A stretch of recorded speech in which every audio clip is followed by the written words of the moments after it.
Hey, I think we're live.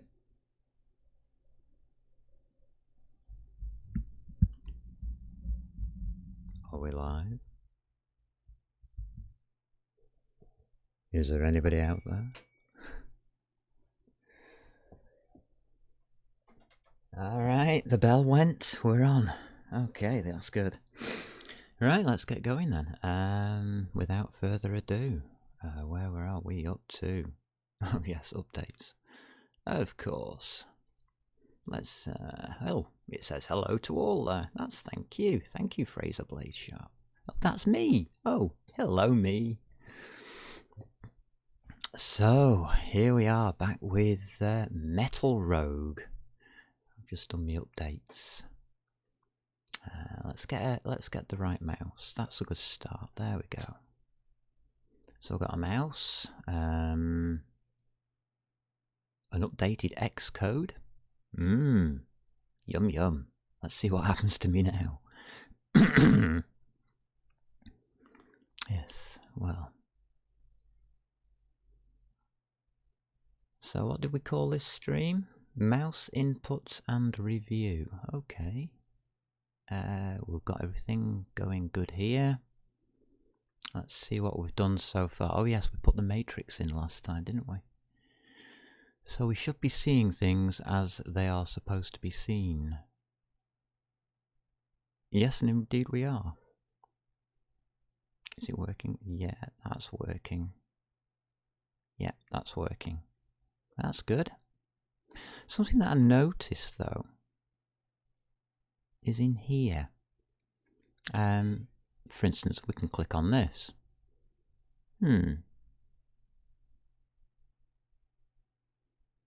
Weird. Okay, but there are about 12 threads going on here. So yeah, that's understandable. This is the interesting one. Look at that. 4.94 gigabytes. Wow. Memory usage on this machine is horrendous. But this here with all these spikes and everything, why is it ticking up? Well, I had to look into that, unfortunately, because I thought this was a case of a memory leak, but it isn't.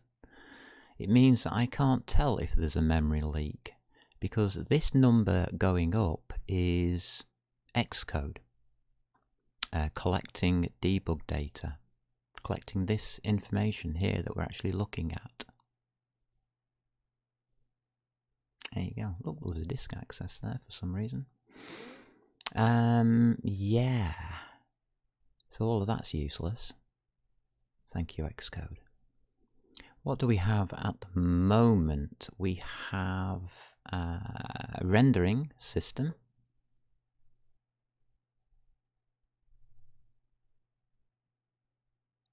So we load. That shouldn't be in here.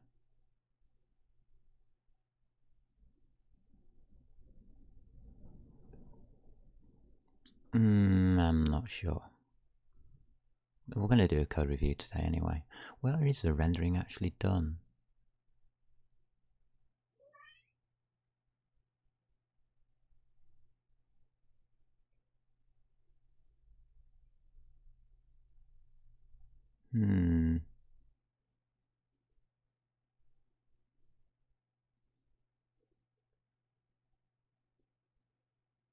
So I would have thought the rendering is done here.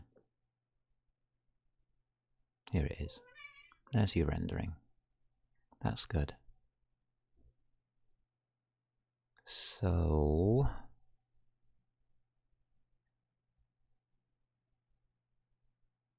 yeah, I see what I've done. Draw extension. Right, we're going to need that today. Rthinks. Rthinks RM. So all of this lot is just gobbledygook. This isn't needed in here. There's a better way of doing that. Build pipeline state, we can sort that out.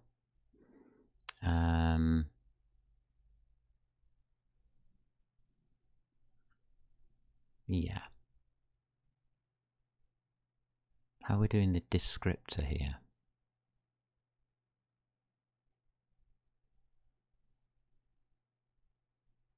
Just as normal. Alright, so in load model, are we making a descriptor at all? We are.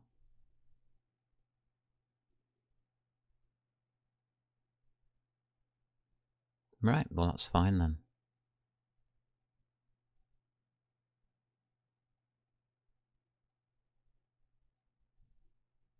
Oh, that's right, yes, it's not a class. Yay! The beauty of not using classes. I wouldn't mind texturing this model as well. Mouse input. Right. Yes, this is going to be fun. This took me a while to work out because it's all overrides and it's all hidden in NSViewController.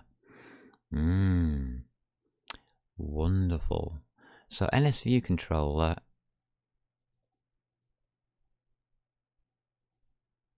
is the baby that we want.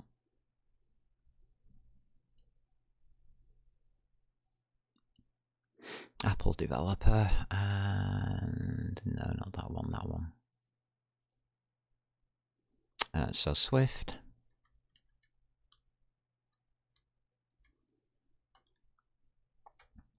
And NSViewController, mouse, input for the window.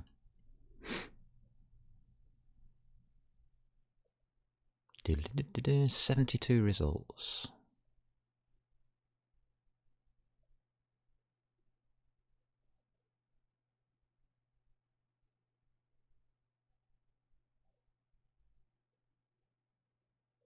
Why doesn't it just give you the documentation? What's all this rubbish about?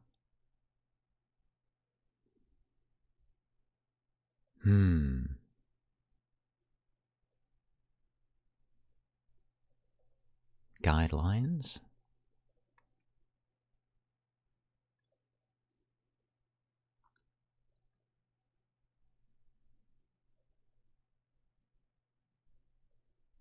Playgrounds. Grids. Oh, great. Scribbles.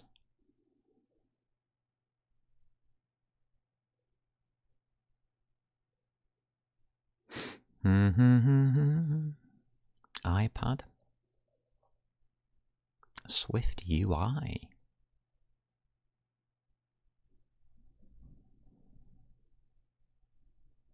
iPad or Mac Catalyst.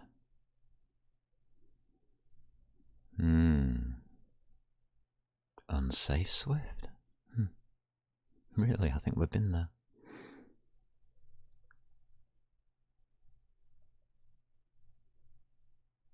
Oh my god.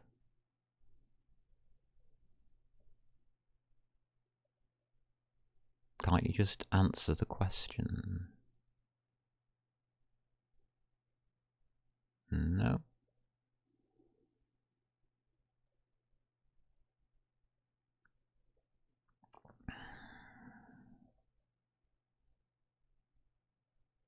I don't want to know about Swift UI. He's not going to tell us. It doesn't even come up with its own manual.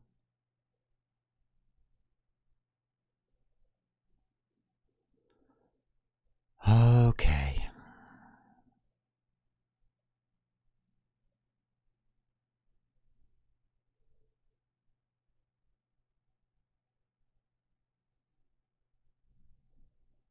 I don't want Swift UI. I said NSViewController. Where are you? No, I'm not going to show more. Yeah. Well, that was a bit pointless.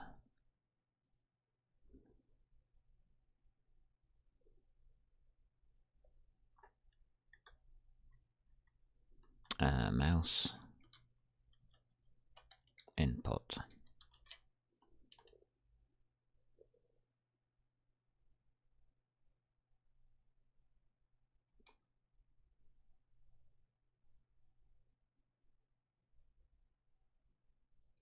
There we go. Let's have a look at this.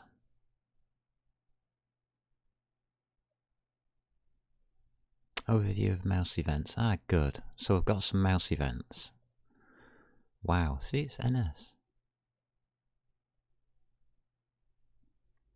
Handling mouse clicks.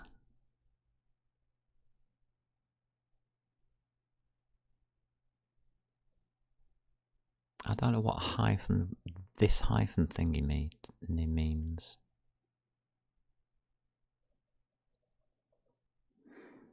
What does hyphen thingy mean? It's not in my code book. Mouse clicks. Down. Dragging operations.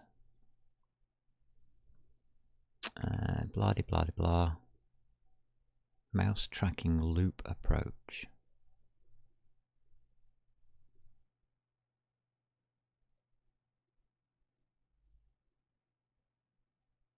Mouse down. So what about its position?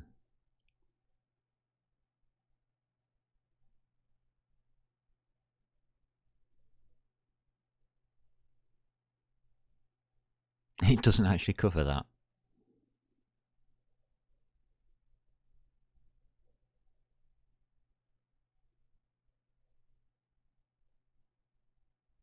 Alright, so we're actually in the documentation archive of Cocoa,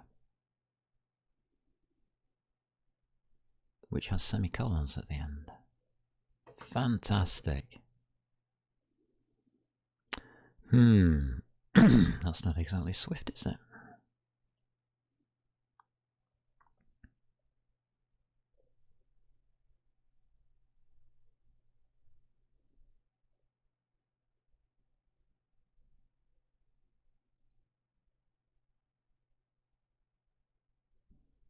Mouse events.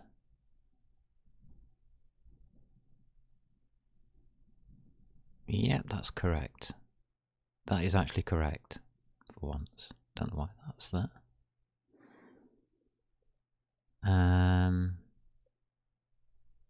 Here we go.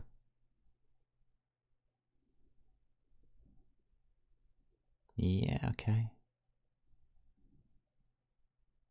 Yeah, okay. Gestures. Right, yeah, this is not, none of this is really helping. Okay. So the problem we start with is, where is the mouse? And let's detail the problem, because I don't believe in problems, I only believe in solutions, and you can't understand the solution unless you understand how the machine works. A machine like this has coordinate space, or coordinate spaces, for identifying where the mouse is. Okay, so here we have a coordinate space inside our window for where the mouse is. It starts at 0, 0 here and goes up to whatever I set it to, 900 by 500, no, 900, yeah, 900 by 500 top right. Okay, it's always positive. So it's a uint 16 for your X and Y locations. But that's for this window. We also have one for this window. We also have a coordinate system for the screen. See, the mouse can travel in any part of that screen. That window's highlighted, we're now in that window. This window's highlighted, we're now in this window, but we can still go outside the window. And that's where you have to understand how it's doing that. it's holding a coordinate system for each area. So in this case, there's 1, 2, 3 areas. So it's got 3 coordinate systems. We want this one. We only want one. Now, luckily, we have this thing called the main storyboard. I can stop that for a minute.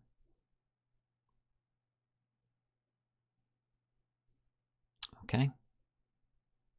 And on our main storyboard, we can see there's a view controller, but we are the first responder here. This is us here. The window controller system, first responder, is here before Metal Rogue. So it's actually part of the Metal Rogue view controller, which is what we're using actually. The view controller is coming through, well, the view controller is coming through the view controller. So if I click on that, it says view controller. Right. So something should be twigging now. Where do we put this stuff and how do we get it? Now the metal view I'm holding inside here within the view controller. So this is extending out. Oh God.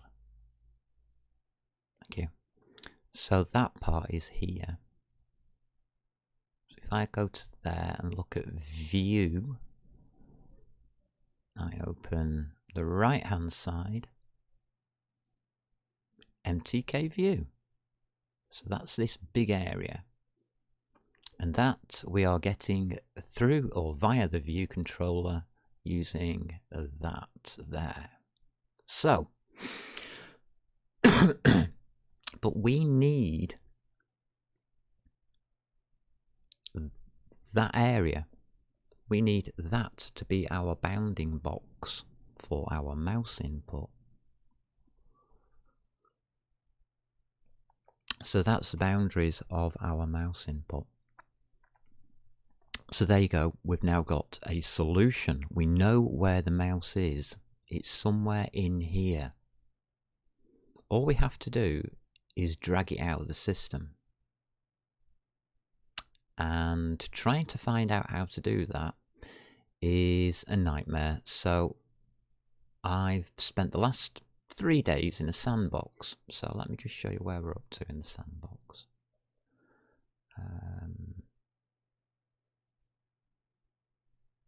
Just close that project a minute.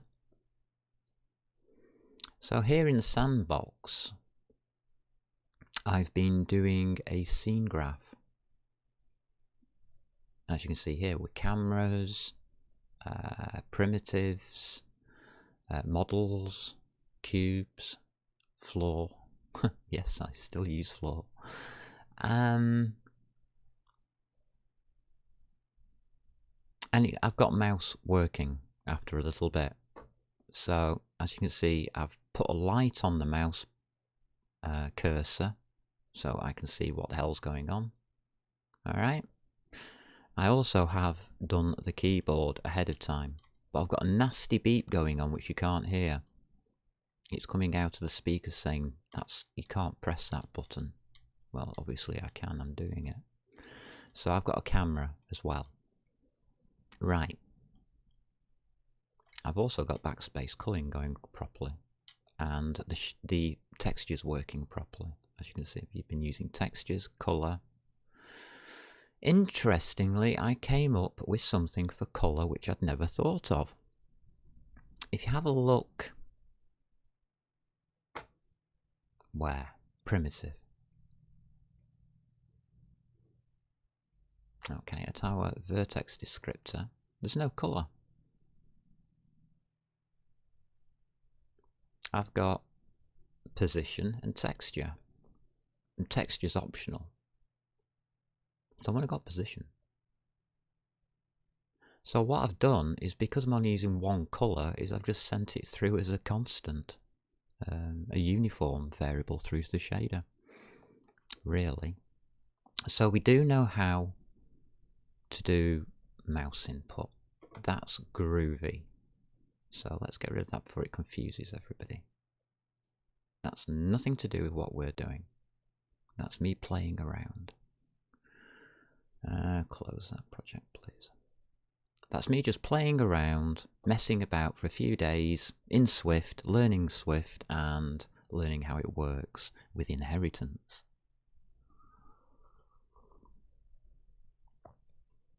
But we're not using inheritance.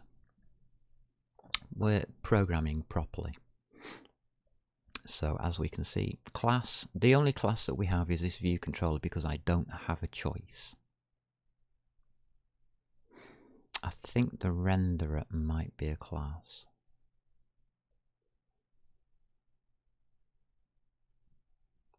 Bugger it is. Because that's inheriting an NS object, because it has to. The object being the screen, which is the view. I don't know if I can get out of doing that.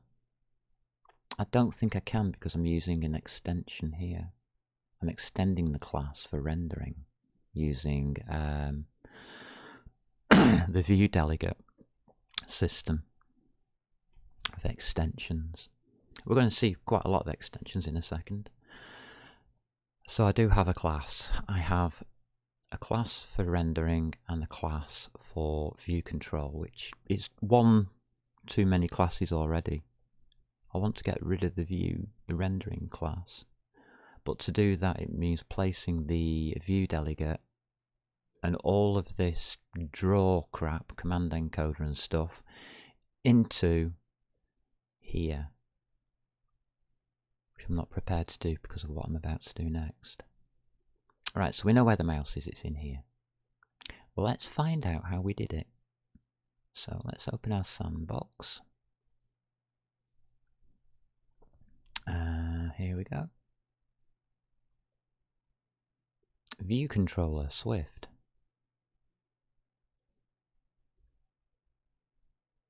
Open with a text edit. And let's start at the beginning.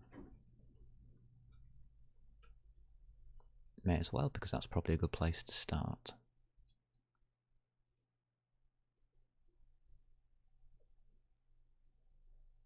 Okie dokes.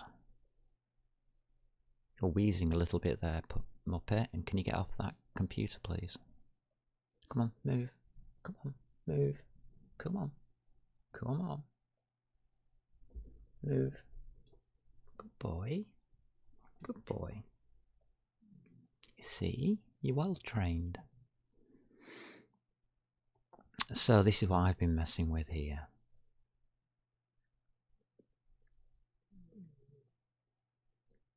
Right, so we're going to override functions which exist in NS view controller domain area. And the three that I came up with was that first responder and how to become. So I think I've got them in the wrong order as well, looking at what I'm looking at. So by doing it, we're going to do this override. And we're going to do it up at the variables. Because we can. I want it before any functionality. Yeah, we'll do it here. So what I'm going to do is I'm just going to pop a few overrides in and we'll look at those first. Accepts first responder true. Becomes first responder true. Resign first responder true. It just doesn't make sense. None of it makes sense to me at all. But those are the three, well, one variable and two functions that I found so that we can accept, become and resign as the first responder, which is, we're talking about this thing here. what we're doing is we're saying this first responder, we can take stuff from here, the view controller, because the view controller has its responder here. So what we're doing is we're saying that is now going to accept things from that. So it's talking between these two, those functions, and that variable. So it's messing about somewhere in here, and we've got no code for it. Well, none that I can find anyway. So I probably could if I digged hard enough, but I'm not willing to do that. So that's what that bit's all about. So now we have access to whatever this NSView controller is responding to. And of course it must be responding to the mouse input because we can click in the window. That's the first thing. The keyboard it's responding to, but it's not doing anything with it, so I get a beeping noise. I don't think I can do it on this window. No, I can't.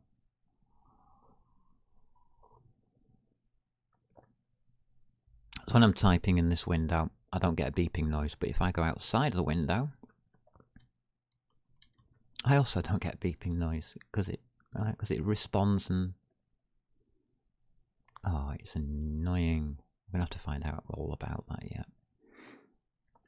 So in viewDidLoad, we do have two NS events that we want to set up. Oh, I've got a var input as well. User input. Have we done anything in there? Nope. So I can't do that. Okay. I'll ignore that for a second. So we got two items here. Remember, I'm talking about mouse and keyboard at this point. So this is about mouse and keyboard. Alright, so before... Right, so let's just take the right bits.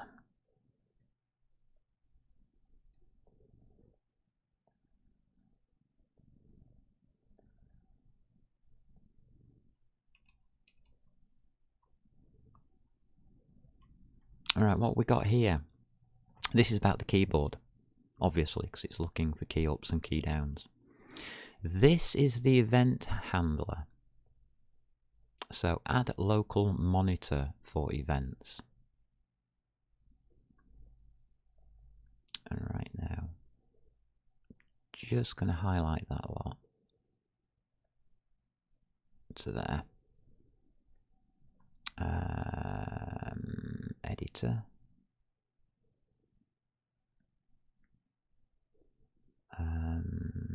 Syntax coloring structure maybe. Reindent. Thank you. So yes, thank you for that. That should be one line down. So this is what we've got.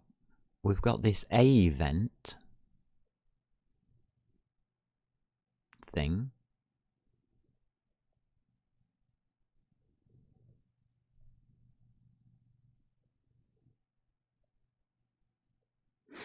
So we should really just pop you there. So it's properly written. That's a pointer, by the way. Yes, pointers. We'll get on to pointers in a bit. So in self down, self key down, return a event, self key down. Have we got it? Yes, we have. It's part of this responder thing. We don't get to see it. It's an NS event, but it's got it. I haven't put those in. You can tell because it's not got an underscore in the middle. You'll find out that I put that underscore in the middle of things on purpose. I do it this way, so I know what's mine and I know what's theirs. Yes, it's the only way I can work it out. Yeah, Funny, huh? You start copying the way they do things, and you soon lose track of what's your variable and what is theirs.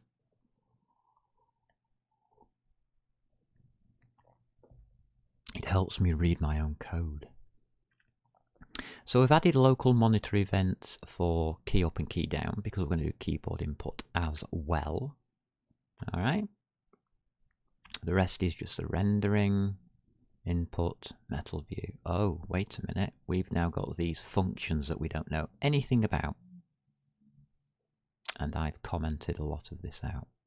So let's have a look at those functions. Look, end of view did load. Then we've got the override functions, and then we close.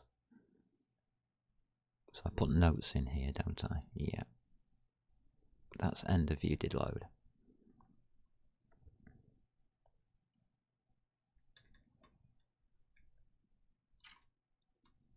So let's pop that in. End of new keyboard view did load. Should be better on this keyboard actually. Okay. Pop that down one line as well. Which means we need to do the overrides here.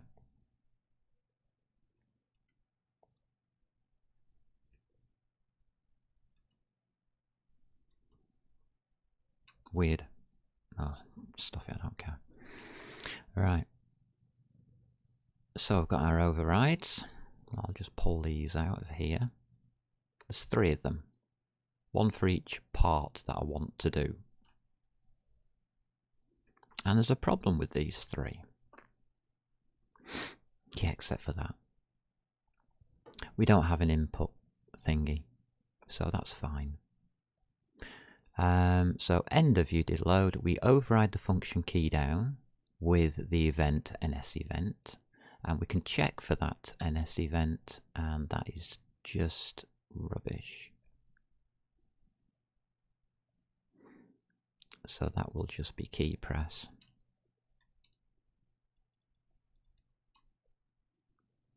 That will just be key press. Those are functions that I write, they've got an underscore in them. Self.rendering.mouse position is float 2 times 2. That one I can do because I've got a rendering class. So in the rendering, sorry, I'm not going to be able to do it without doing it this way. I would like you, please.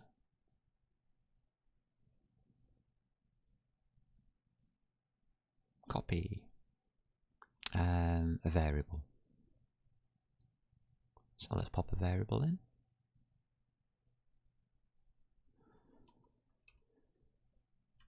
And it is a variable. So it's var mouse position colon float 2, which is a SIMD2. Yep, I want it in SIMD, please.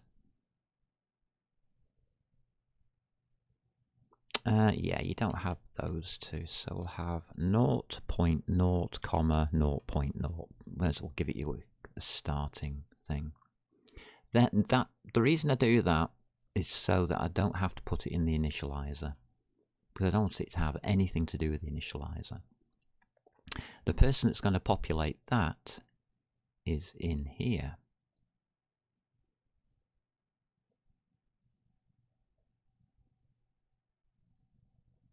Value of type rendering has no member mouse underscore position. It does now.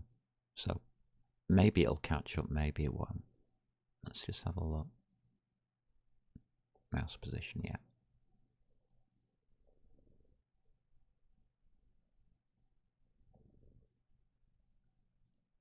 Make sure I've done it all the same, and it goes away. There you go. That's all you have to do. Alright, so we've got rid of that one. We've now got these 2 top ones.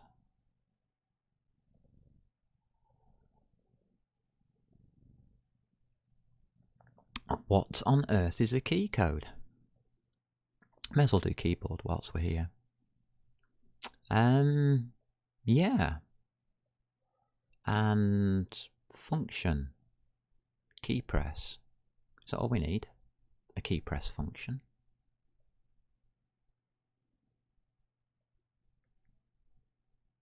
Alright, we'll have one of those then. Down true or down false, that makes it easy.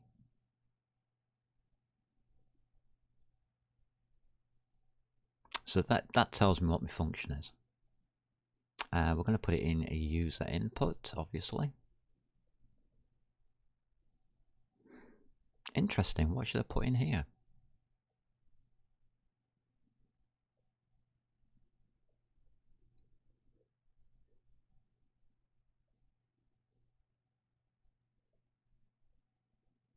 Maybe.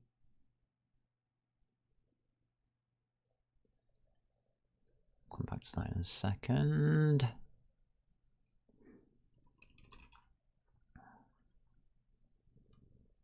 So we're going to make this into a function, aren't we? So that's a func.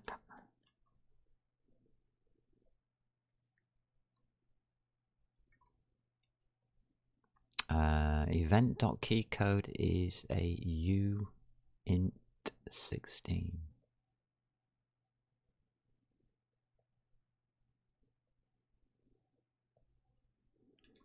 A uint16, that one there. Down is true, well that's a bool. So there we go. That's now a function. That function requires things like storage class maybe for the keys. Okay, we can do that. So that's all there is to it. That's now correct. So we'll do keyboard as we get to it, I think. Everything here should now work out.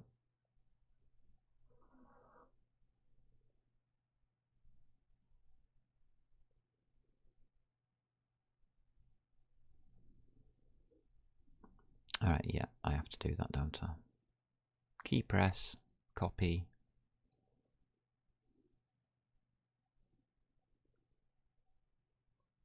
God, this needs to be reviewed. So key press, paste. There we go. And that makes it, all that does is make it recheck. That copy and paste just makes it recheck our system. Otherwise it won't. I don't know why it doesn't, but there you go. It doesn't. The metal mouse view dot mouse position equals flip. I was going to store it in here. That's right, but I wanted it in the renderer because the renderer is doing other things for us. The renderer is doing our constants. So that's what I'll have. Rendering is a query because it's a chain. So it's got options. Up here, it's a query, it's not a precise, sorry.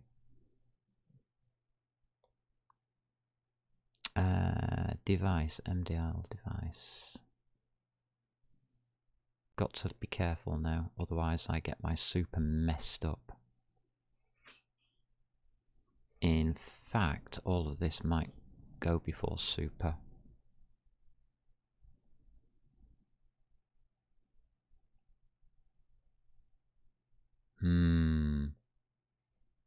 Well, it's not complaining, so let's try a build, make sure we're building. Build succeeded. We're okay. We are okay at this point. Alright, so we now have a mouse position.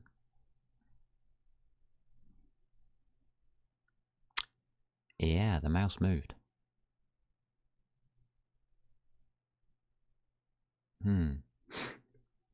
So I'm going to need a function for updating that mouse.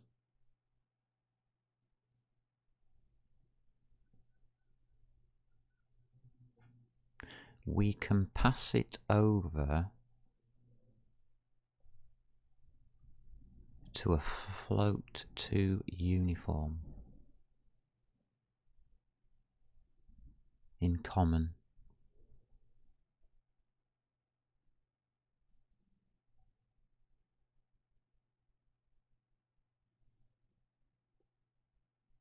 And call it light position. It's got nothing to do with our vertex, everything to do with model constants, maybe. Game model, okay, and state.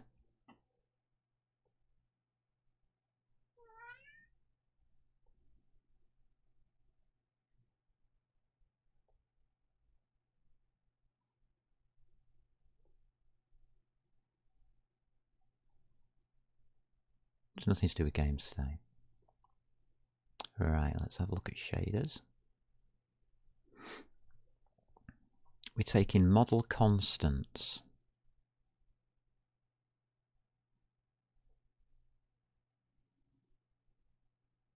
So let's take it as a model constant. Float 2, isn't it?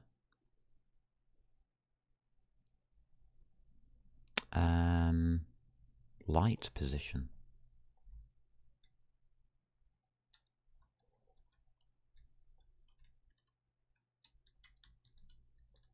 Oh yeah, I want to take the colour out as well, don't I? At this point.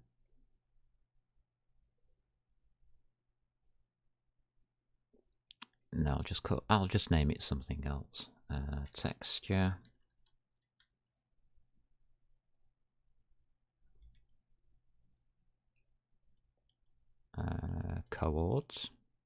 Coordinates. Yeah, okay. The shader out doesn't need colour anymore.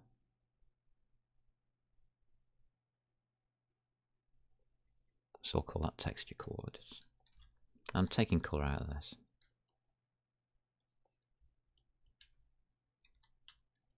This is why I need this review today.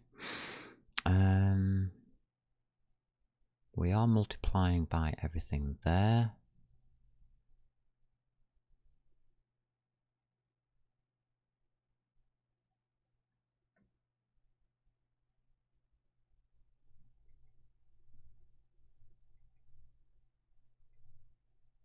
Just renaming things, that's all. Whilst I'm here, that's preparing myself for absolute failure in a bit.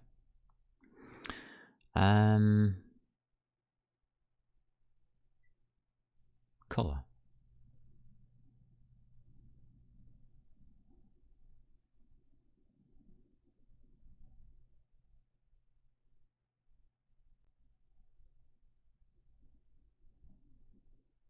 We don't have model constants coming in here. It's only coming in here. We'll have a float 4 as a constant now, just being colour. I've got to put my semicolons in. Let's do that.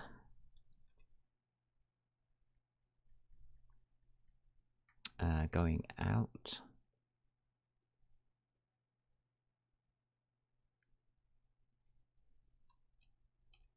Float 4.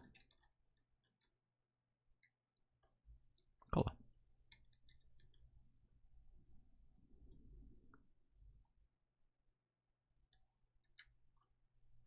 Coming down here, const vert in.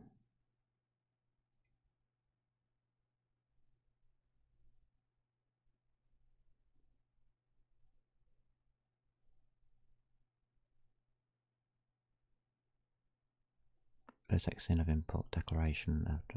Yep.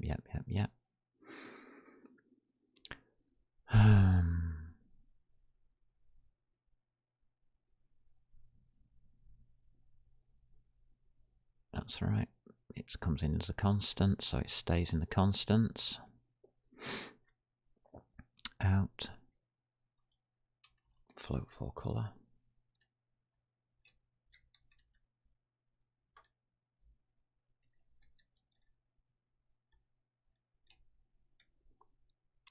Alrighty.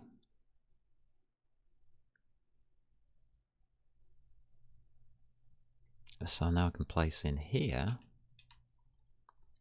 vertex out dot color equals model constants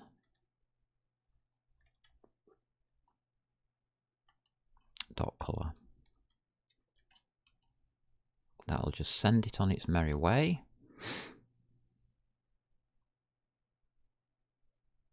And we're just popping the colour out that side. That's good. So we should have a colour now available to us. Because if you remember, it wasn't doing the colour at all properly. So we'd miss something there. We're going to need those texture coordinates though, because I'm going to texture it. That's good enough for me at the moment. I am going to make a different fragment shader. For definite.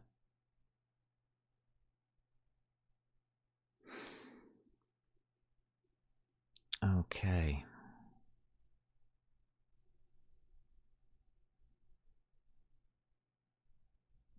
I also now want to use that mouse position.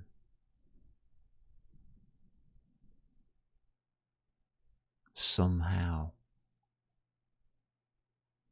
So I've got the XY of the mouse position. We'll need a length.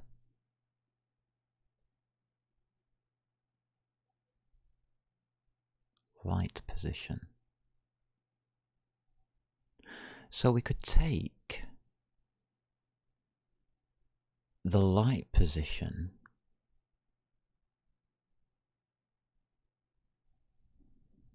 to the vertex position as a length. Let's try that. I'm going to do this in the vertex shader where you're not supposed to do this kind of thing. Because I'm like that. I always break the rules. So, it'll be a float 4, float 3, what we got? Color, light position, float 2. And we have a position at float 4. So float 4 light equals I think we have a length function.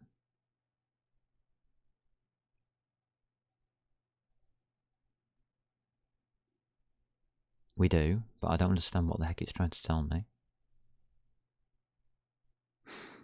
Okay. Well, if it's like any other shader that I know, I'm going to take the position of, I want the direction in the right direction. So it's where the mouse is to the fragment. So we take the fragment, we take the vertex position and we minus the light position.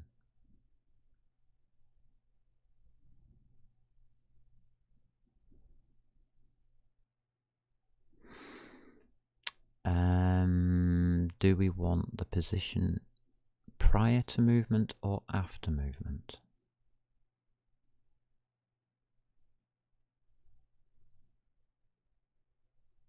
I'm going to live dangerously. I'm going to say vertex out position because we've got it. This is not what I did in the original, don't you worry. Vertex out minus where we are will point to it. Yes, it will. So we've got model constants, haven't we? Oh, vertex out dot position, which is a float 4, minus, we need another float 4 now, float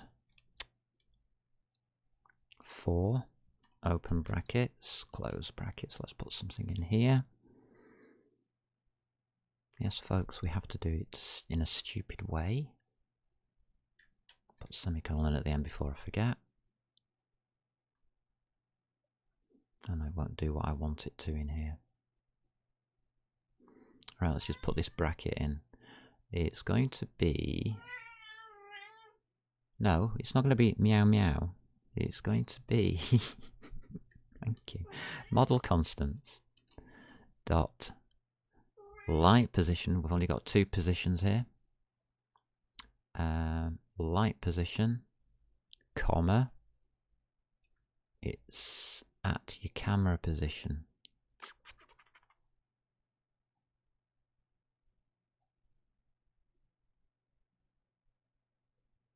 Let's pretend it's at 0, comma 1.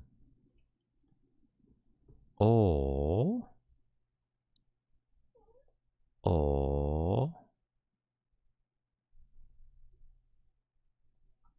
no, let's just do that.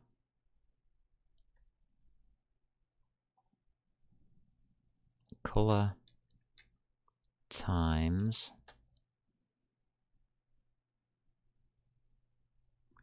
light.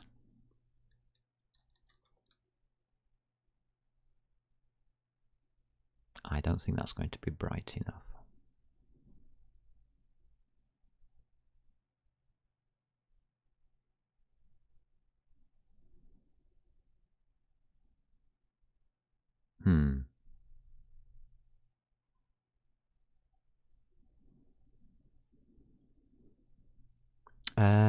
The length gives back an argument of float only. That's not a float 4 at all. That's a float. That function gives back a float, not a float 4. Well spotted, guys. Oh, we have a door knock. Oh God, I wish we could do this right.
Deliveries.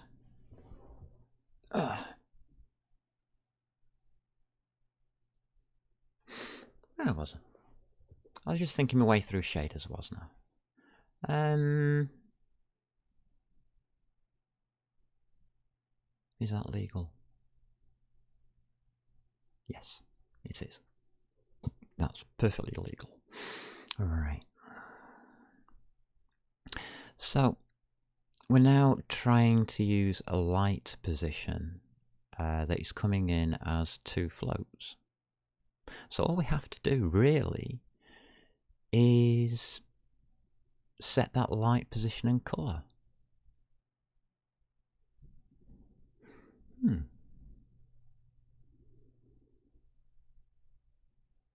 we placed it in rendering. So we now have a mouse position that's being automatically driven through for us. Just wondering how I would like to do it in here.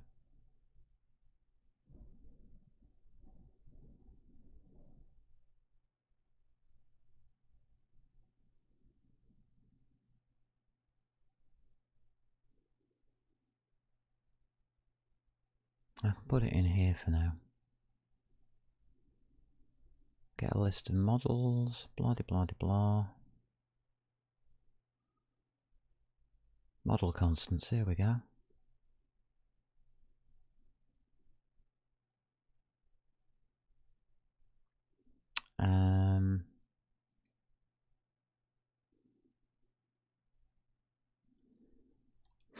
So let's add some more. Self dot model constants dot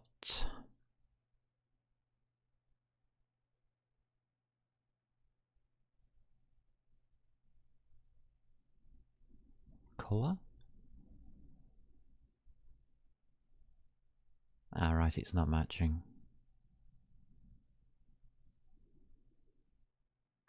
Float 4, float 2. Color and light position. Match it all up, otherwise we get into problems.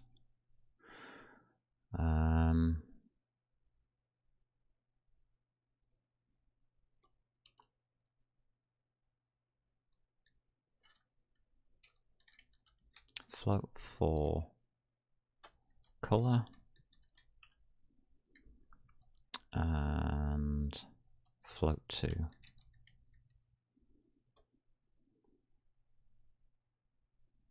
Let's see, that will be light position.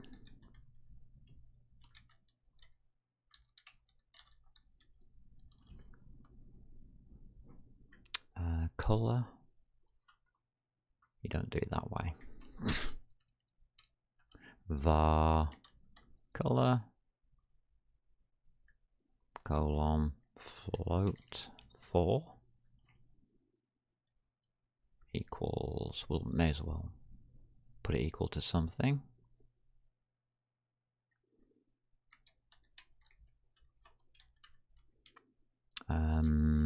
Color of 0.5, comma 0.5, good default to have. Comma 1.0, that's a good default. Light position, var, it's a float 2.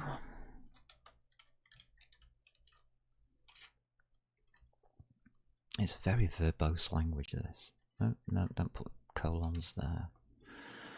Float 2, and we'll just put it to 0.0, comma 0.0. Okay. So we've now got the proper model constants. We can now add them in rendering, I hope.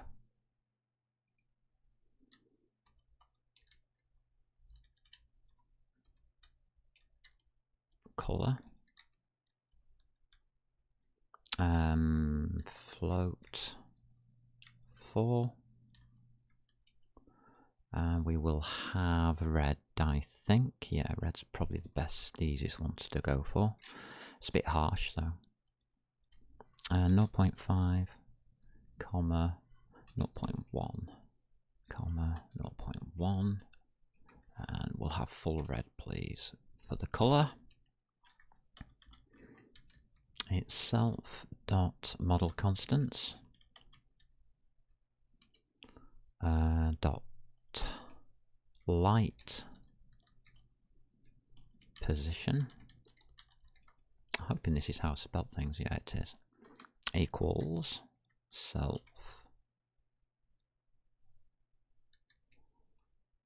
dot mouse position, which is a float 2. Right, so that's added color and light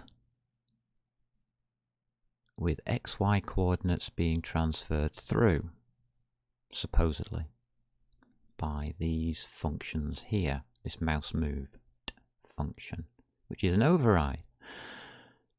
Is that true?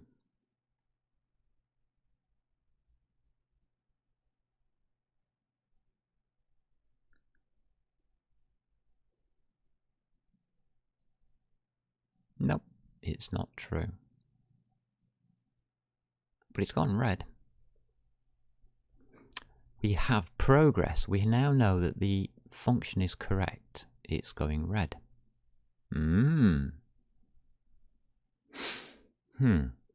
But our light intensity stuff is not really happening. That's still full red. So the problem we now have is in our shader. And the solution is to get this right.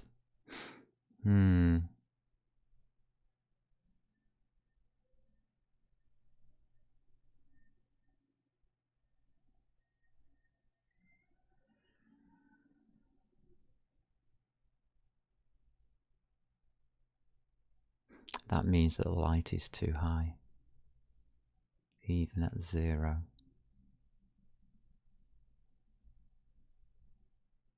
Okay. Alright, so we've got all of this details, haven't we? Yeah, we have. So we can get rid of this now. Let's have a look at our sandbox. I want to drag some shaders out of here anyway. Sandbox will be under resources, GLSL, shader. I've got tons of rubbish in here, don't worry about it.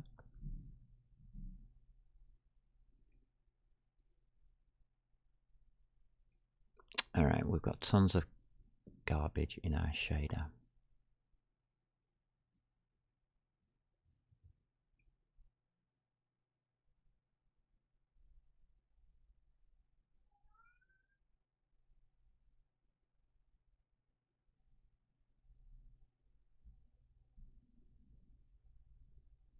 Alright, light 1 over the length.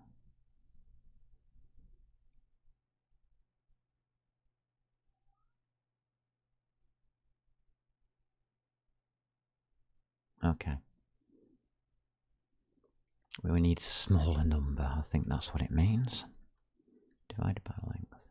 Let's try that first. I want to do this slowly. And there we go. Model position, pointer, deinitialization. On count 1. That's correct.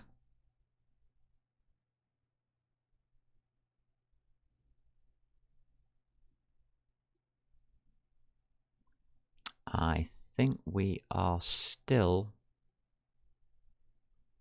passing in colours.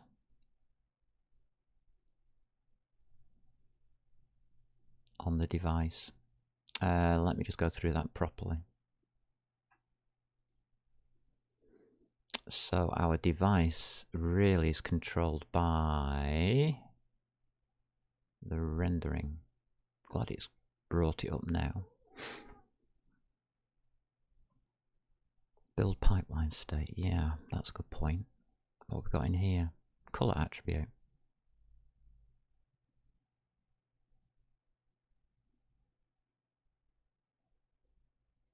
That's now a texture. Texture attribute 1 is a float 2. Is that what I put it as?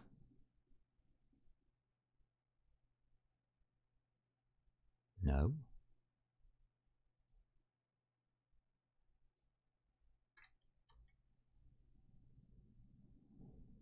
Do I take the texture coordinates across?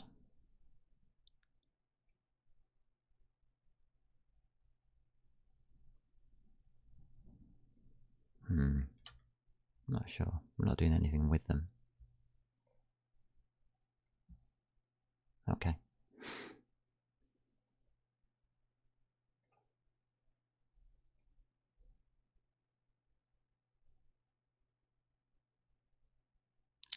Position.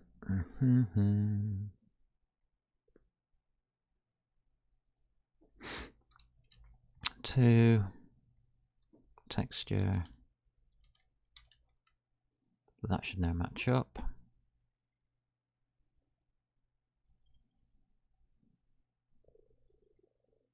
Alright, I'm happy there. That now matches up. Yeah. Have we done any others in here? No, we haven't. All of this lot shouldn't be here.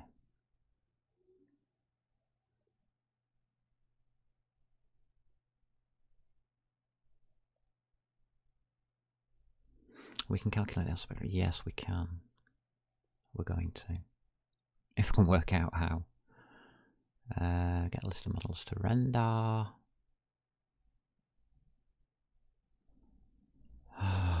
Projection matrix. Yes, we have that.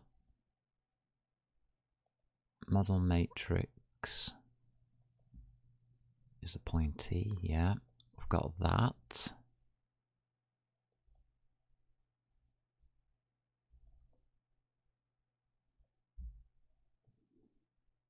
Constants look good.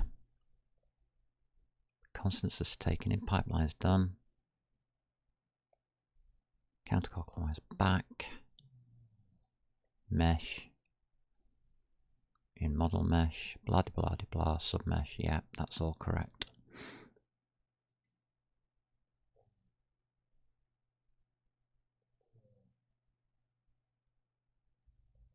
And no, something's not right there. Something's gone slightly bad there. Just clean that up. And do a full rebuild. I haven't touched your pointers.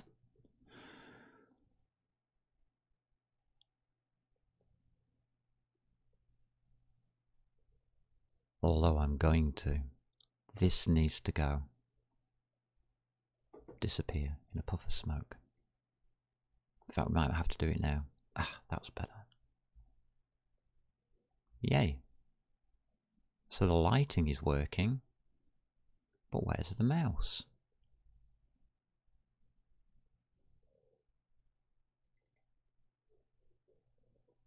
I think it's somewhere down here. Nope, can't see the mouse. Alright, so it's not obvious what's happening.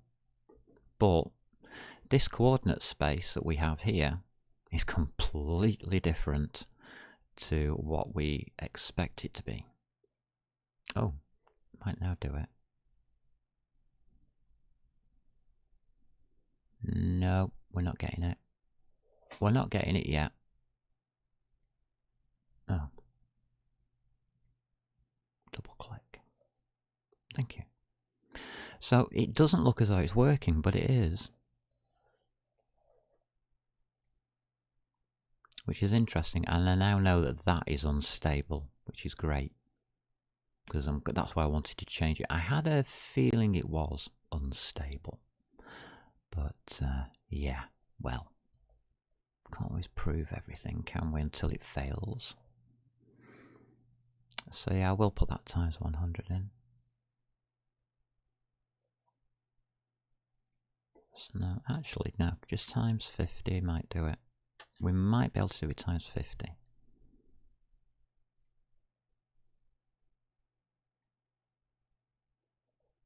Okay, it's gone white. From wet to white.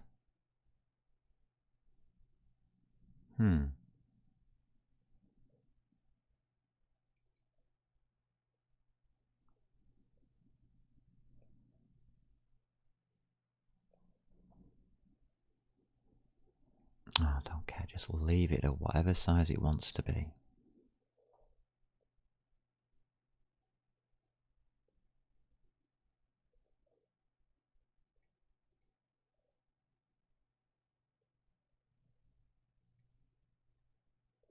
Actually, I think there's brackets missing here.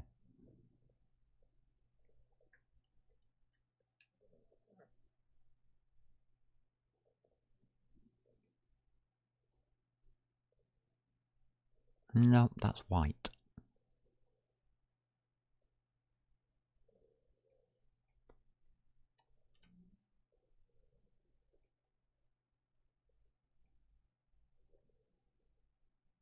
Oh, now we're back to that situation, are we?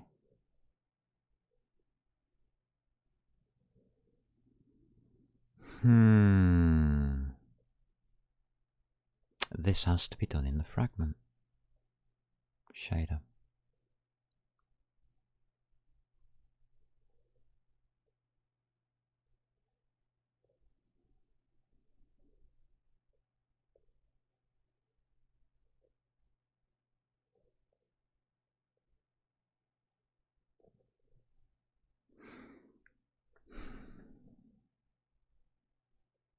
Alright, fair enough.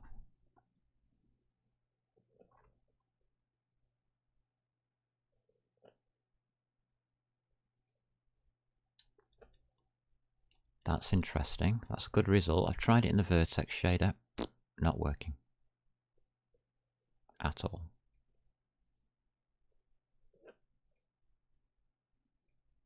Means that I might have to do all my lighting in the fragment shader. I don't want to. That's bad.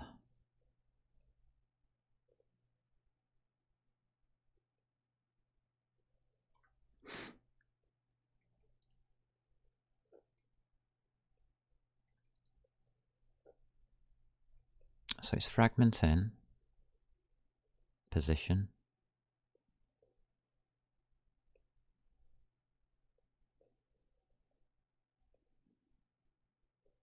yeah, we can use .xy, I suppose. Get rid of that float, because it doesn't matter now.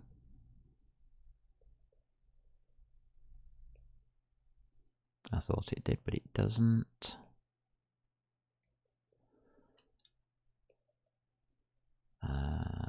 XY.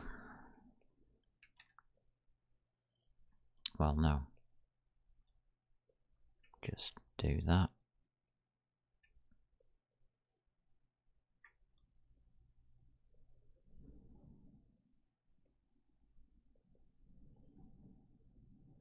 We don't have the light position.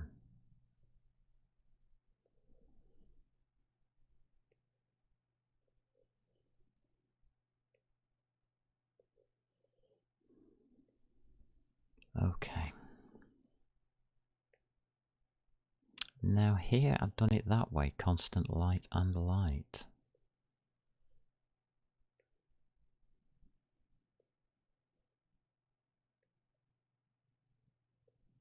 From buffer 1, which is model constants.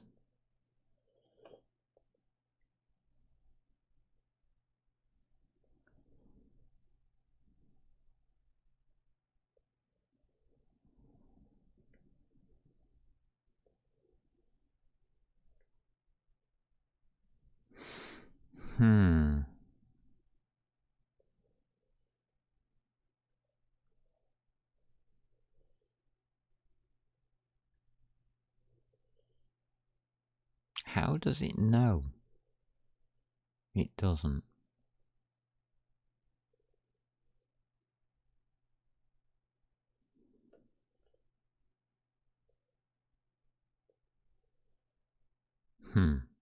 It doesn't.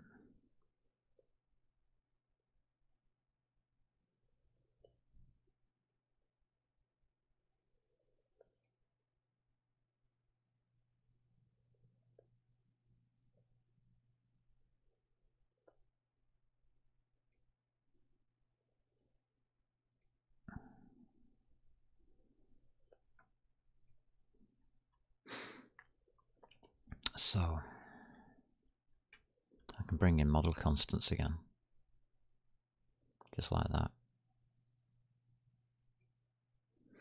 Yeah, that worked out quite happily.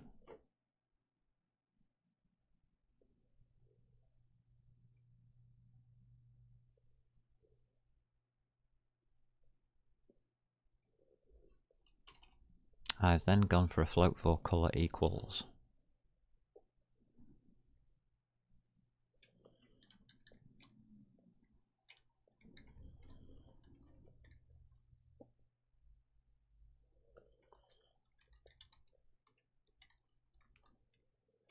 And then it's fragmenting colour from here. Take you there. Actually, that was a bad idea.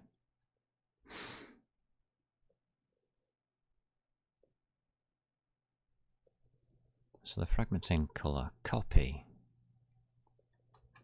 paste. Let's take you off here. Right, that solves that bit. Times light. I'll call it lighting factor. Yeah, okay. Sounds good.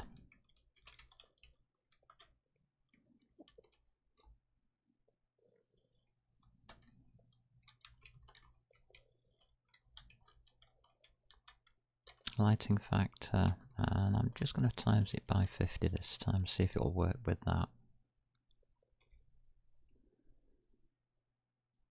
Okay.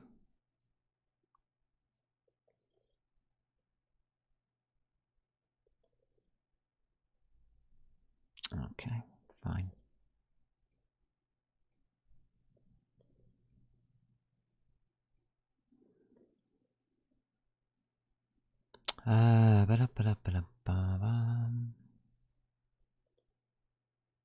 Alright, hopefully this time it's found everything in the right places. No.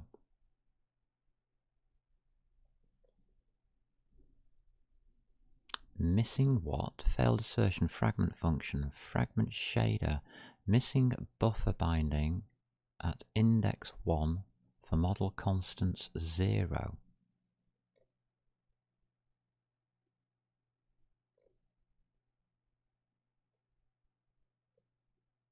We shouldn't have a model constant 0.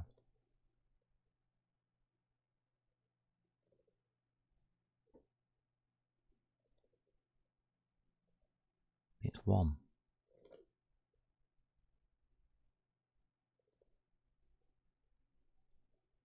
And it's there. Right there.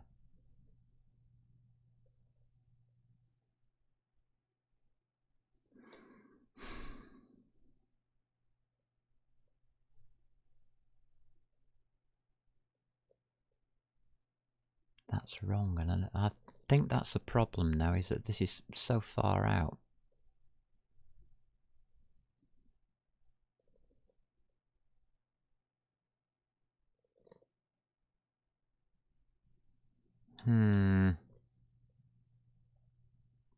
I think it's crashing our program.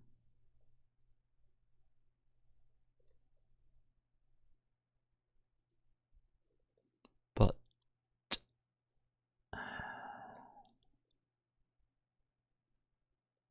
alright, I'll go with it. Light.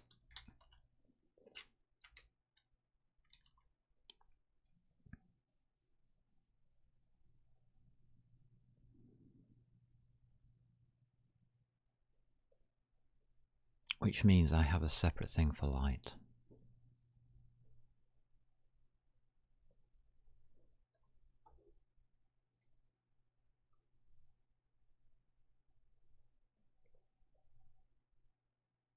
I have a separate struct for light.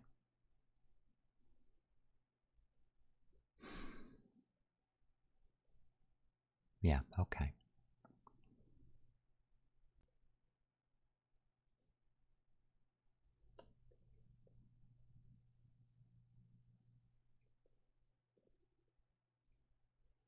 We'll pop in another struct here for light, I suppose. Like that. We'll take the light position out of there. We'll deal with it separately.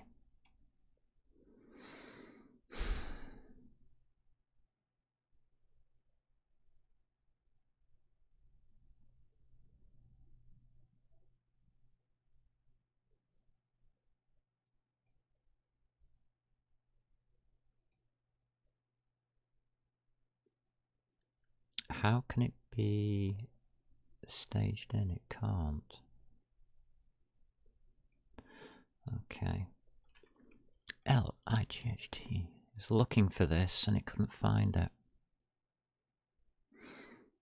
XY minus light.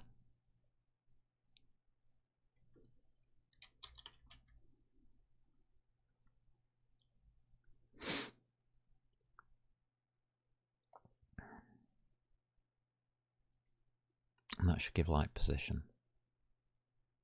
Yes, that's all right.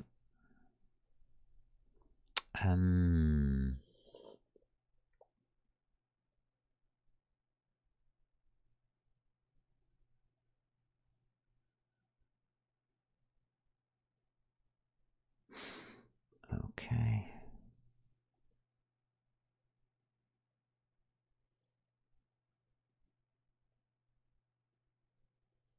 Alright, we're on that one, okay. How can we get this one through in buffer 1? When that's buffer 1. Because it's for the vertex shader. It's buffer 1 for the vertex shader. Oh my god, it uses separate buffers for each. Alright, so that means the vertex shader and the fragment shader have a separate buffer set for constants. Great. Thank you for that.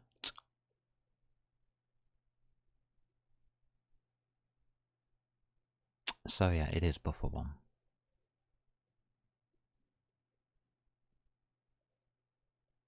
And this is for the fragment shader. So back in our rendering,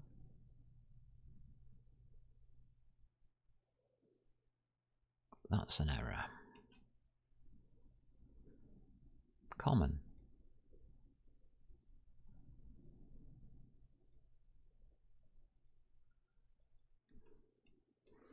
We now have a different struct that we are going to use for lighting.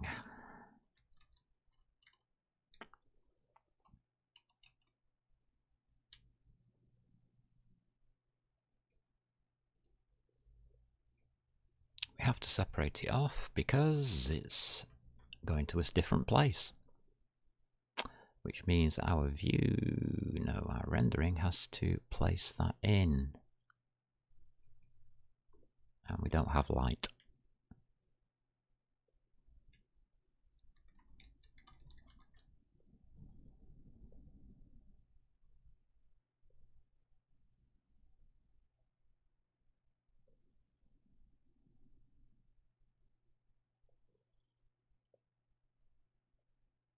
Put it with the model constants, alright.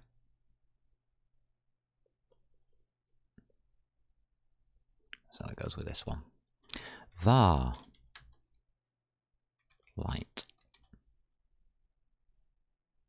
equals light.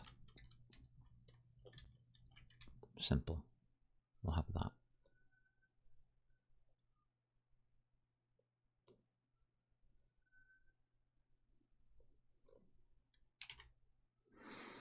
Okay.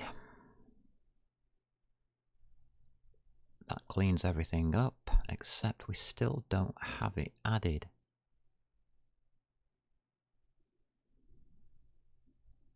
And this part, yes, yeah, if it's separate then, or it has to be separate, should I say?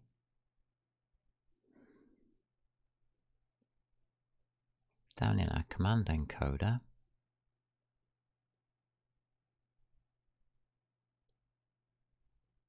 here, it says set vertex bytes.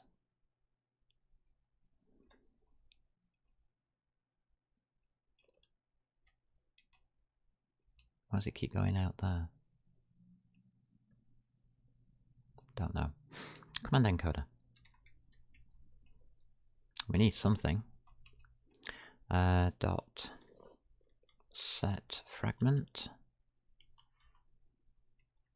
bytes. Oh, and look what it says here. This is what I wanted to show you. Unsafe raw pointer. So Swift doesn't use pointers, I was told.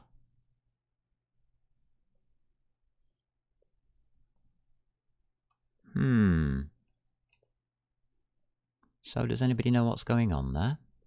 Unsafe raw pointer. Swift does use pointers. We've already proved that in the last session. But I didn't use them like this. So now we've found that, we can probably do a code review and find out what the hell to do about it. I don't know why this is happening. Why are you going all the way up there? You strange, strange machine. So this unsafe pointer is handled by us putting in the and sign for address.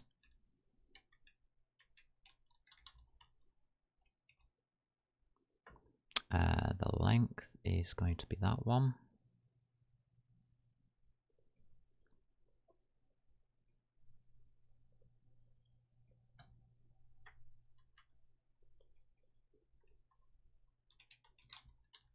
Put light in there.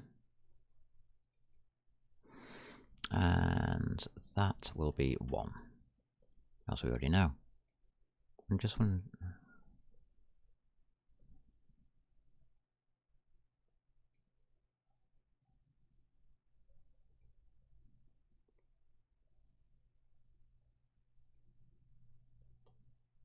What?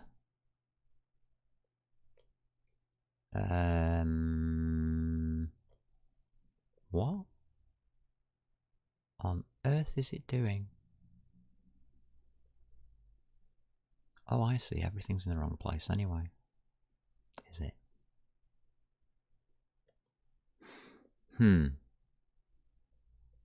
Edit. Select all. Editor. Reindent. Thank you. That should now be correct. Right, so I've got set vertex, set fragment.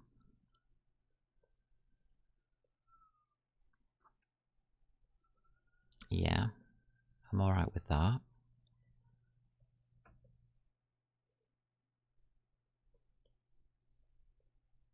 Just check my memory, and we succeed. And yeah, it's happening. Right, can we see it though, happening?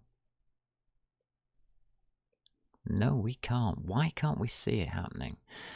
And this is where Apple wants us to use Apple products. And Apple have something called the Retina screen, or something like that. Beats me, but I haven't got one of those. I've got a 50-inch LED display that's mounted on the wall, so that I can see it and I can broadcast from it. And it's on a Windows machine. This is not plugged in to a monitor. This is plugged into a capture card.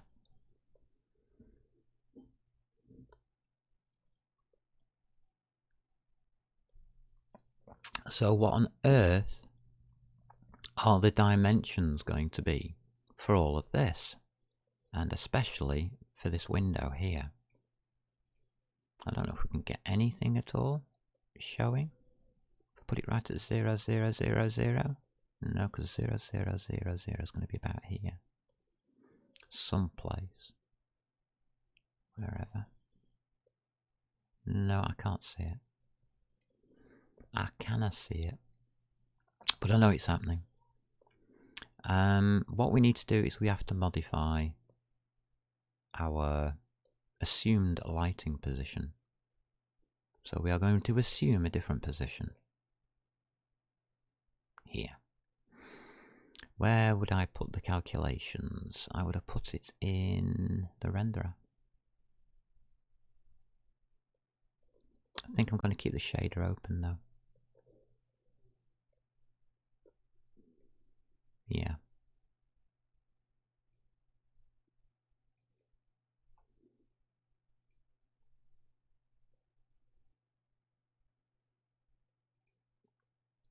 And it's in metal.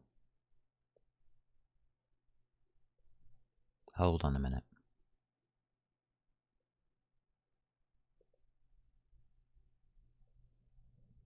It damn well isn't.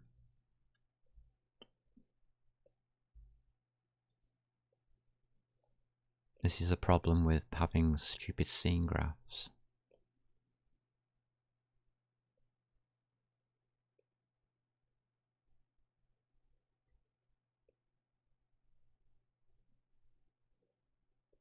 I've got model constants in here.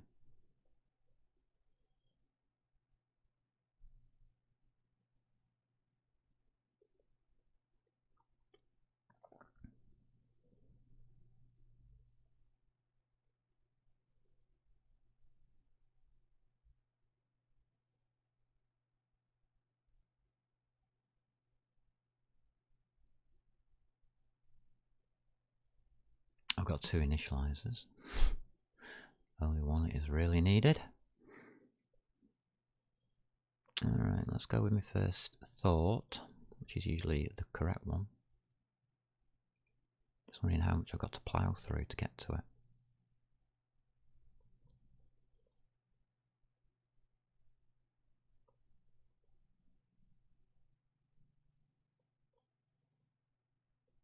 That's a renderable.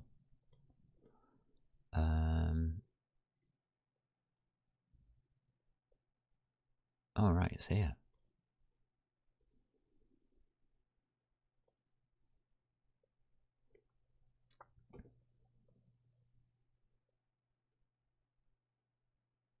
There's our mouse position. So let's go and sort out our mouse position. There'll be an update in here somewhere.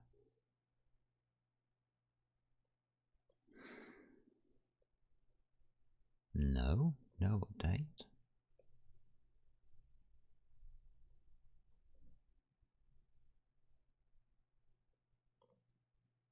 Update tracking area.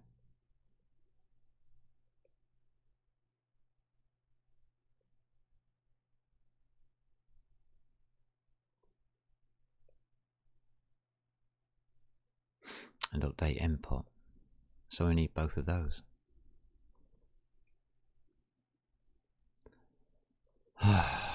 This is coming under the extension of the view delegate. And function mtk view now has a game scene aspect ratio. And an update tracking area for when you resize the window. So we shall need you to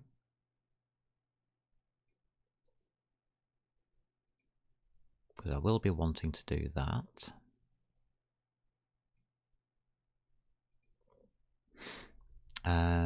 This will be back at the top of our extensions, and that comes in here. Right, we need an aspect ratio. Where are we setting this?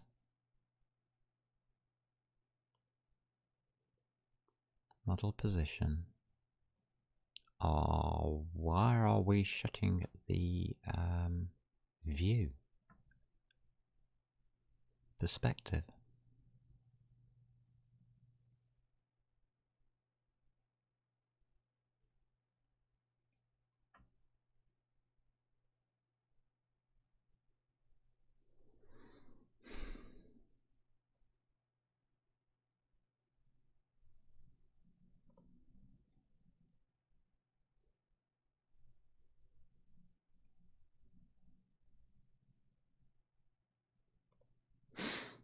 Oh dear.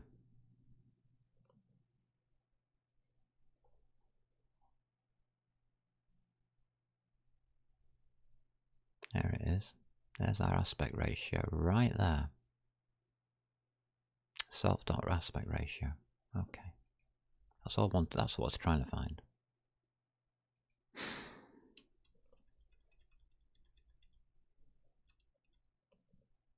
Aspect ratio equals the float view.bounds width over float view.bounds height.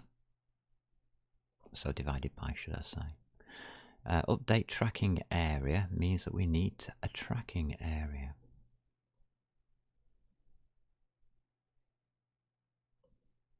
And we should init with that somehow.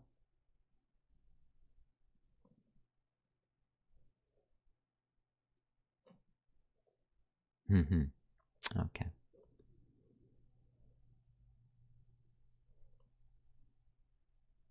Update input. Yeah, we're coming to you, and then we get to draw.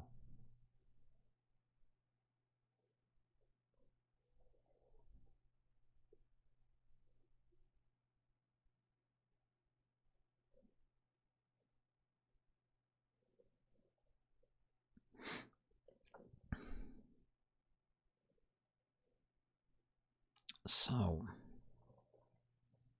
what I'm going to do is I'm going to take this block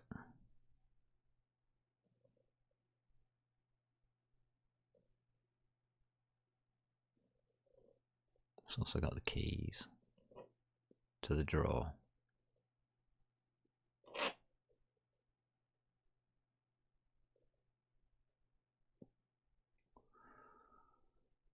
Copy you lot to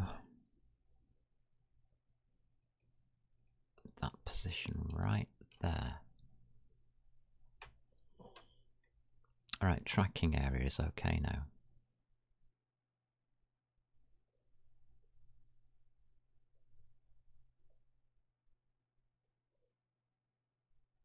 Aspect ratio will be okay now.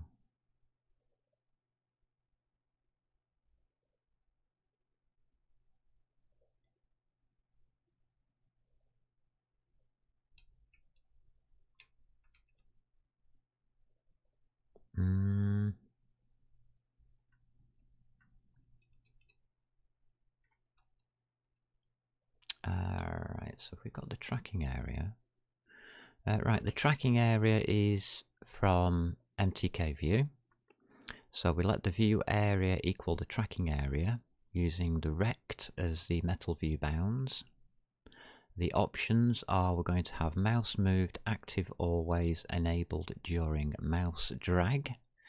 Owner metal view. Metal view add tracking area view area.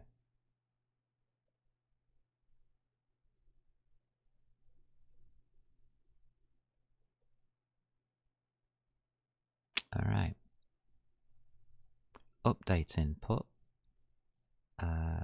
This is a bit dodgy. Oh, we don't have this keyless business yet, do we? So we'll save the keyboard till later.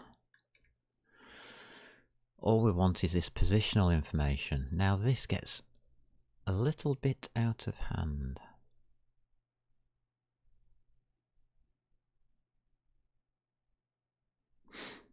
Update input is supposed to set the mouse position in that function. Sorry, in that class. Well, we don't have a class.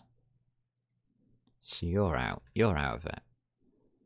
Let POSX float mouse position minus mouse position. Yeah, we've got a mouse position. Float metal view bounds height. Game scene doesn't exist. So we just have a light position, or a light.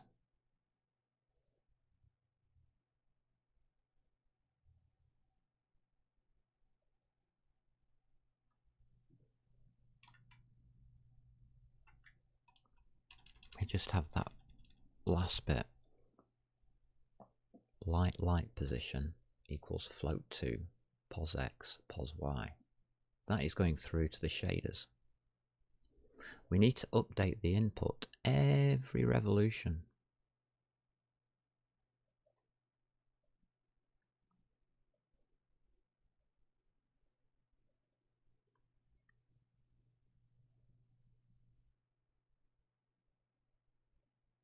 Could do it here.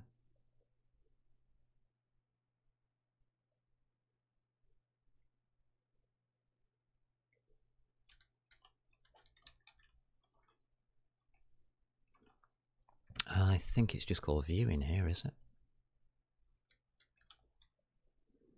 I don't know. No, it's called metal view, of course. There we go. So we can update the input here.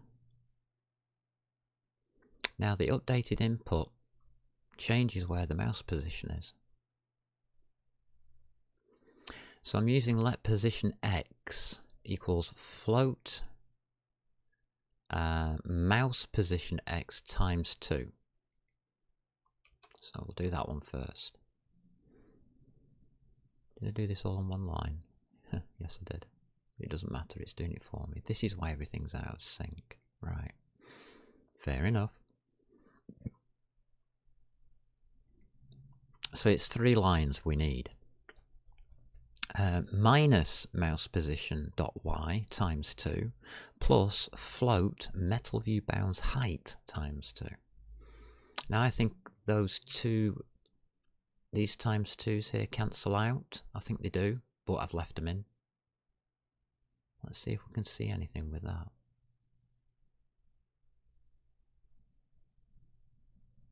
Nope, nothing yet. Anything down here? Anything down here? Anything at the top? Anything at the bottom? Right and the left. Nothing. Yeah.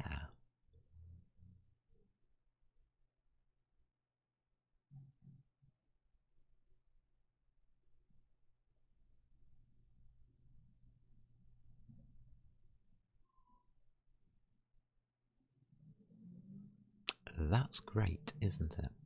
What I'm thinking of doing though is just taking this out of here for a sec. Actually, no, don't do that.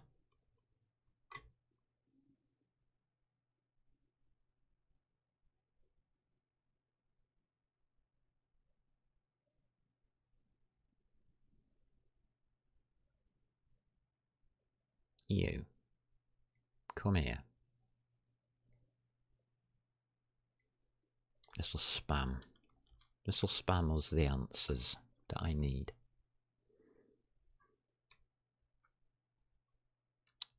Stop. Run. I want spam, people. And there's your spam. 00,1000.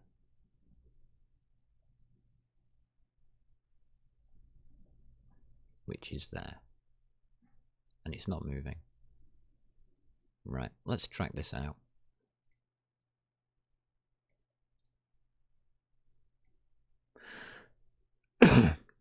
Let's go through our view controller.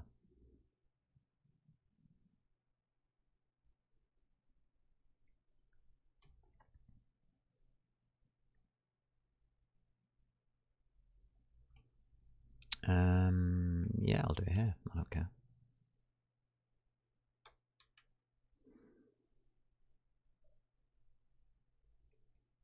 X, Y. Alrighty. This should give us quite a bit of spam.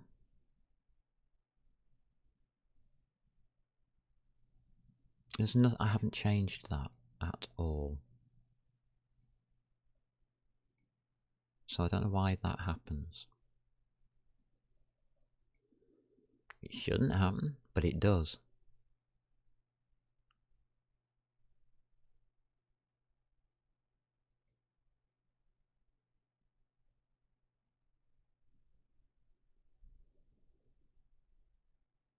We have no spam.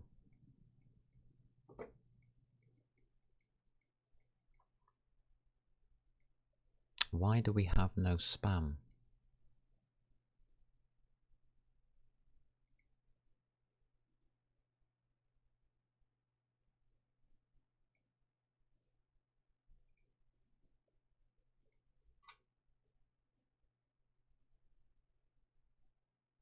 Am I not receiving events? That would be horrendous if I'm not.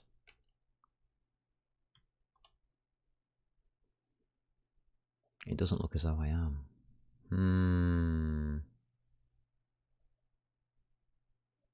I feel as though there's an override missing.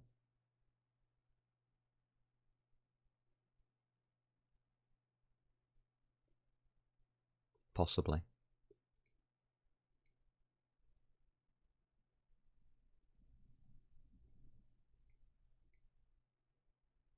Yeah, we're getting no events whatsoever.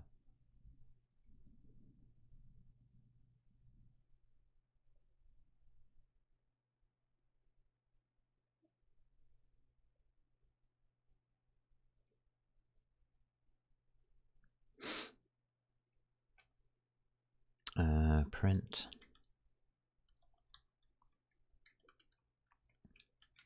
Key.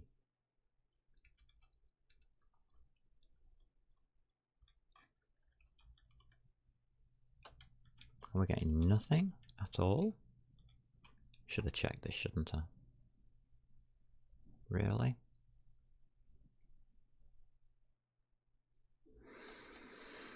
This is what happens when you carry on programming past the point where something should have happened. Key released.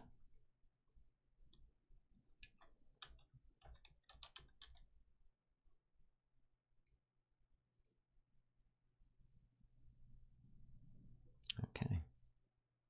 Key pressed, key released. So we are getting press and release, and I'm getting a stupid noise out of there. What we're not getting is anything to do with the mouse. So I have a mouse function missing. I'm getting full keyboard presses. A better thing to do, by the way, is a scan code. You'll see why. Actually, no, just pop you there. Actually, no. Scan code. Whatever I've just copied. Code. There we go.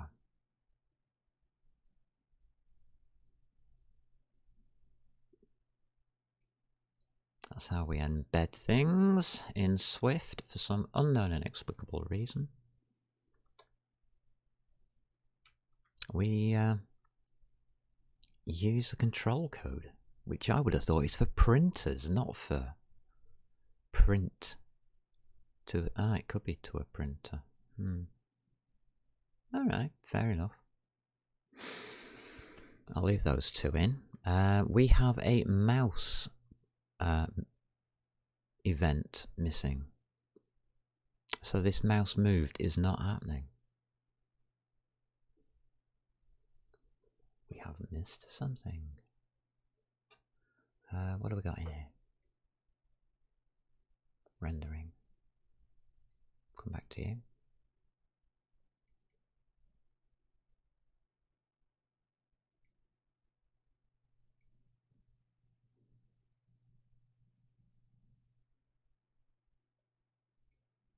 You can see how disjointed all of this is.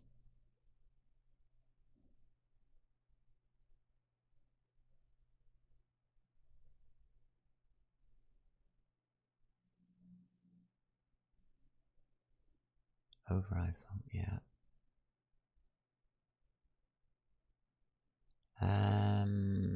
We're just depositing it into mouse position. But we're not getting anything, are we?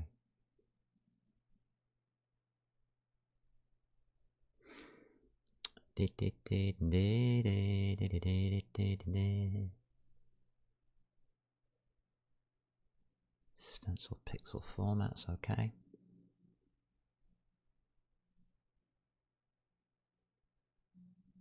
Rendering doesn't need anything else.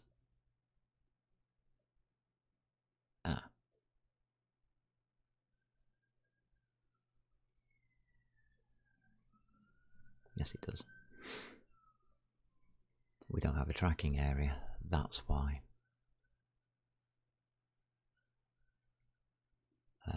So view control, let's pop in that tracking area, shall we?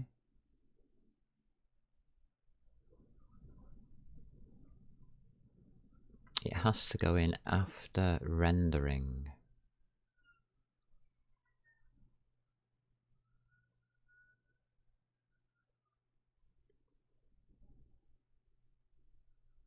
So rendering equals rendering whatever device. And this should all be queried. Is my rendering not queried? It is.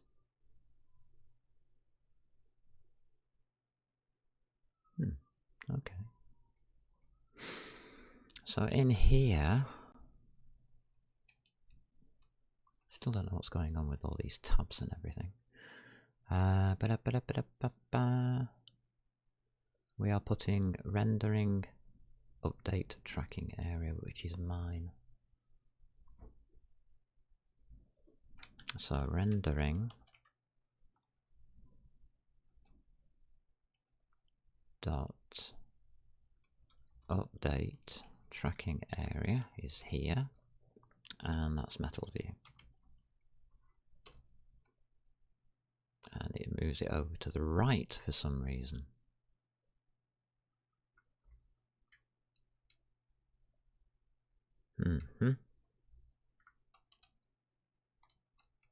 Don't understand what's going on today, but never mind. I think we need to close this down. Xcode.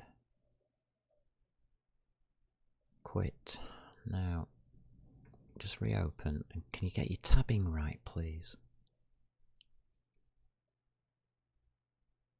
I'm not being funny, but you're messing me about. Right, okay.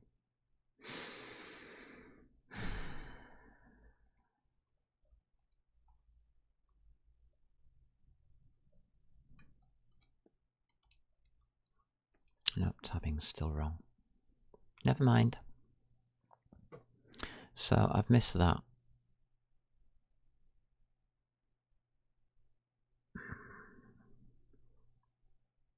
Will that make any difference?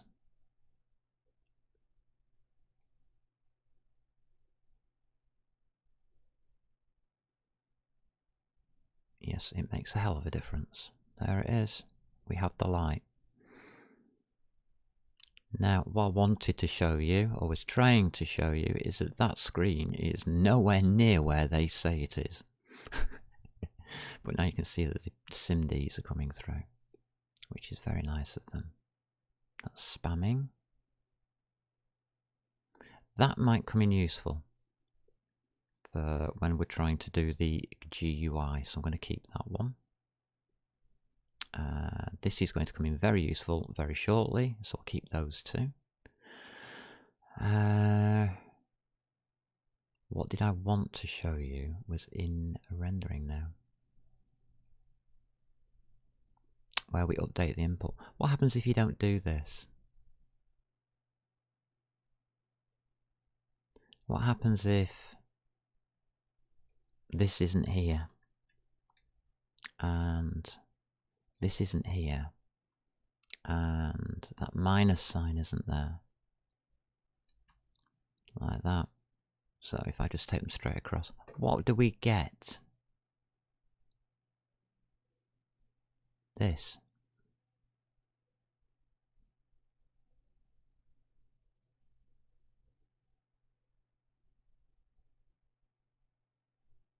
Right, it's also upside down. There it is. Right, the center of our screen is there. In the top right hand corner. Right there. And that's the offset. That's the center of our screen, that's the offset. So from the center to the top right hand corner is an offset. Why Apple have done this, I don't know. If you're using a Mac, that's probably correct.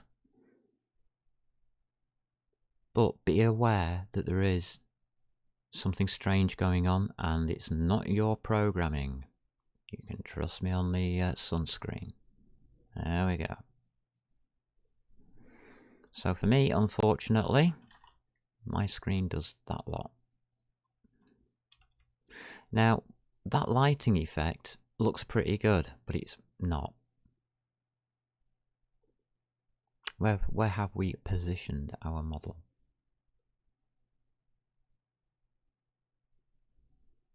There's the projection matrix. I couldn't find it before, it's right there in front of me.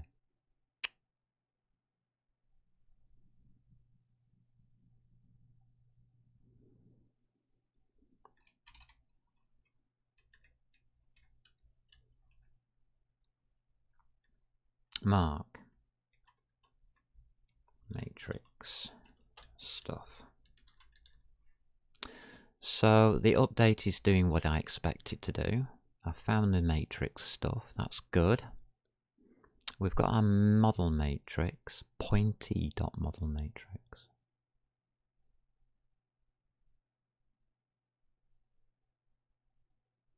So we haven't moved it.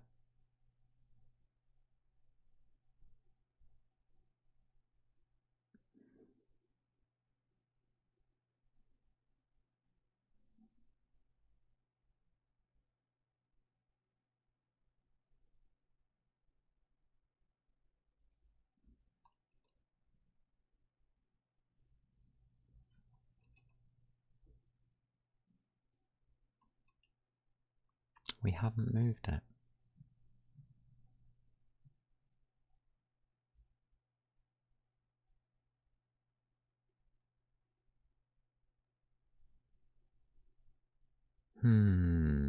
That doesn't sound right to me. I think we have. We're on a 45 aspect ratio and it's in the distance. That I found out is the correct way of doing it, even though that is a minus and that is a minus. Again, don't ask me. Ask why they've hidden the minus signs. Nothing to do with me. Sorry, not my problem. I'm sure that should go in the screen update, but it doesn't seem to be calling that screen update. It should call a screen update before it renders for the first time. I don't think it does.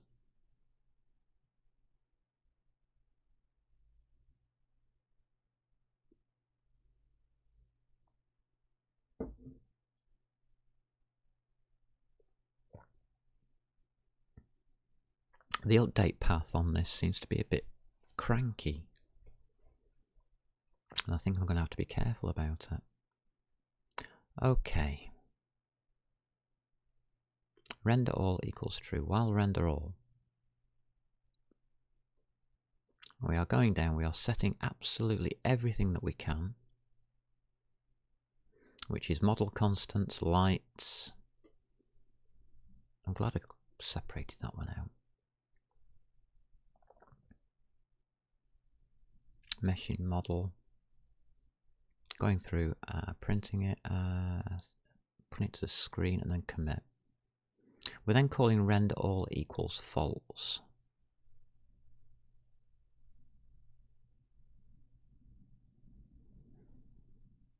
Because this is going to get dragged out. Yeah, okay.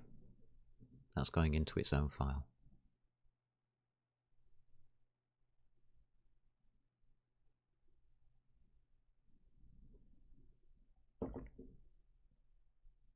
This will be called draw. We can do that now, can't we? Oh, we've already got draw. What have we got in draw?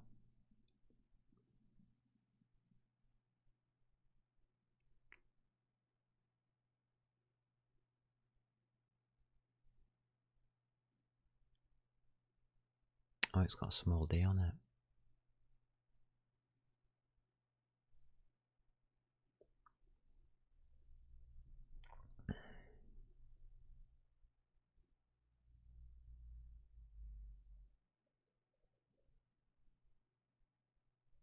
So we have a func mtk view. That's their function. These are my functions. That's their function.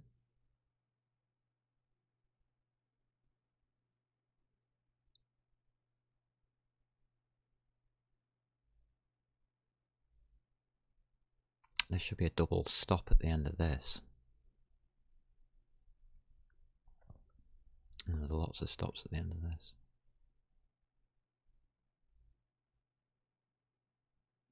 That's coming from a for loop.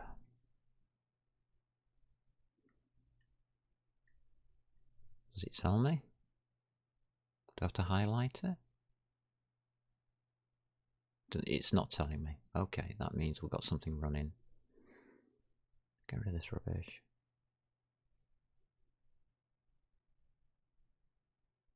You're not telling me that that belongs to that.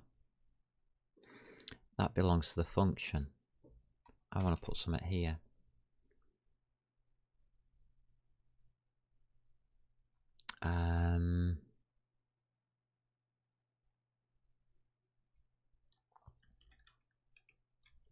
Render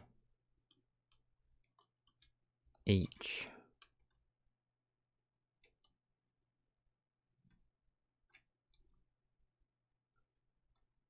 model is what I want. I'll do that, I'll do that, I'll do that. Right, that's now a function. Lovely. What I'm looking to do is to take position point. Print testing.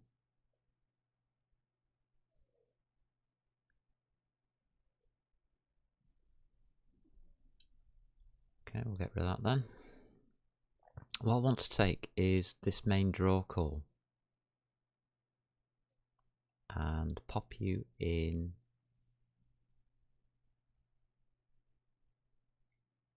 here.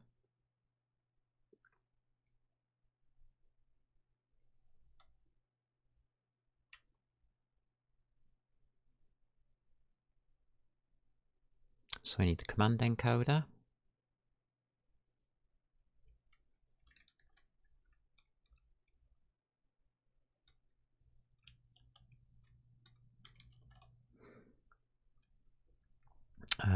Colon MT something.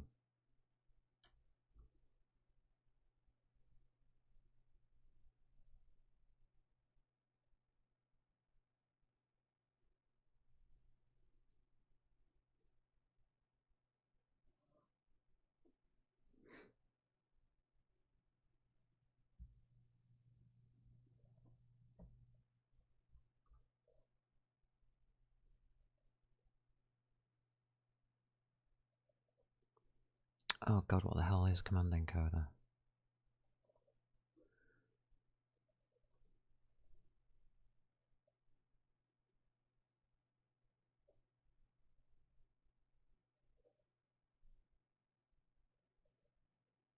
I don't know. I have no idea.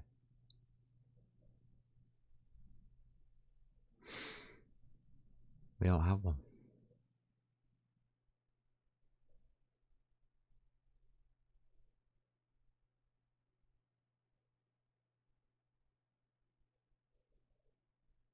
We do the metal view, we create the command encoder.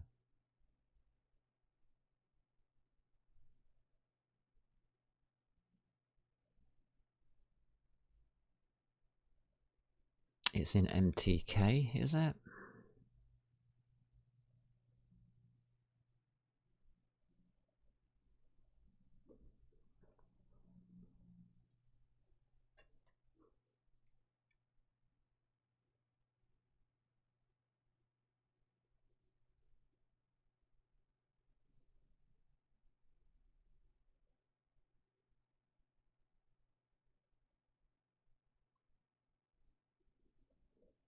I have no idea. MTK maybe? This is stupid.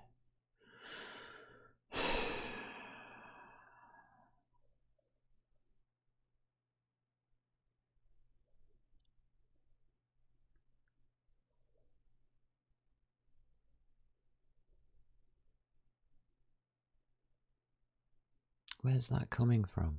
The command buffer.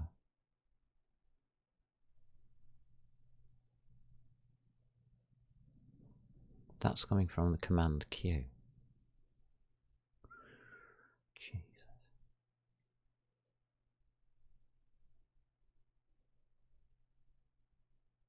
And that's coming from the device. The device is an MTL.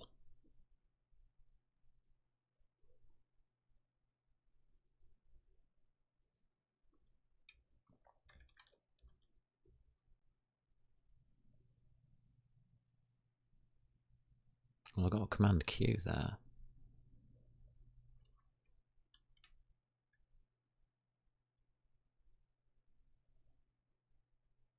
Command buffer, command queue.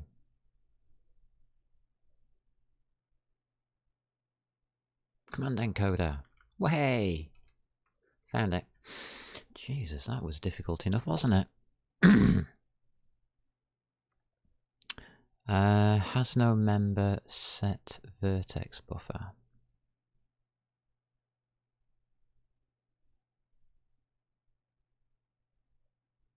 Then who does? Are you going to tell me?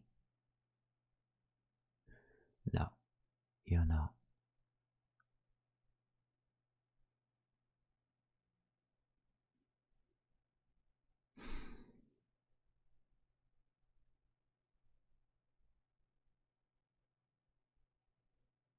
Is this coming from the view?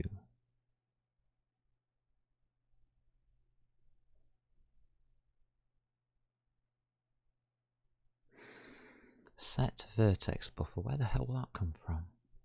Well, that'll come from the command buffer. Alright. Yeah. That's helpful. Alright, let's go backwards then until he lets us do it. I mean, that's the only way I can do this, is unravel it all. To be honest. So let's go grab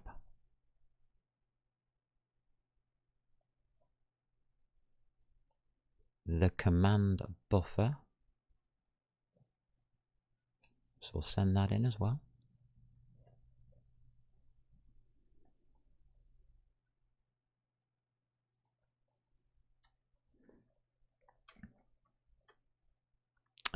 Command buffer colon MTL. That's the next thing down the chain. Buffer, comma.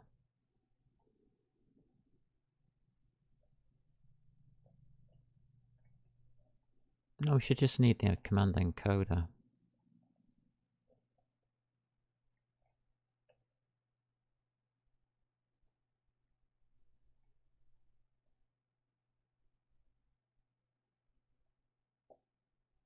Because it does have set vertex buffer, but it's already been done, otherwise I'd have to reset it all.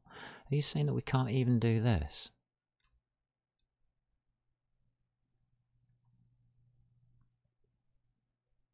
It's because it needs the pipeline state.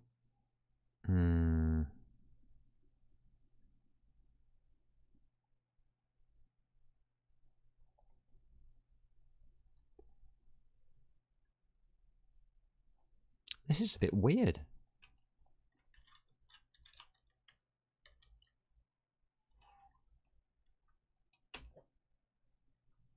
That's command encoder. Even if I call it, it's not going to work. It can't link it through.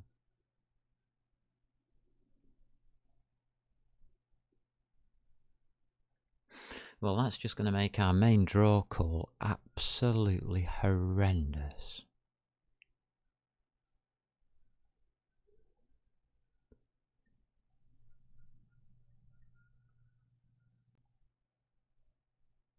Oh my god.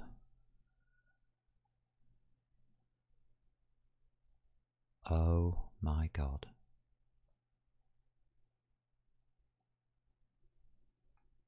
I've got no way to know now where my brackets are.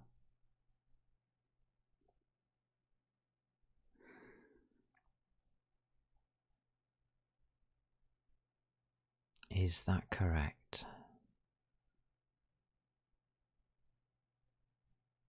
Yes, because I'm missing a for loop.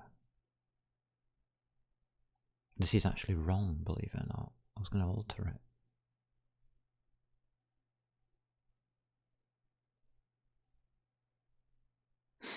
There's the other for loop. Okay. That's it. I'm happy. Cut. Or Control Z.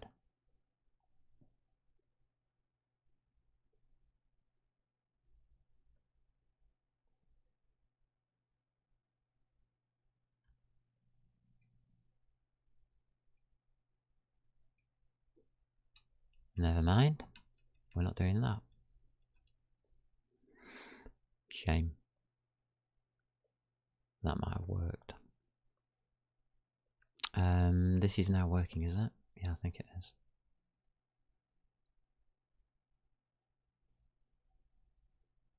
Yeah, that's working nicely. There's no escape key. Oh, there you go. Key press was 53. There you go.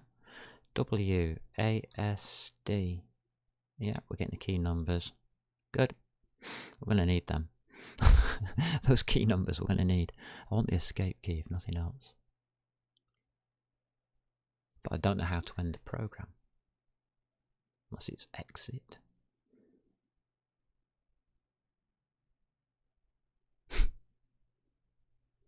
That's the crazy. Oh, didn't check resizing. Oh, just double click, it's easy to resize to do. Yep, resizing works. Everything keeps proportional, yeah. Right, I wish you would stop doing that flashing thing. That is now mouse input. I want that lighting effect as well.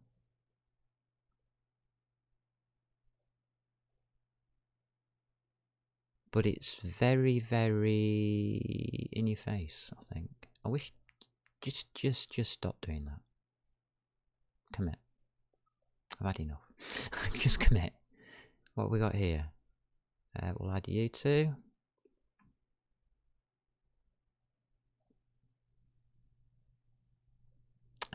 Okay, commit 7 files.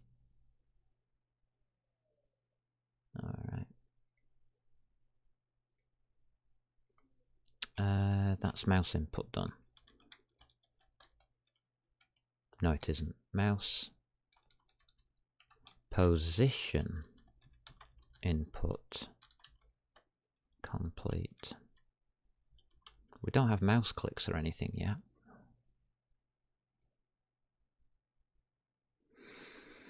I need the right mouse button no matter what I do.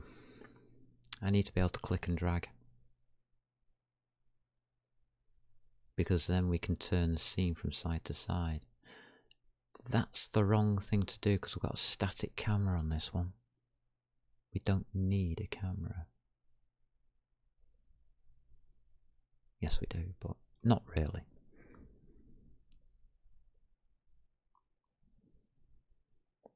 I'll just put the keyboard thing in so you can work out how to do it. Basically what you do in the graphical user interface is you under user input here, you just register a Boolean array of say 256 keys, set them all to false, and then just knot them or set them to whatever down becomes.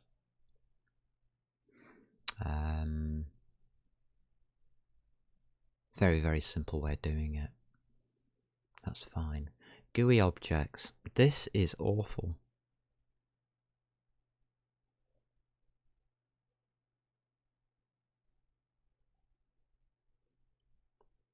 This is just totally awful.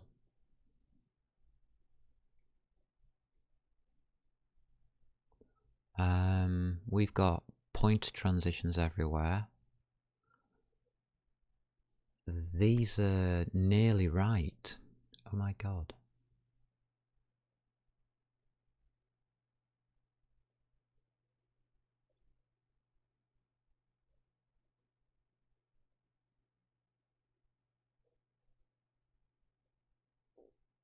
Right.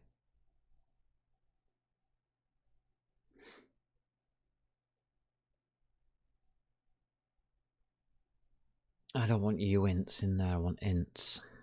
That's the first thing. I think I might be rewriting this. This is GUI initialize, isn't it?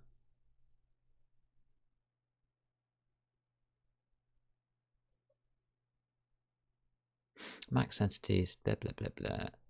We need an unused. So let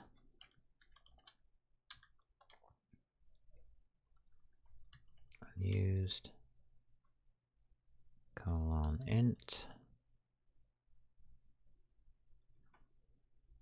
int fast.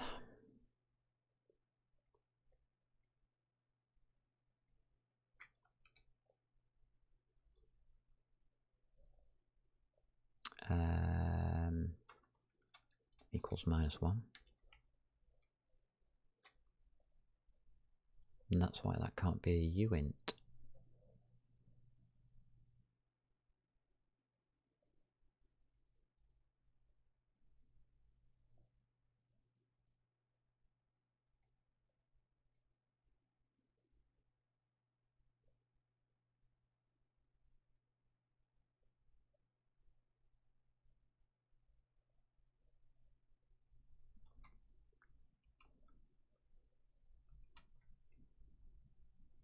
Come on, should be code errors, no? We're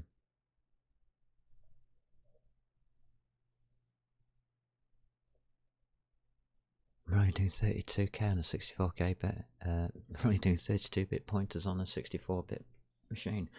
That should be errors. Seriously.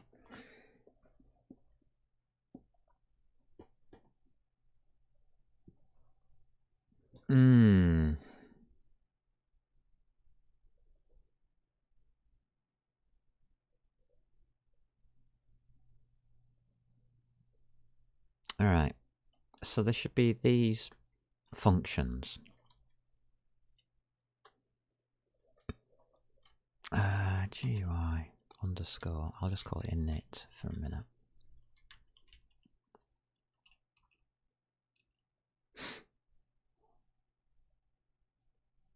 Right. We need to think about this a bit better, a bit more creative, I think. As this initialization of the ECS for the GUI is critical to the operation of this program. I mean, mouse input and keyboard input are minor things.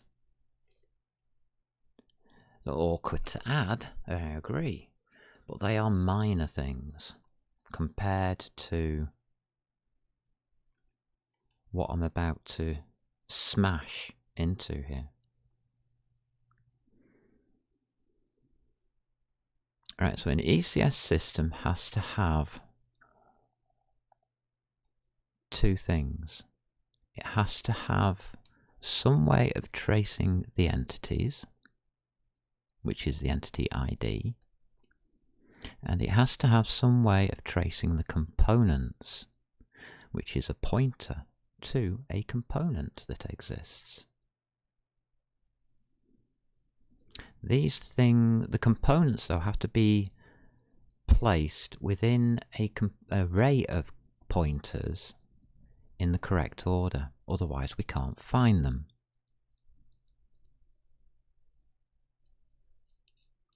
And I hope that makes sense.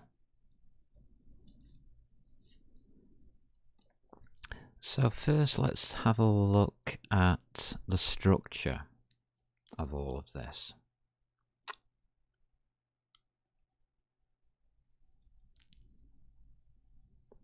It's a shame I haven't got my pen on the Mac. Could have drawn it for you.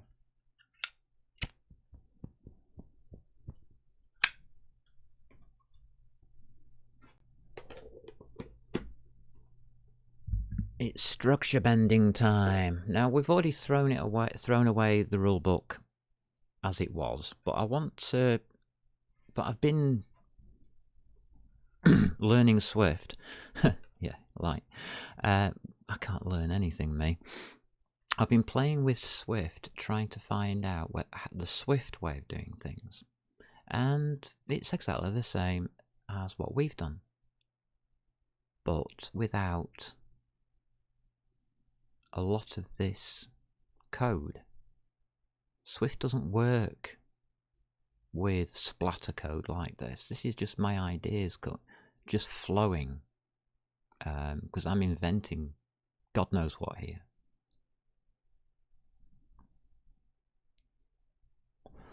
But what caught me onto something was that bit in the rendering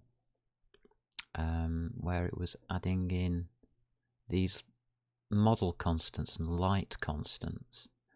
It's that ampersand sign there. That's a pointer. So I can use that to my advantage.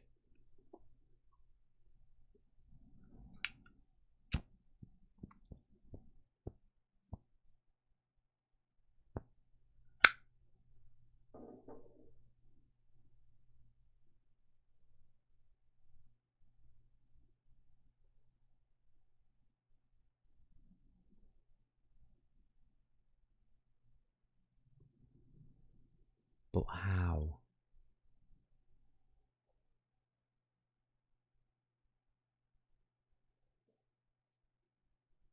Oh, wait a minute. Let's have a look at common.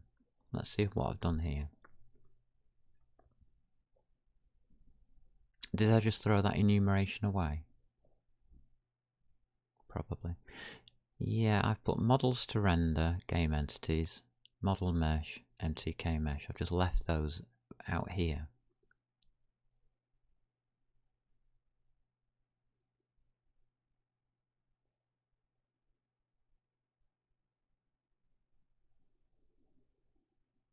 So that we can access any or both.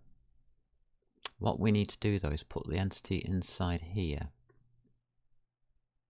These are just these are numbers.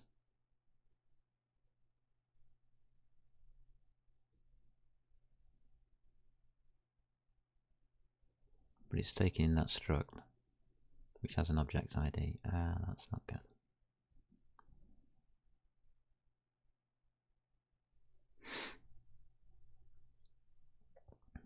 I suppose that's right.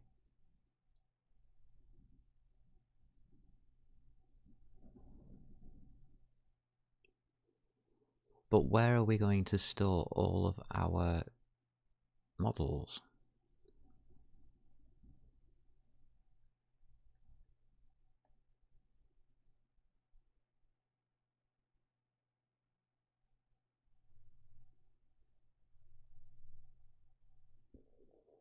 Because currently that holds one model mesh. That's why it's wrong.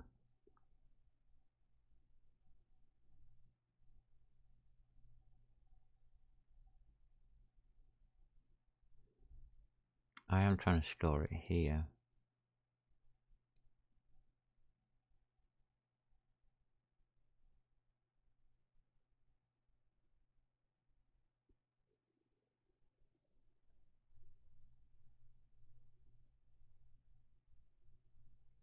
Am I allowed to put an ampersand sign in front of that?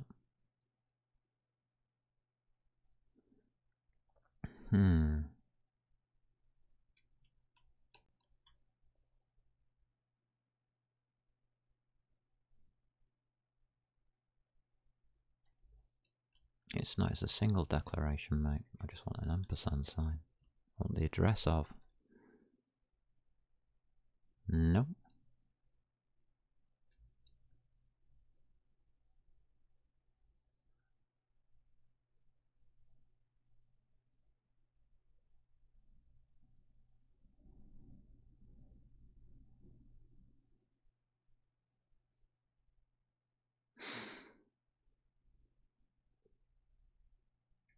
Can I have that? Well, and afterwards, don't think that'd work. But and, or star, isn't it?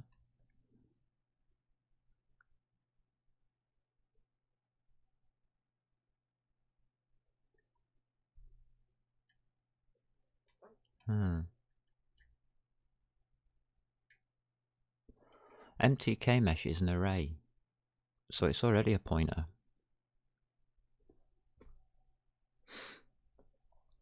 How would be pointer starring a pointer?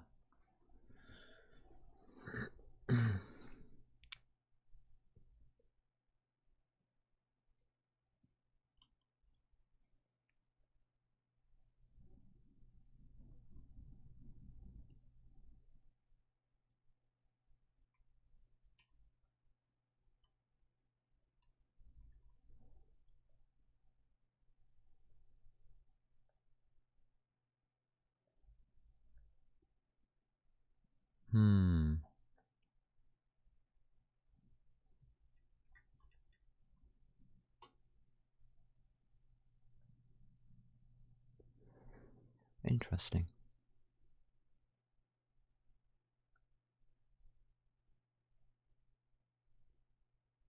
Very, very interesting how you can't do certain things. It's very, very type heavy. Vasta. Yeah.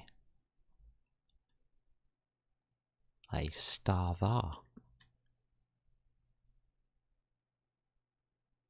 Maybe not a var.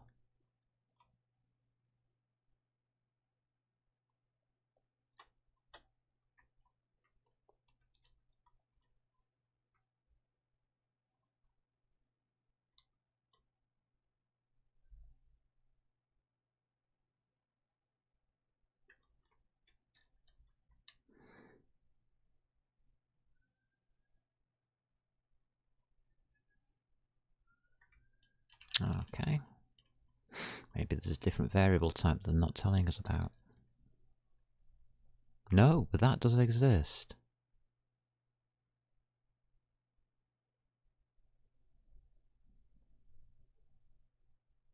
Interesting. Right, let's go play around with things. I'm going to leave this a lot around. Ah, yeah, here it is. Enum.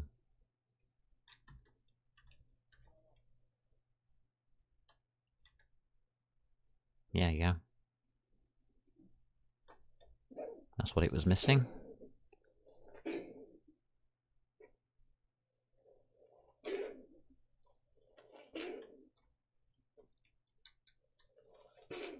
Just call it an int for now, I don't care. There we go. That's how I'm supposed to do my enums.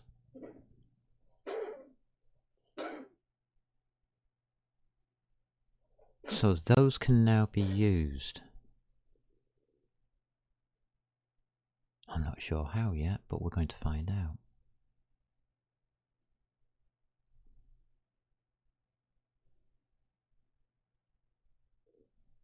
How are we doing in here? Yikes, yeah.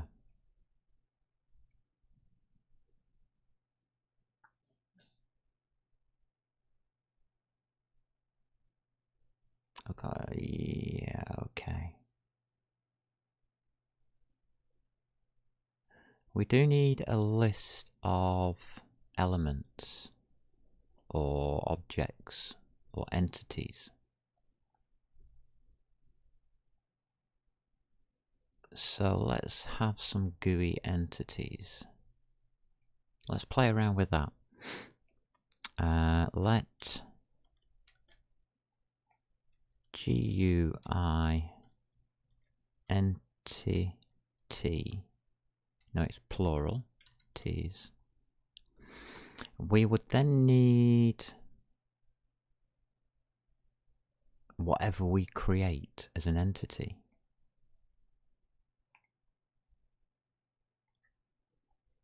Which would be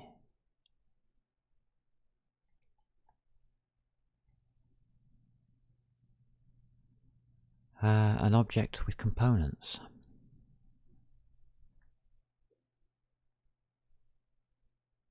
So that would be game entities. Just a list of game entities. That works.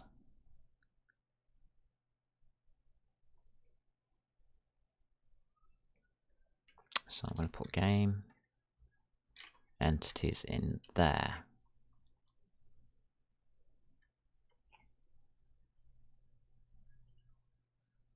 Interesting. Colon space. Game entities, right.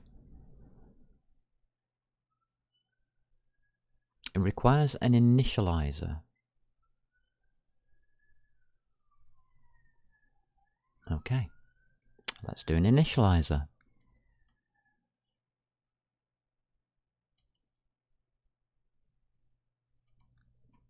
I don't need to do it that way, do I?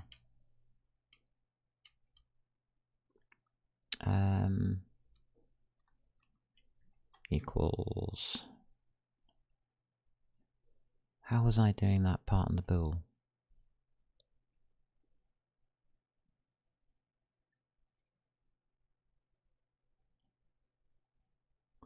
I did a repeat false on the bool in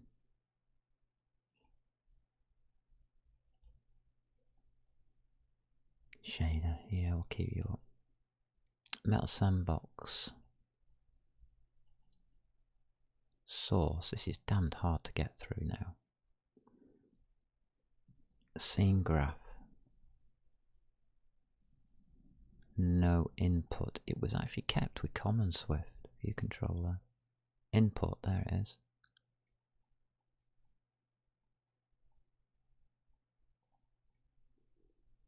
In here, I set it up mouse position, rendering, init rendering, yeah. Where's the initializer for the other part?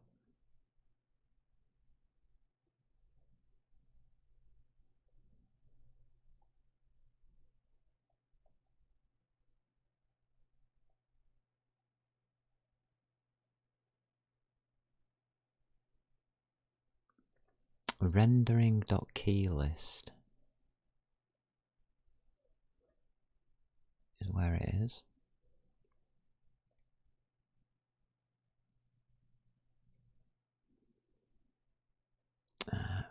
This is a problem, as I keep saying, with this load of rubbish.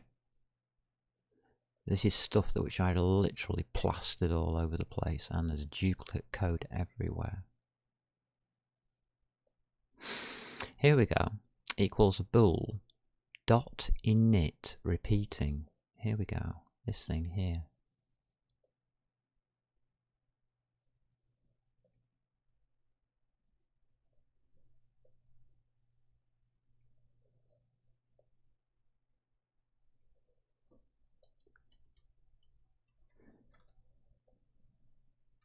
So if we initialize it as repeating unused,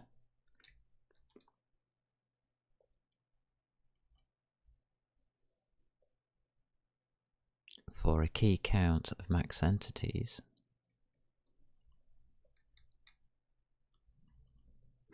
like that,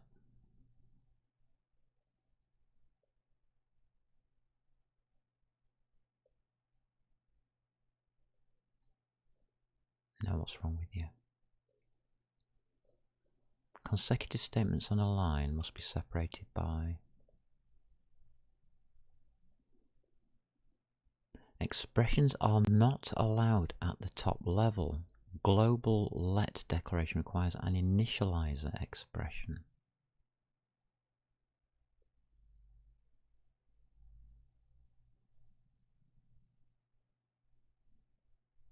It can't be resolved without contextual type. What that means is that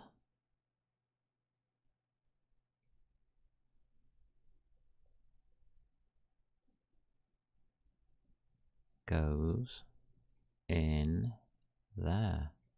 That's bad. Absolutely. Oh, alright. Still not liking it, right?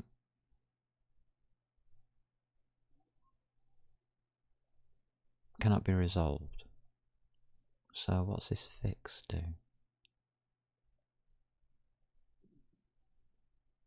I see.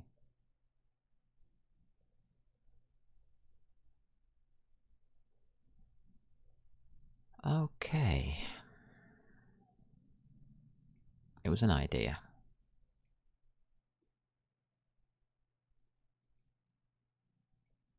Well, let's try a different idea. Var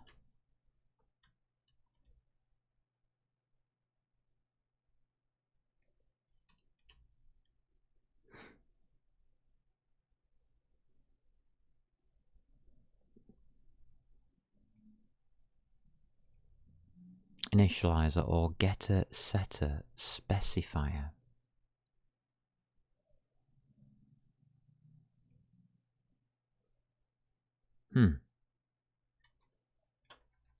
What do you mean that?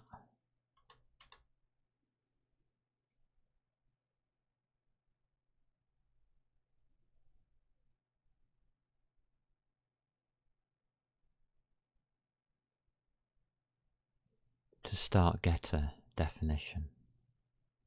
So you would have that and that.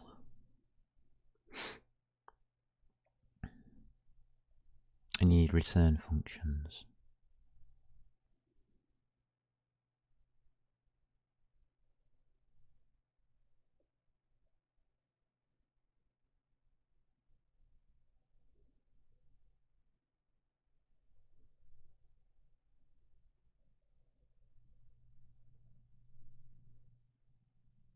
Okay, so you would return GUI entities.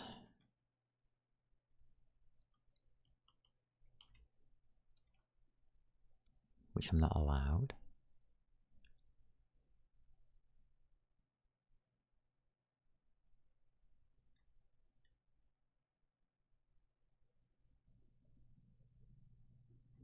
No, I'm not really liking this.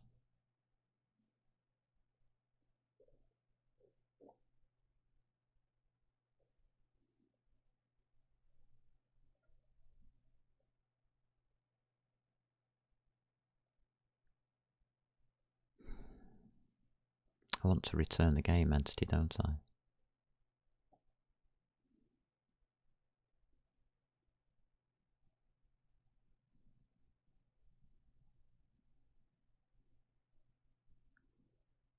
Okay.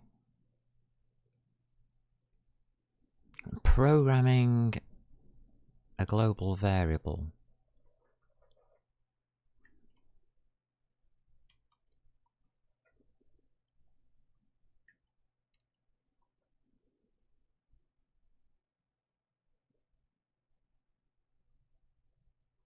I don't see how that can be done.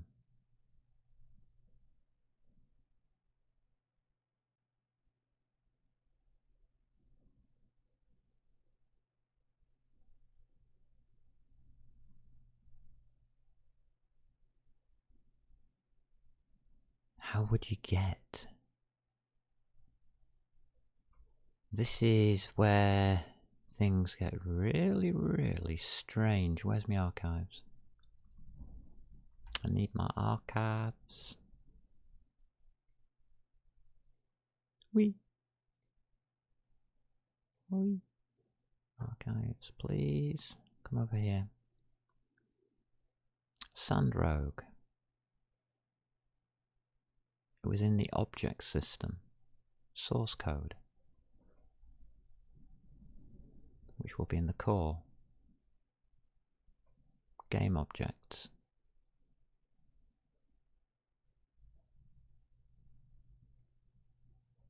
Okay, yes, I use C code. Let's get you out of the way for a second. Right, let's have a look at how I did the return on this. So there's your initializer.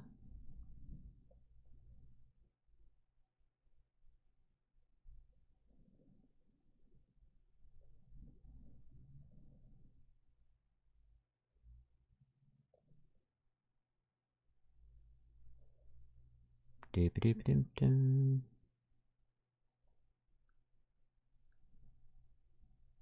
Yeah. End of Wandering Monsters game item data initialize. Okay.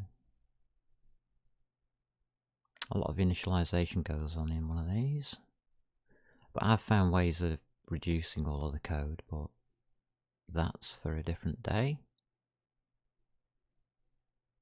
That's above with the model. Sleep. Level rooms discovered. Object update. Here we go. Blah de blah de blah. Object create. We haven't done that.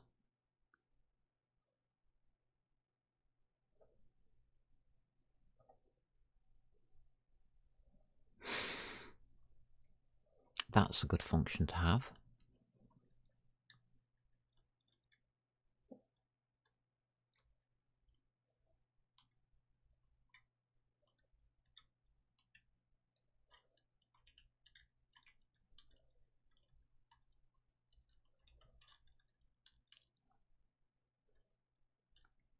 Create a button or whatever.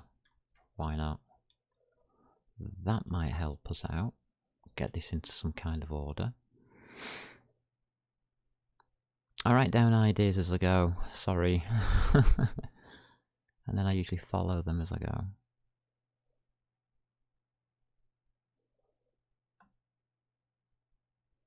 Add to render.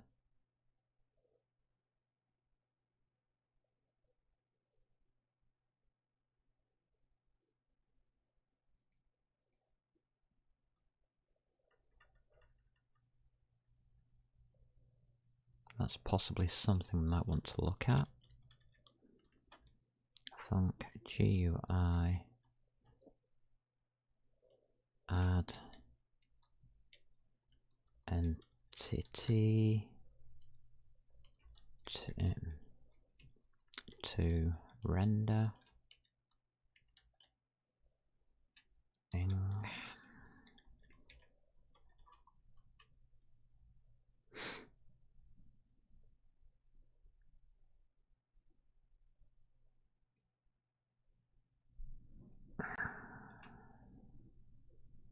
What else we got in here? This might be useful.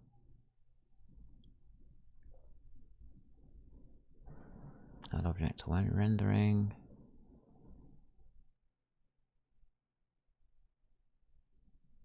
Another add monster to rendering. Add doors to render.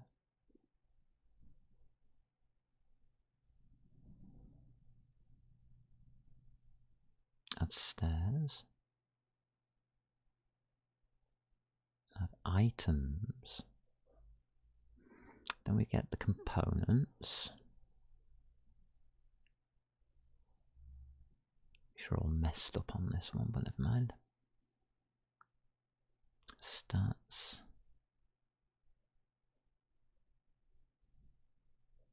Look at wandering monster location. Interesting one.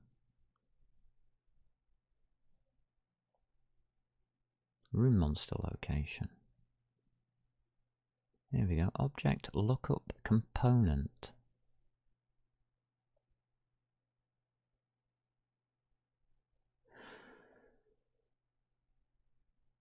This might give me the bit that I need.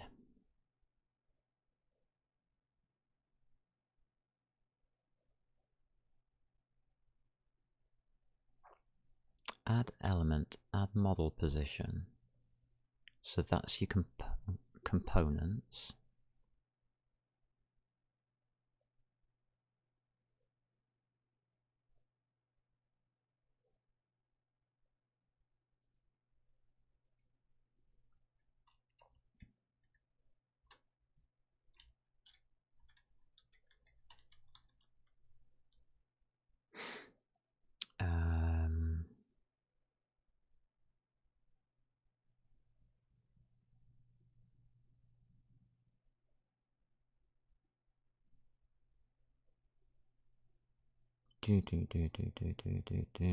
Update init. I think we're going to put it up here.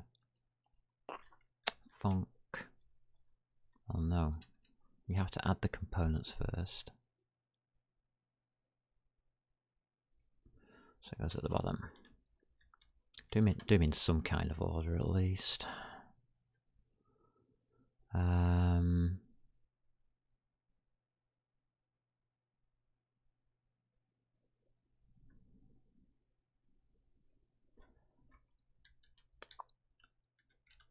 Look up component. Now, according to what I've got here,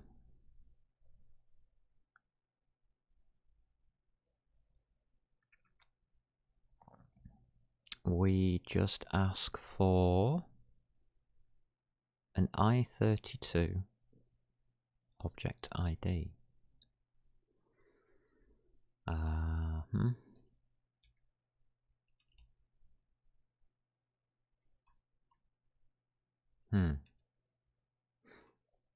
So, object ID. Let's start here and see what I can do. And that's an int. No, an int 32, comma.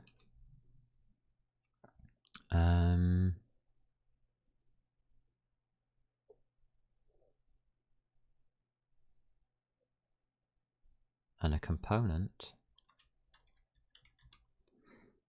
which I'm also saying is an int 32, but it isn't.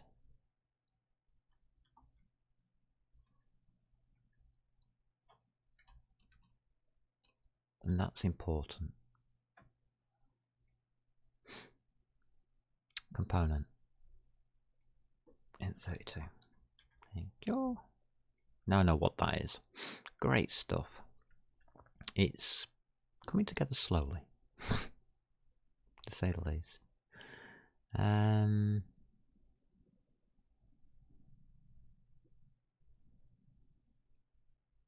we remove that rubbish from there? Because I don't really know what I'm going to do with it yet. Can I pling these or something? How did I do it before?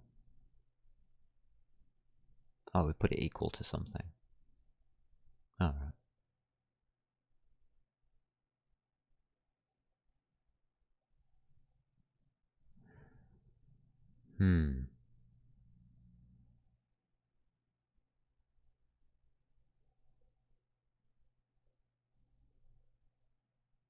I can put that equal to something.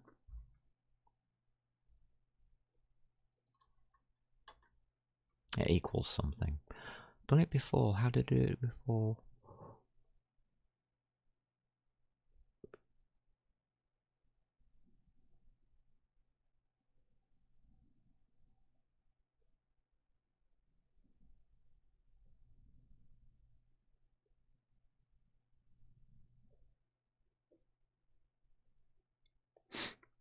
I want that as an unused.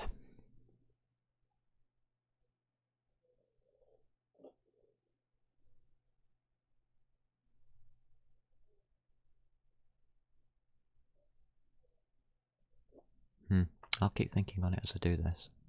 Right, let's go back to component. It returns the object.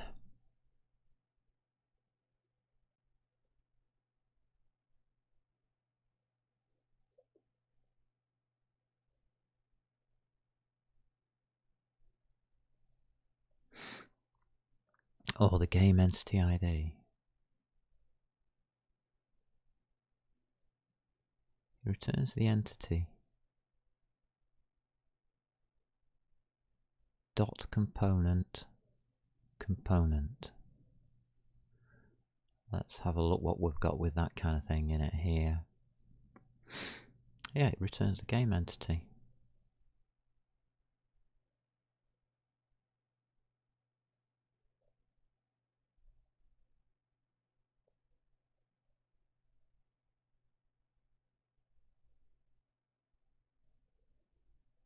So it returns whatever we call this variable. Dot component using the ID.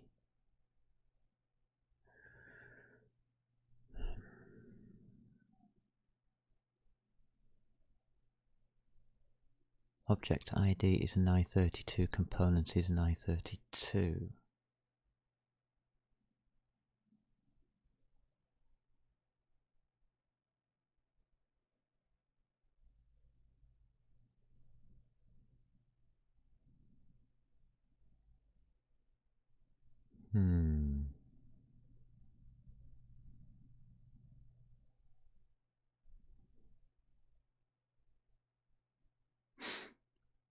We've got pointers going in.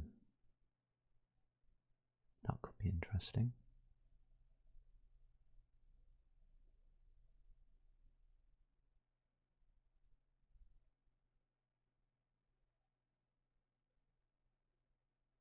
So the entity will be whatever's at, if I can ever get this written, this bloody variable written, it'll be in here.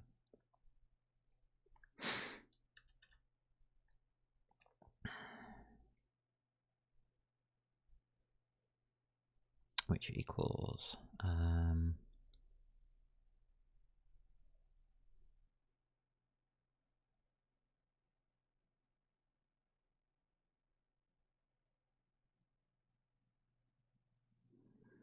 initial value.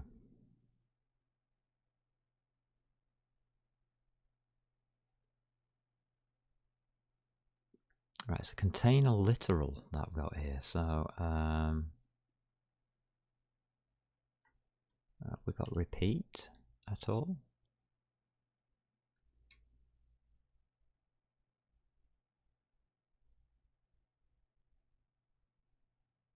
So type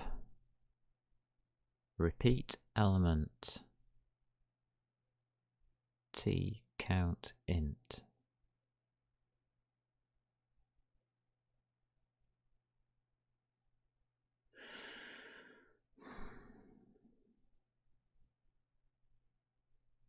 Or I can have repeated. Now, as soon as I put a repeated t in it, I'm going to be giving it a type which is a struct, and it's going to blow up.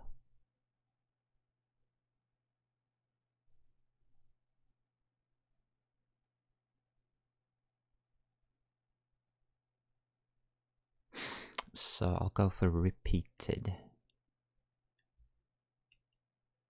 Repeated, unused. Oh no,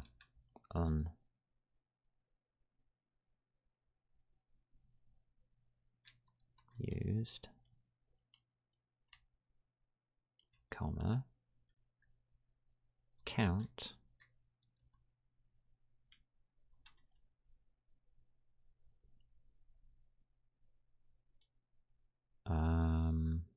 Oh, we've got a capital C there. Count, C-O-U-N. Range bound.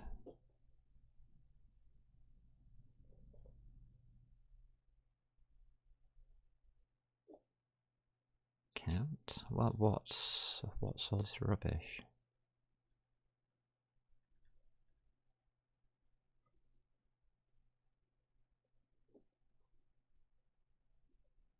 Byte count formatter. Interesting. Map a table. Alright.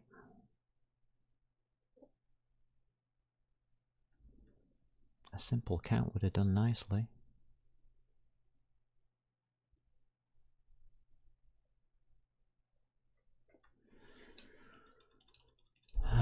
Unused. 4.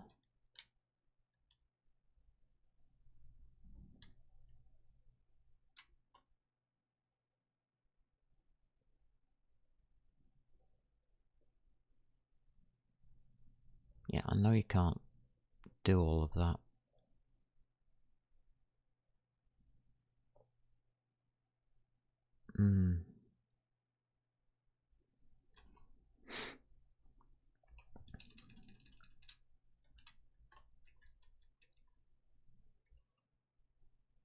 I'll say blah blah blah blah. R to R query with continuous storage if available, self repeated nil.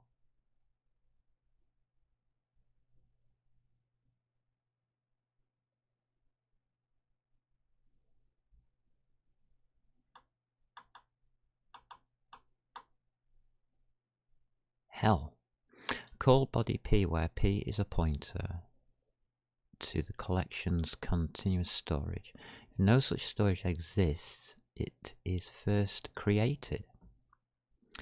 If the collection does not support an internal representation in a form or continuous storage, body is not called and nil is returned.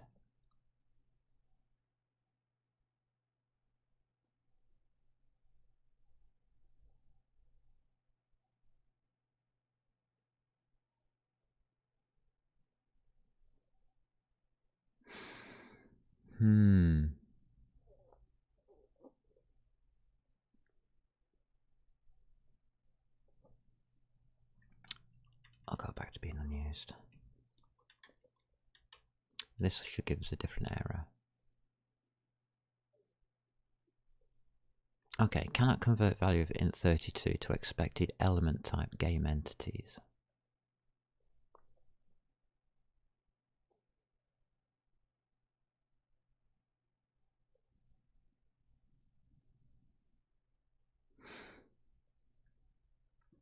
Okay. So game entities, because we're stuck with that. We has to be the type.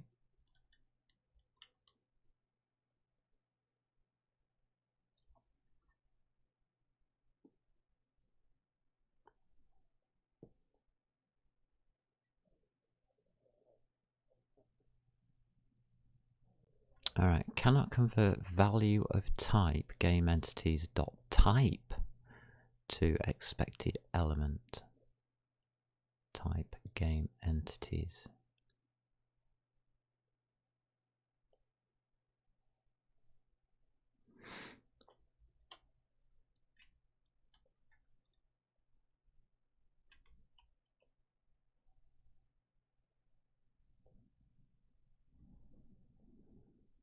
Okay.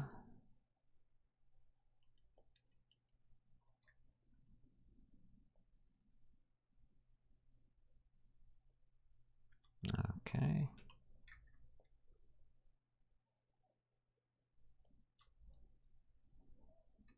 All right.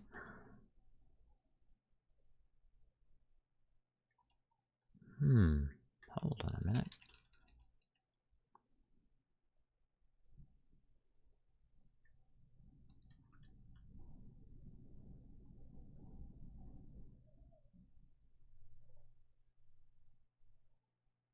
Okay, we've got two things going on there.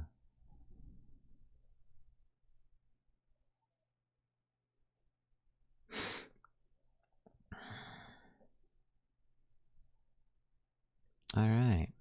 I think it's one of these repeated blooming raw thingamajiggy splendid things.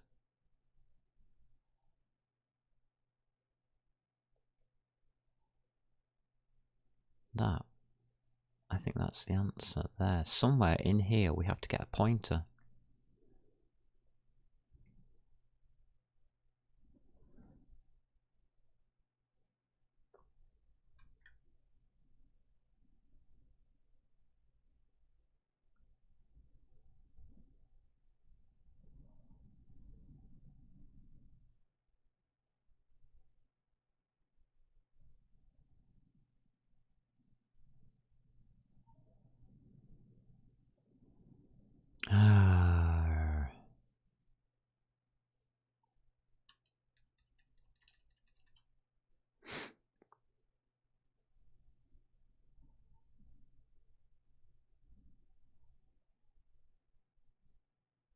Huh?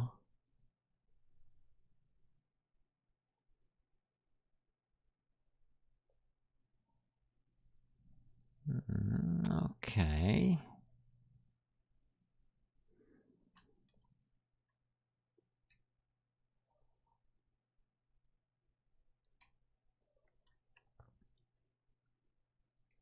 Alright. I'm guessing.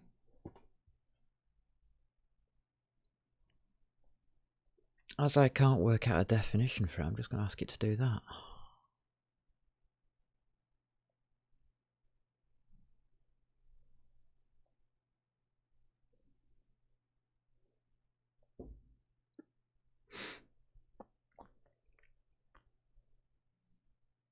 Alright. Okay, so if that's your GUI entities and you want the component,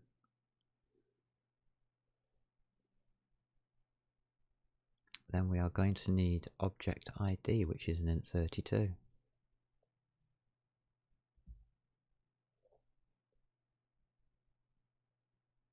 This doesn't make sense to me in Swift. It does in all other languages, because what you've got is your entities, then you would have your object ID, like that. Then you would dot the entity to get your component, expected member name following dot. Yeah, component.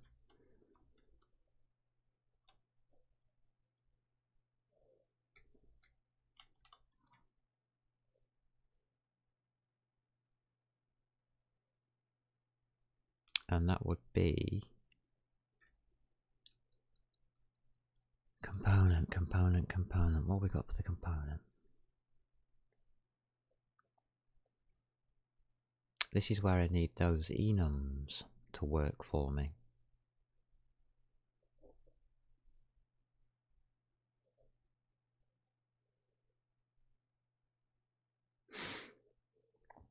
And that would be, no.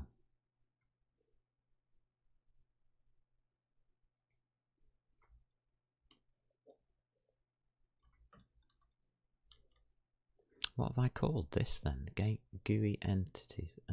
Right, game entities.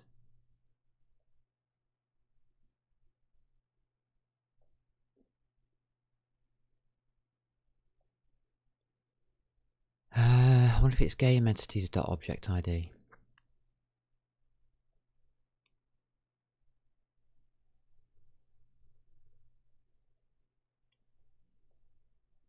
No sure yet. Component, let's see what I've called it in here.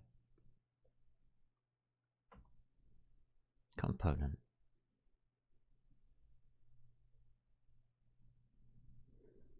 And I'm just about to put a uint in there.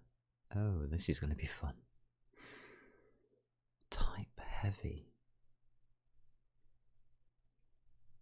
And I want to put in component type here. And we would want to return that as a component type.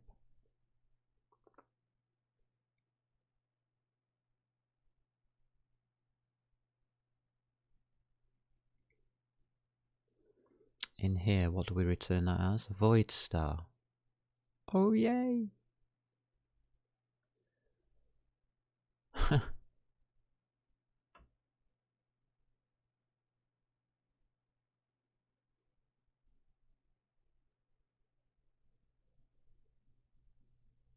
One of these structs.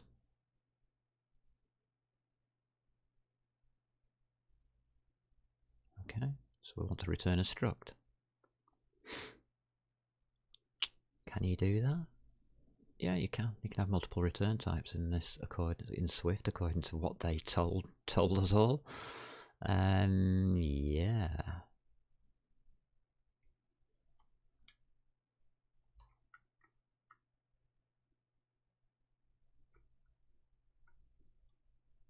Let's give it a return type of a struct.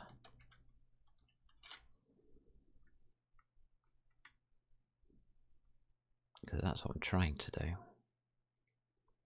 Let's return that. Okay.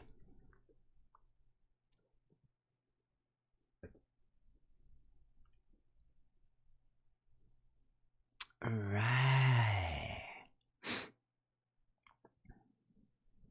So the first thing it's telling us here is what? Don't know. Expected open brace in body of function declaration.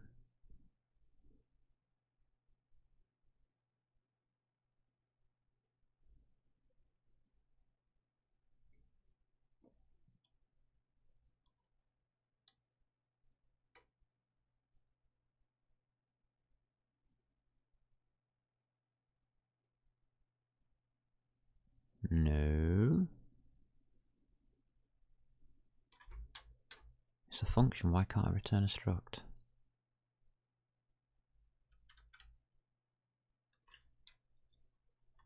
Put it in brackets or something, I don't know.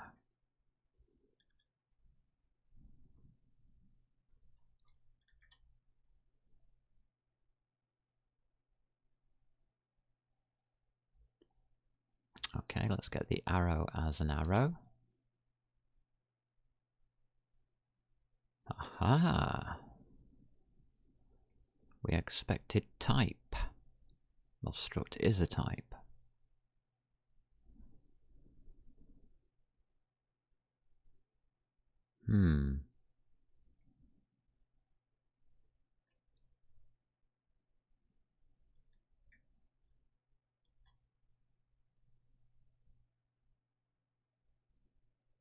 Any.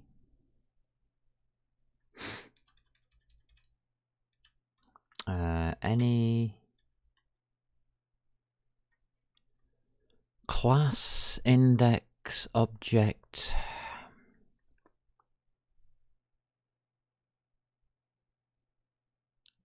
No structs.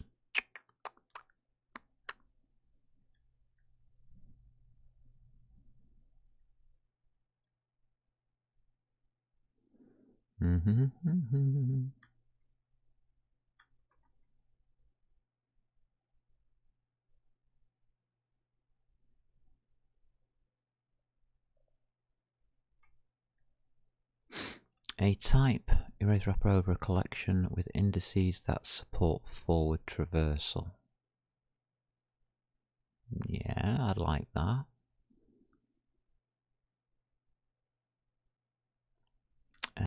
Random access collection, a bidirectional collection, sequence, a type erased sequence, any iterator.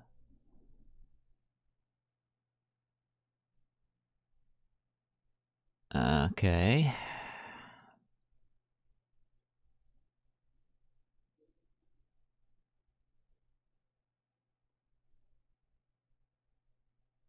Any object would return a class.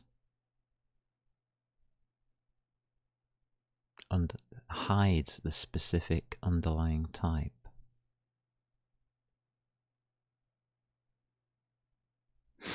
The protocol to which all class types. No, not classes. How's about any?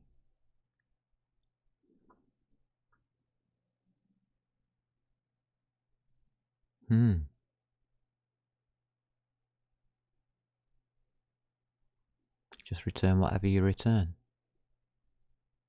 Okay, let's have a look at the next line. Cannot convert a value of int32 to expected argument range int.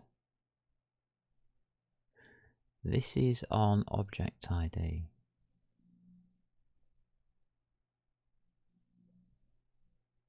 Okay.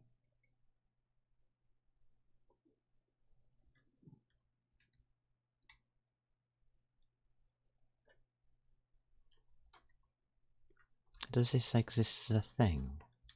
Range? Yeah?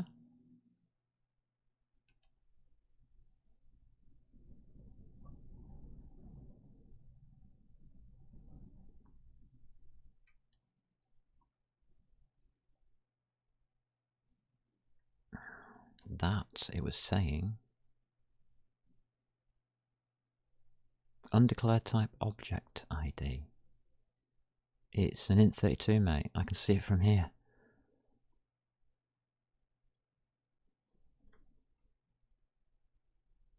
Sometimes spacing matters.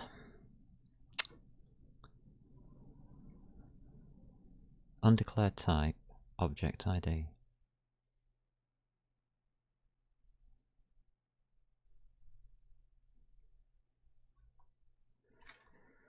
Let object ID equal object ID.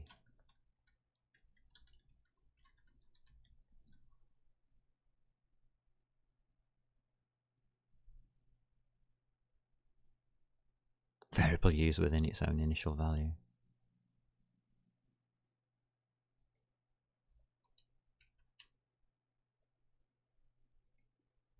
La la la la.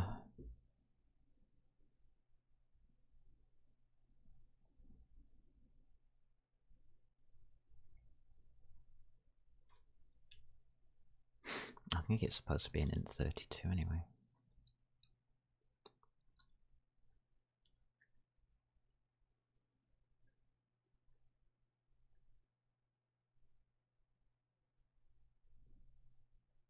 It is declared. Object ID is declared. Surely.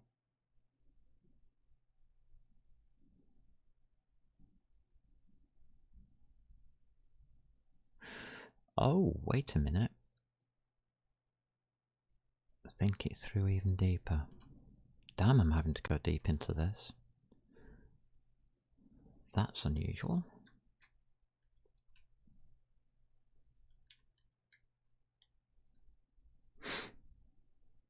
So range.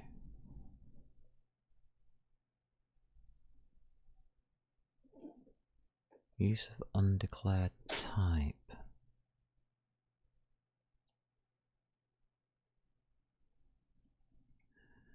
How's about game? Underscore entities. Dot. Object ID. Okay.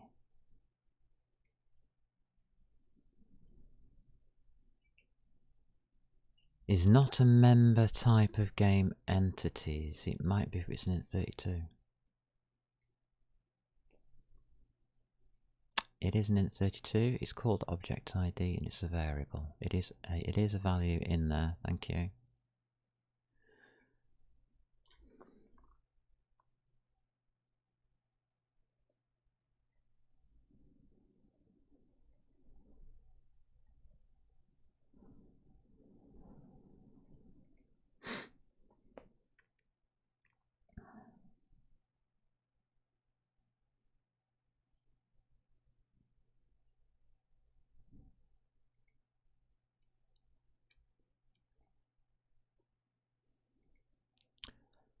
Ooh.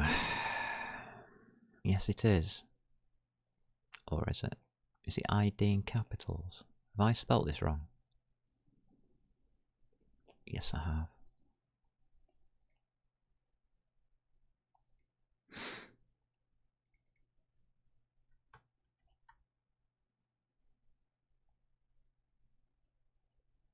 Okay. Property object ID is not a member of type game entities. I'm sorry, but I just double clicked it over, so yes, it is.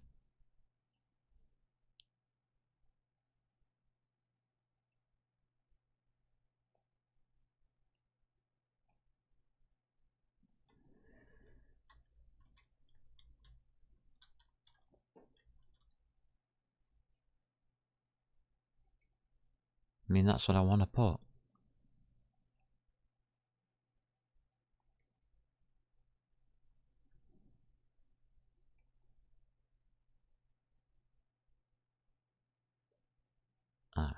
Okay.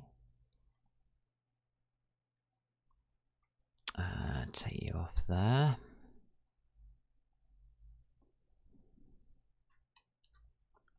We would have to put that there.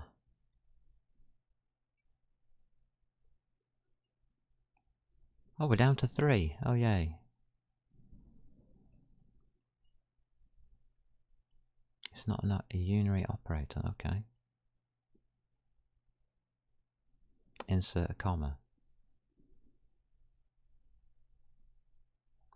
Trying to say P. I don't want that little greater than sign and equals to join up.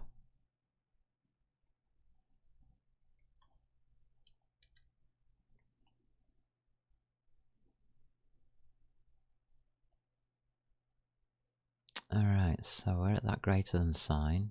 Is not a postfix unary operator.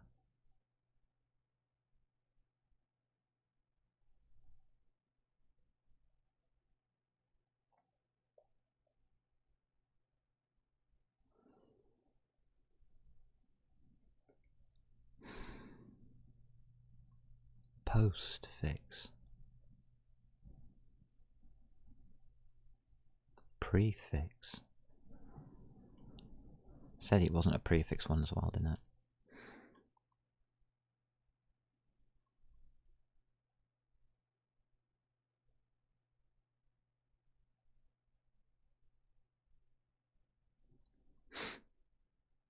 I need to know which object.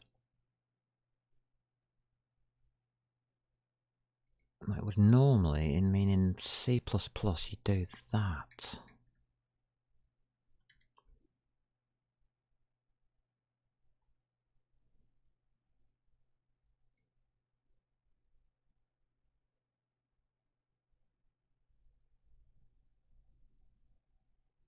Alright, well, I don't really care about that anymore.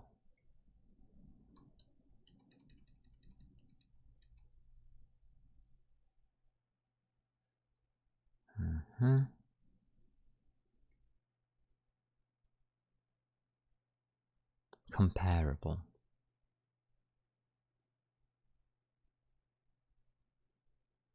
Pardon? What are you talking about? What protocol comparable? Hold on a minute. Why is my network erroring again?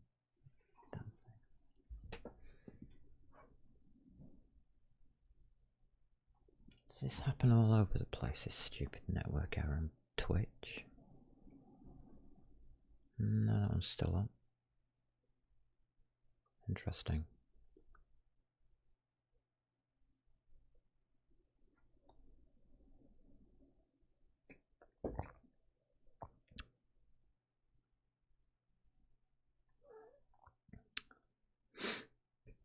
Are you saying that I'm going to have to do this myself? I think it does.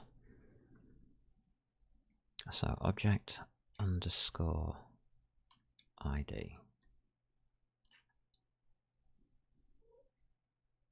That's what it should be. What I would then do is, ignoring that last line, for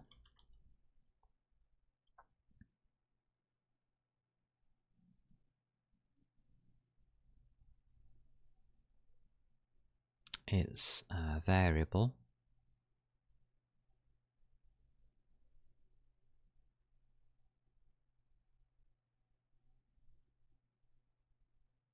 so what variable can we have?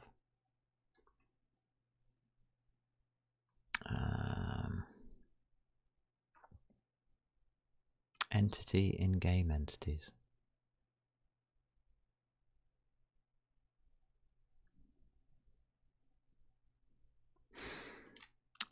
Variable of okay, yeah, for entity in GUI entities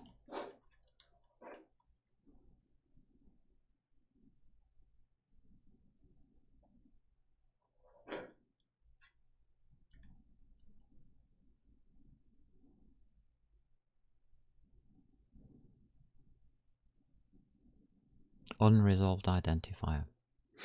That's what I was thinking.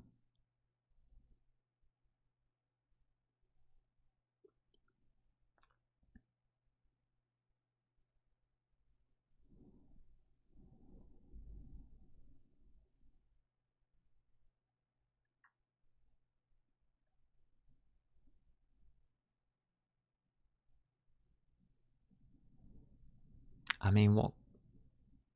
Right, so that would return a game entity, not a component. Okay.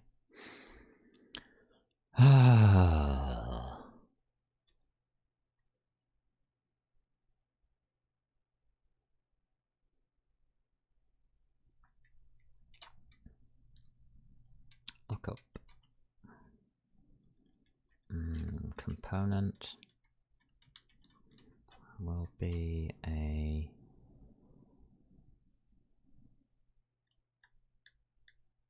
something.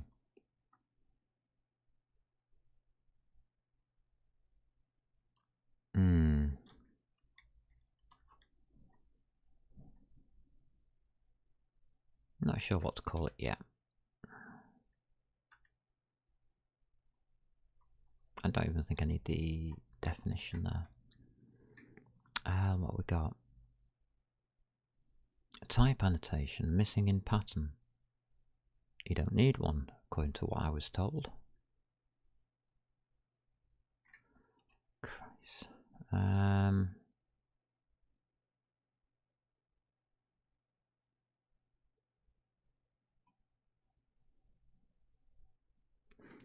That will be a game entity.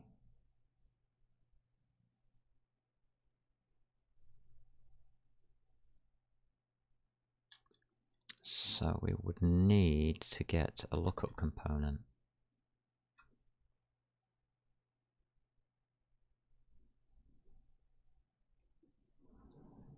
Let's get rid of that for a second because it'll only distract me. How can I resolve identifier GUI entities? By initializing it.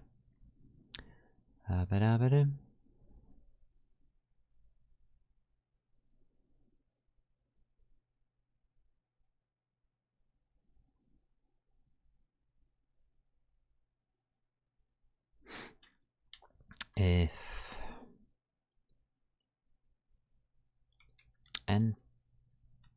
entity, no, I've got to go through each component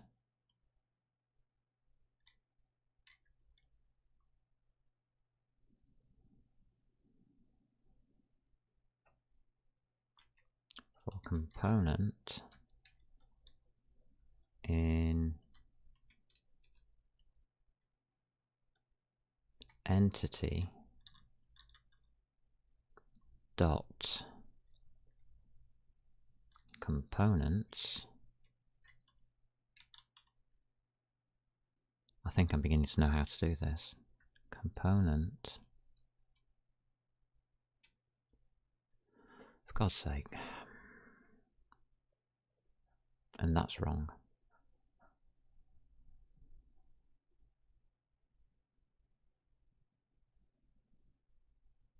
Oh no, it isn't.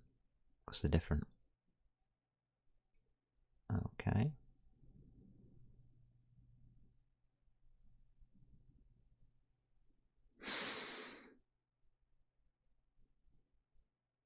God, this is going to be slow.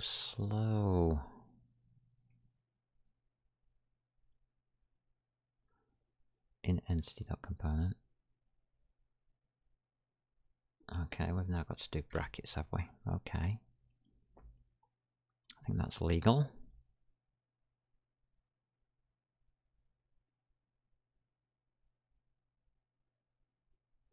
If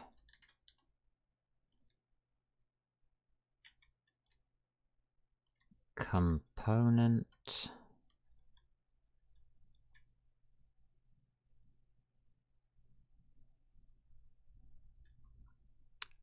dot ID, it's going to have, each component's going to have to carry its own ID, equals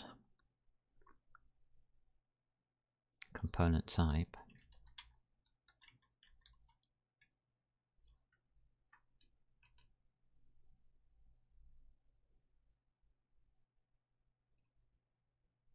then return component. That's what I've asked it to do, to look up a component. What we don't have is this .id.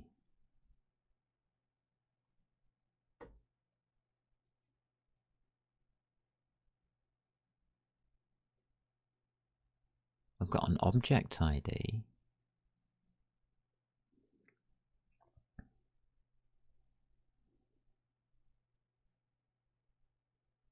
We're going to need a component ID.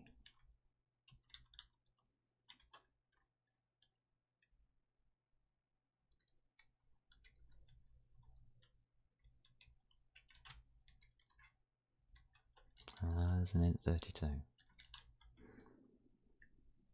Alright.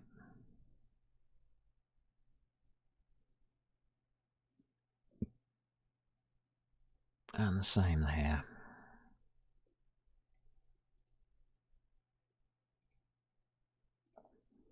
Because this doesn't store them necessarily in any order, it just randomly puts stuff in. So right, let's do that. So we now have a component ID. Hello, Dingling. Thank you for a dingling. And another hello. My phone's ding-linging at me as I'm thinking my way through some other rubbish here for looking up components.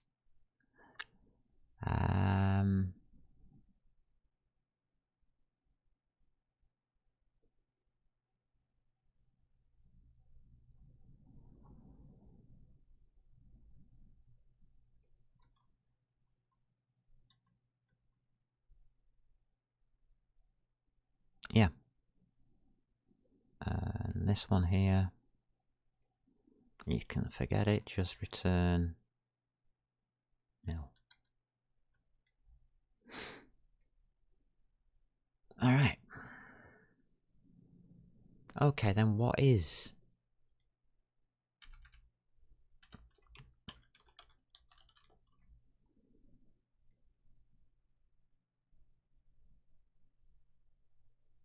Alright, so now we have to try and resolve identify GUI entities.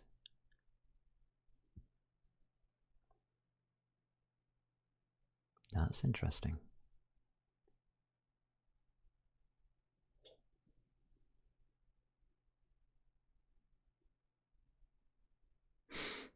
So when we create an entity...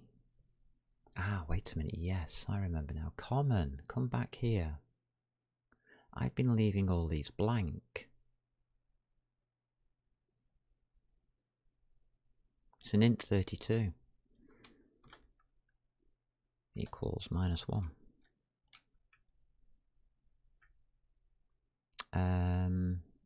These can equal nil. I'm sure of it. Yay, nay? Nay. Okay. So I've not got to these positions and things yet. I'm just messing about at the moment trying to work out how to get game entities up and functional.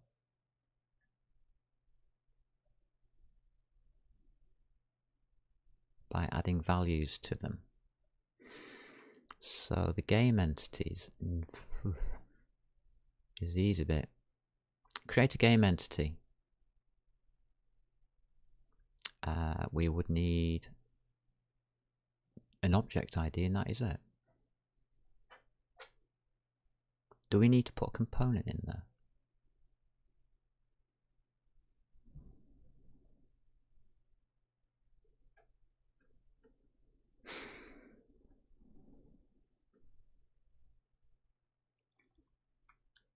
All I would need is the object ID.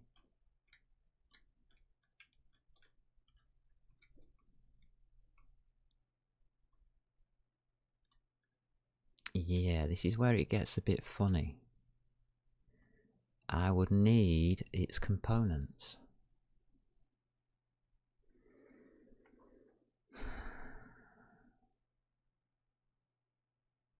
Would I?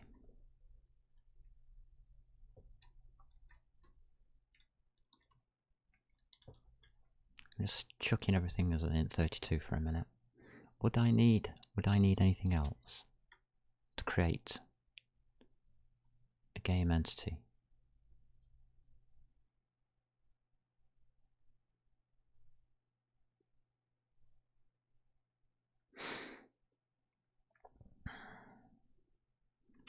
Two things happen when you create a game entity. You actually create the game entity itself, plus you add it to here.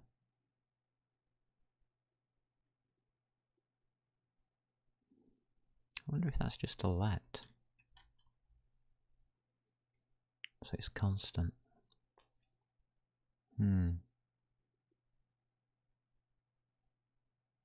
That becomes an array.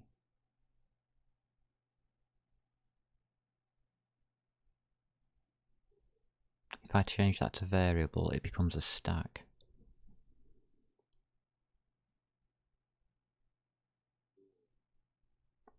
Last in, first out, I think. I don't think it's a FIFO, which is first in, first out. I don't think that for a second. But it doesn't tell us anywhere, so what's the point in looking it up?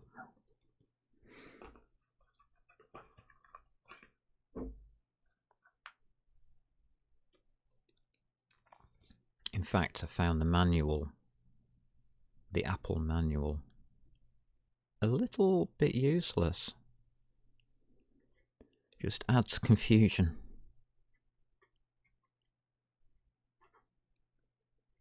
So I've decided to learn Swift the hard way.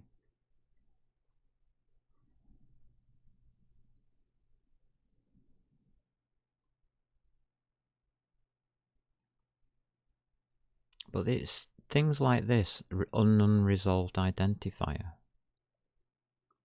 Does that mean you want me to pass the entities in?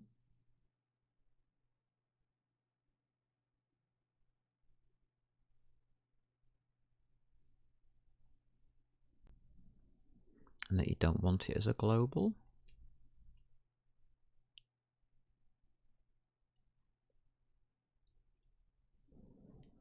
Would be interesting. I'm trying to work out what type it is.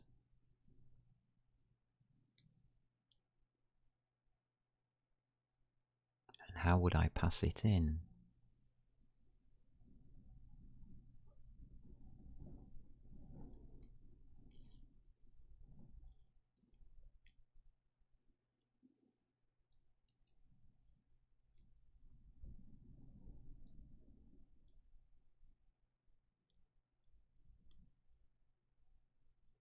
It will be passed in as a struct.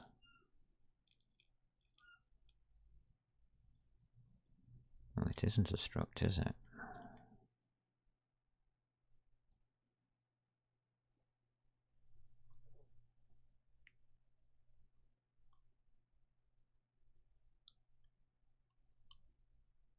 It can be a struct.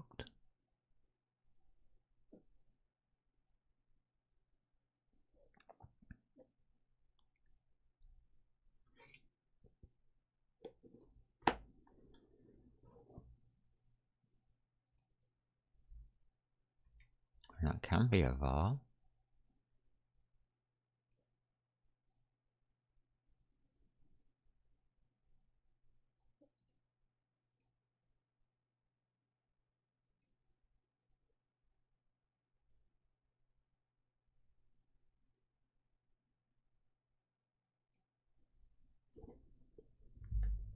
I think I've got an idea.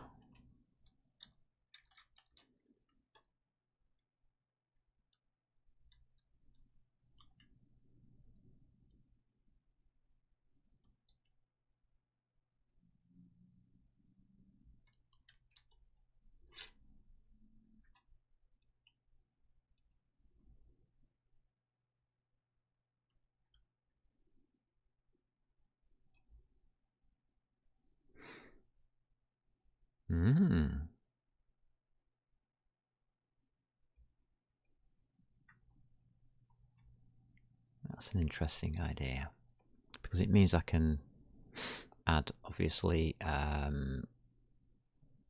game entities, GUI entities. You can different lists of different types of entities, and you can also have the render in here.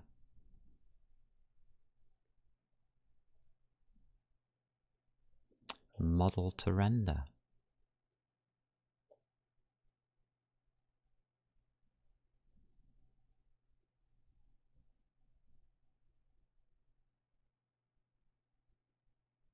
That might be able to go in here, because that's game entities as well.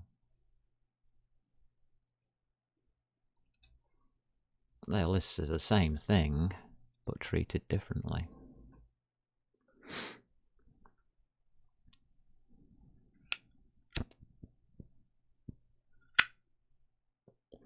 That makes for a sensible idea.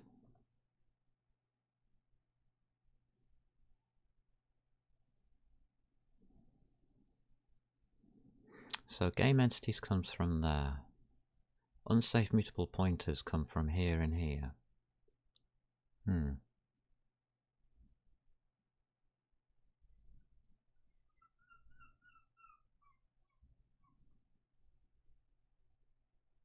So now we have a struct. What can we do with a struct? ECS main.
Really?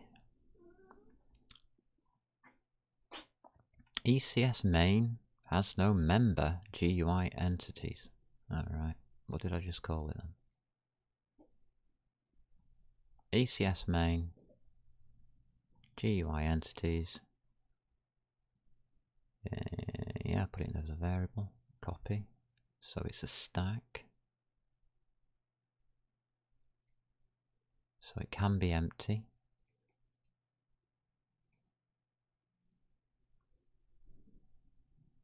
Wow.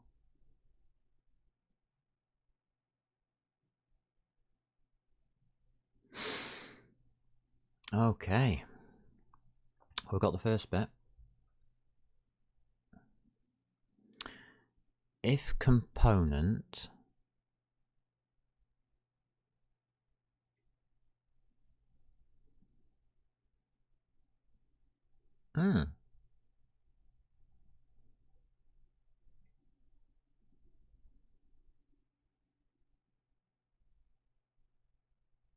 value type unsafe mutable raw pointer has no member component ID.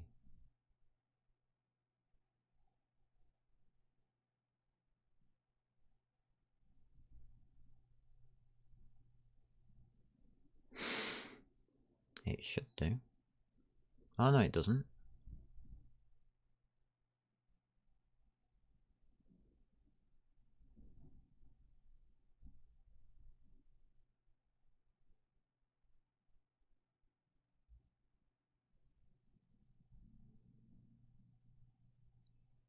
So we pull the component out of entity.component.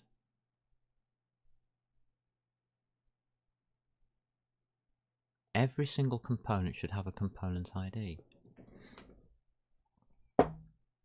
Problem is, an unsafe mutable blah, blah, blah, blah, has no members at all. It's got nothing. It's just a pointer.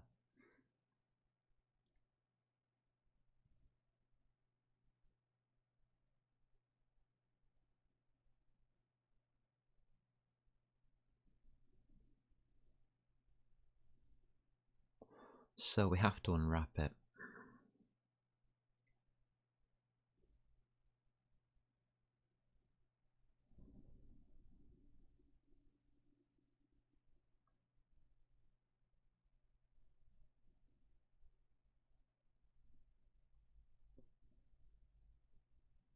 A bit like this.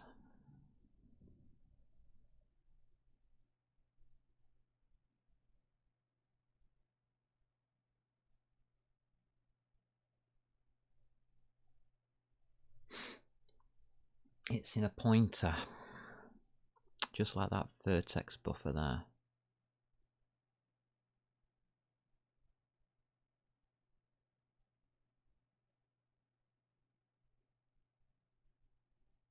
So what does it have?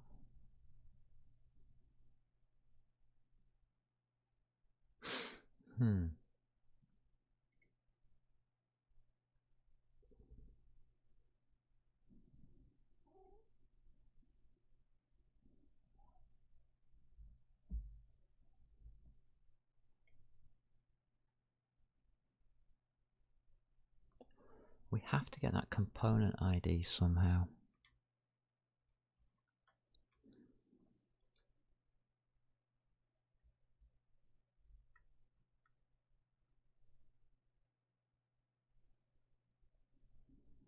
Initialize memory, load.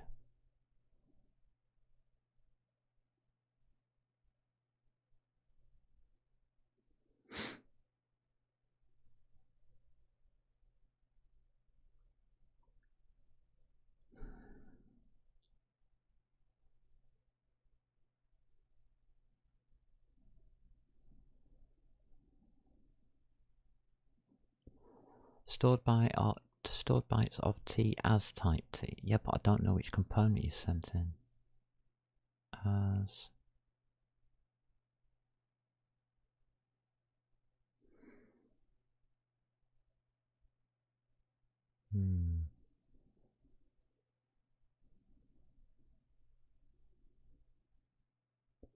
It's looking like something like this.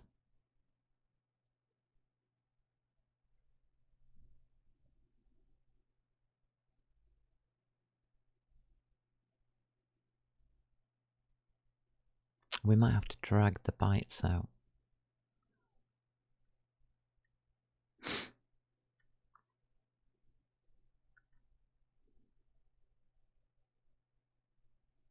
Predecessor, successor, current. So that would be solve.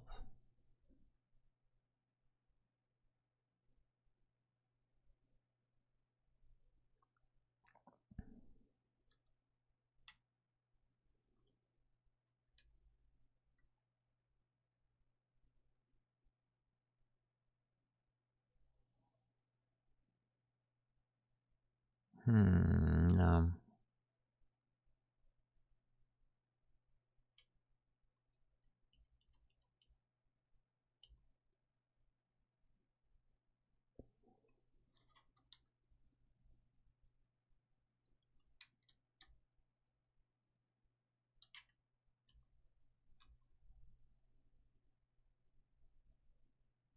Is it just a buffer?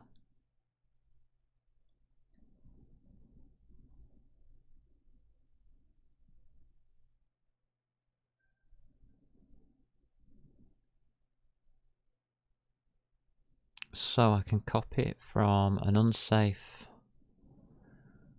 raw pointer into a byte count int. Got you.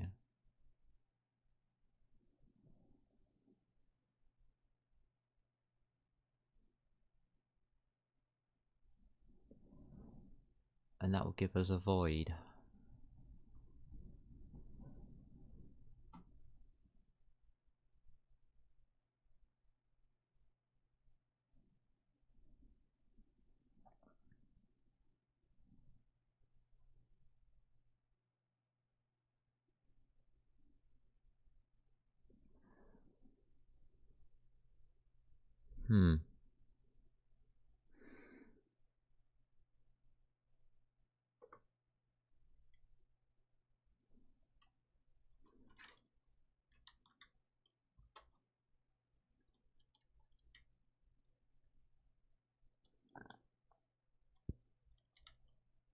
Component equal. No, not component.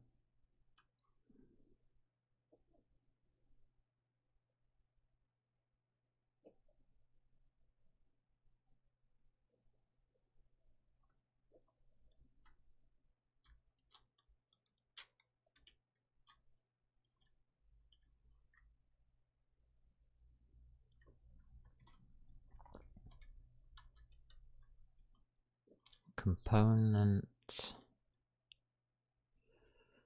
dot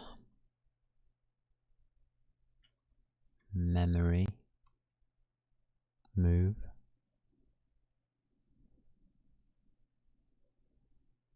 It's the count int at the end that's messing it all up because I don't know how big it is.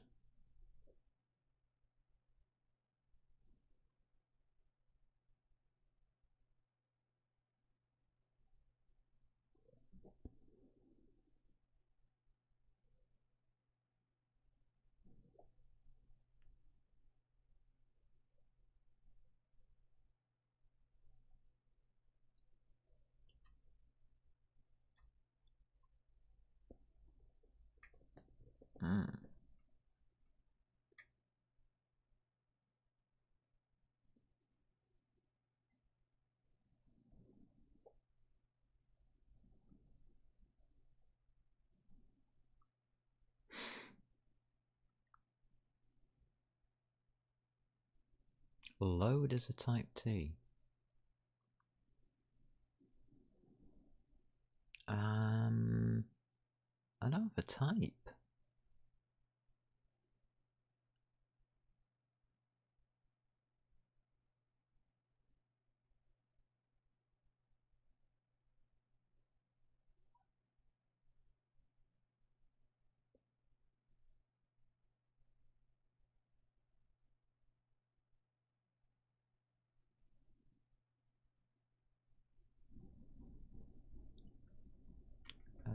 Okay, what's custom mirrored?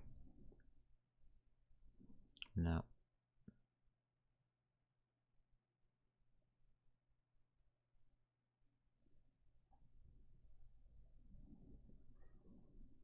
distance.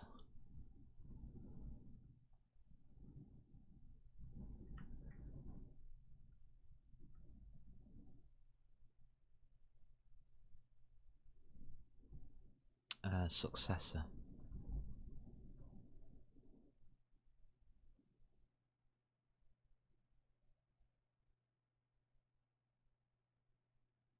So I've got distance to successor.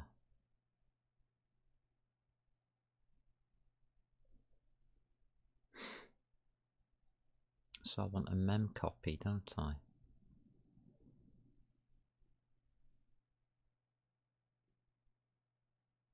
And it's that one that I want there.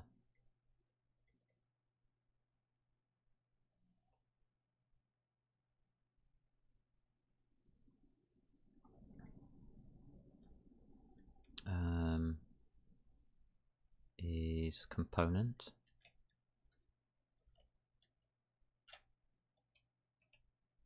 dot distance to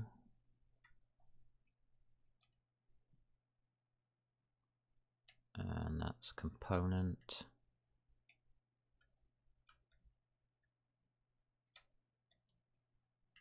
dot successor.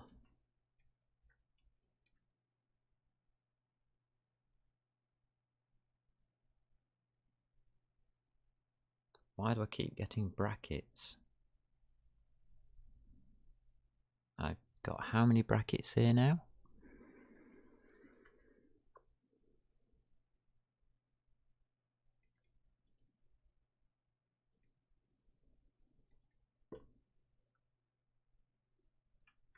Current component object ID.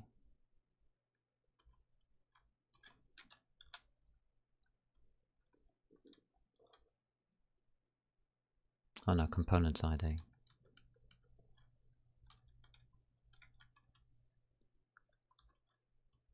And you can't say you haven't got it now. Why have I got all of these brackets? I've only got one opener, two openers, three openers. Want it? Yeah, that's right. Value of tuple type bleh, has no member. Component ID.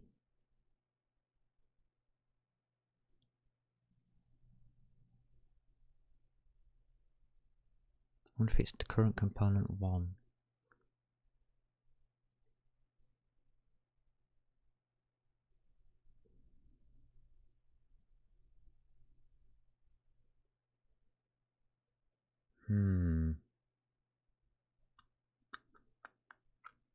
We might have to read along this. I don't believe this. I also don't believe that that just worked. Constant current component inferred to have type bleh, which may be unexpected. Add an explicit type annotation to silence this warning. I can't because I don't know what I'm going to get.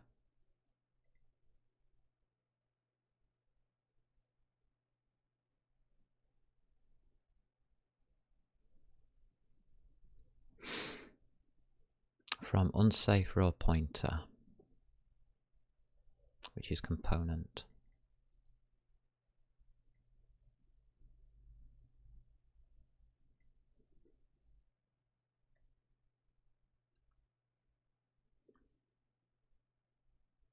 By count component distance.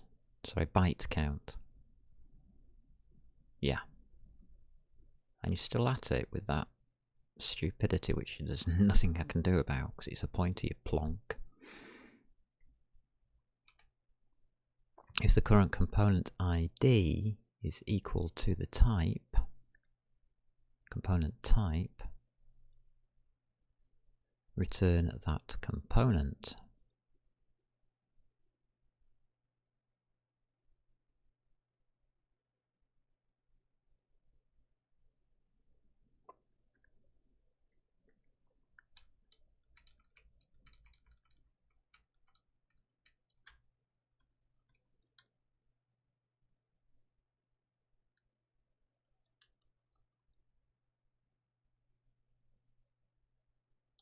Hold on a minute. Oh no, it doesn't know the type.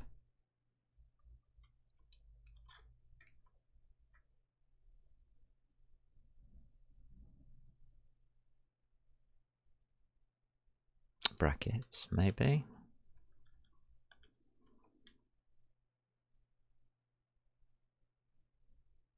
Ah. Can I call value of non-function type? Blah blah. I'd have to test it for each type. Right, that makes sense.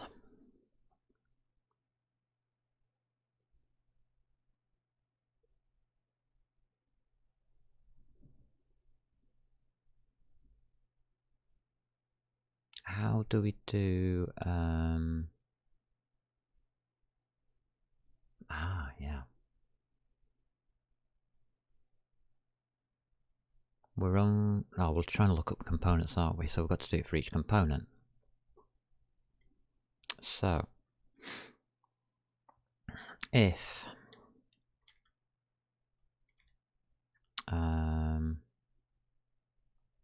component type is equal to comp, don't have it,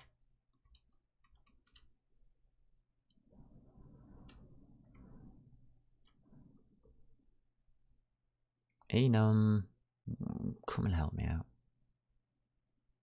game component, alright,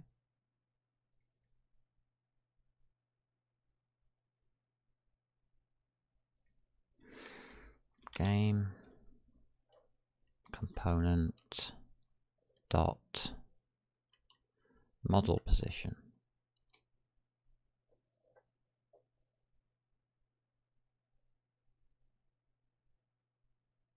dot raw.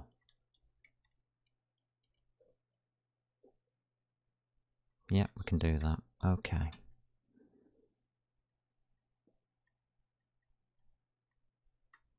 Oh, return unused. Yeah, okay, fine. Why has that just gone there? Oh, doop doop doop doop. Dink.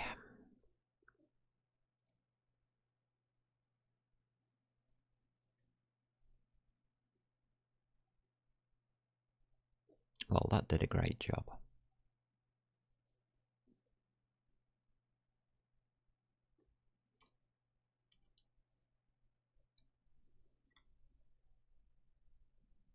Wrong way round. Right, thank you. So now I know what component type it is. I can find the component for model position.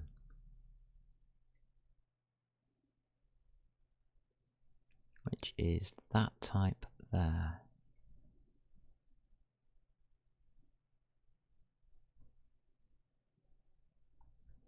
Now that means we don't need... I can just return it straight from here. I don't need to check it all.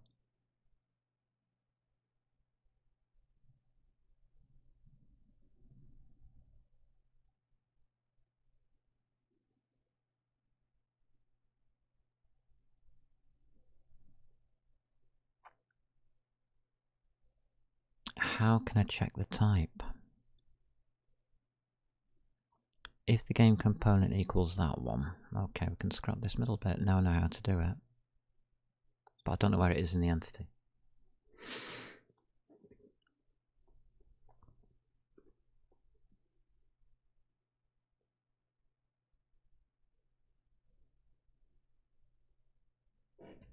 Can I measure its byte count? Oh, I could try that. I could do it by byte count. How else can we do it?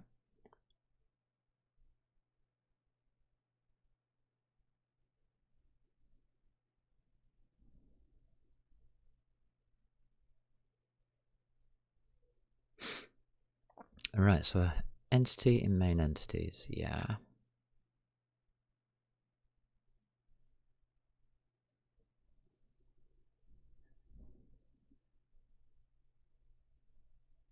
This language is awful. Compared to a simpler language like C, this is pants. You can't do anything in it. anything of any real value anyway. I don't think it's designed for this kind of work. I think it's designed for high level, this is what we're going to give you type of stuff.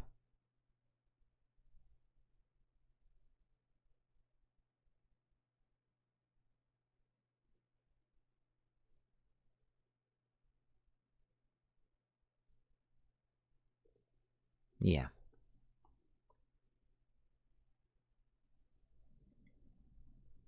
And...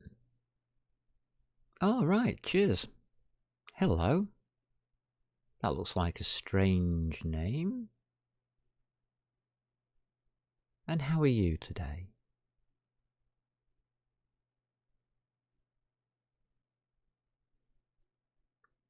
All right. Yes, yeah, it should, yeah, I bet it should. Yeah, I'd love to click on that link.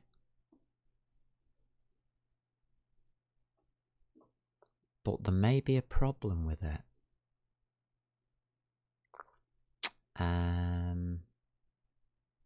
Can't see what the problem is.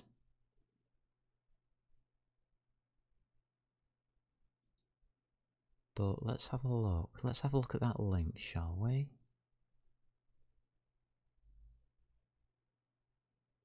Alright.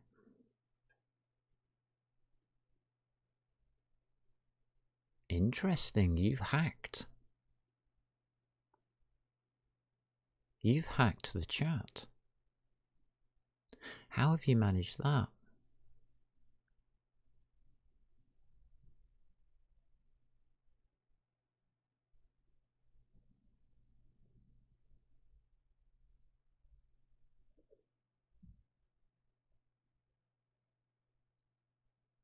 Now that's interesting.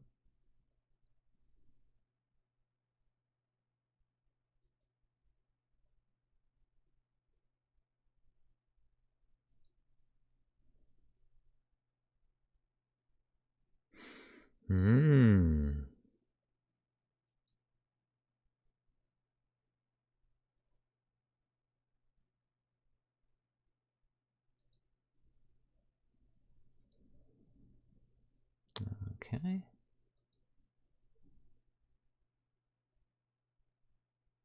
How do I get rid of this screen that I've got up on my screen right now? I have no idea. Oh, I just move it. Why is that? Ah, that's why it's movable.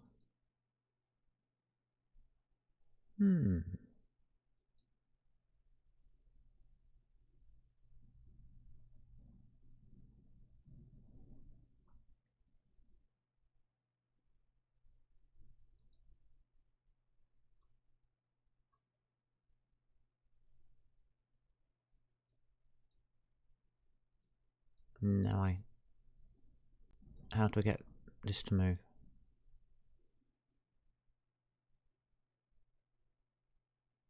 Oh. Messages were deleted by moderator. Oh, I like that idea. Thank you. Twitch is a little bit awkward that way. Right. But, Mr. Bot, I do value your input. It was very kind of you. I just wish you wouldn't try to talk to humans in such a stupid way.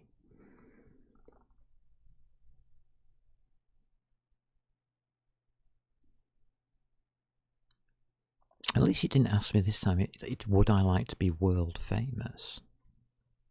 Maybe it's because you know I am.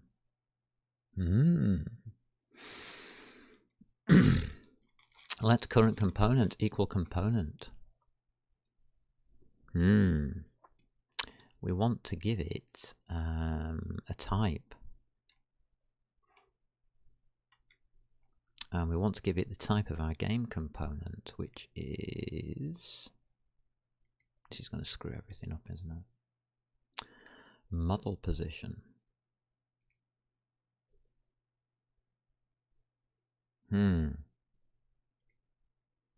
That should crash everything.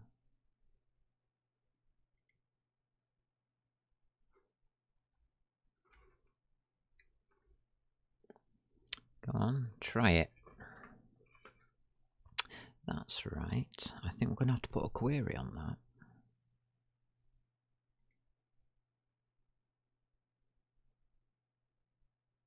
Yes, you can.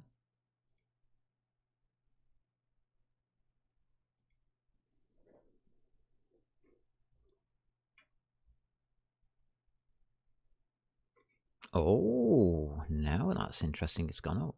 Didn't like that.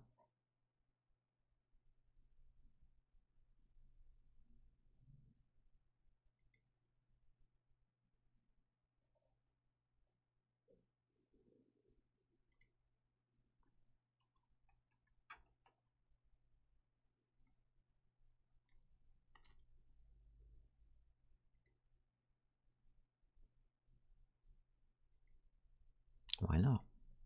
Why can't you do it? What's wrong with you? Why can't you convert anything at all in this language? It's a void star. You can convert a void star into anything. It's just bytes. The void star is just a list of bytes. A type, just put those bytes into certain order. So why can't you do it?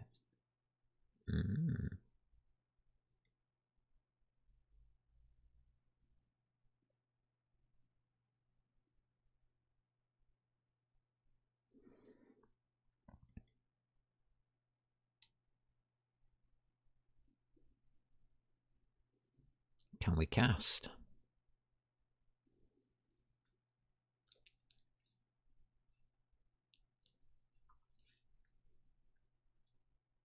Because this line is already getting ridiculous. This line of code, which means there must be a better way of doing it.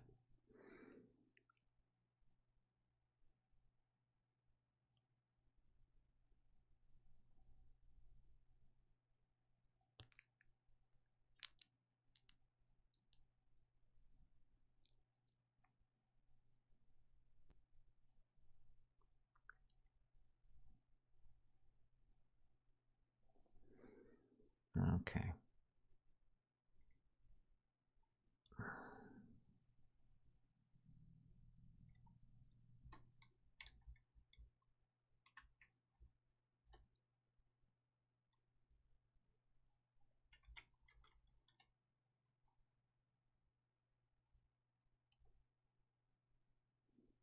Alright.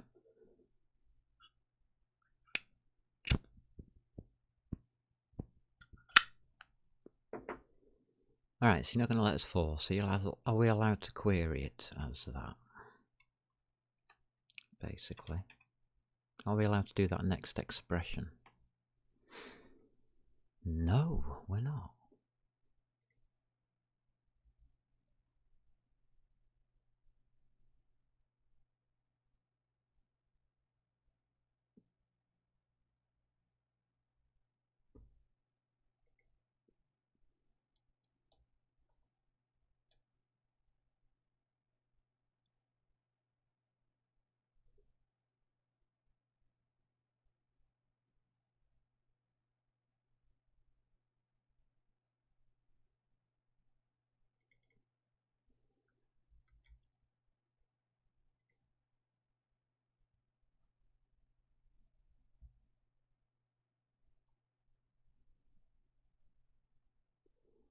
Thank you. That comes out.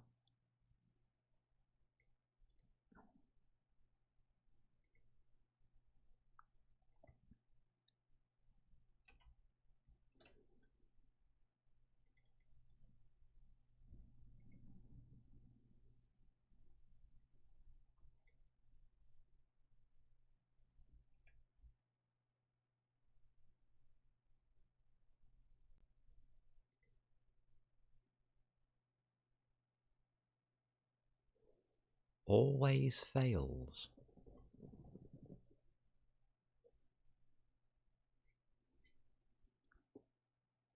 Why does it always fail?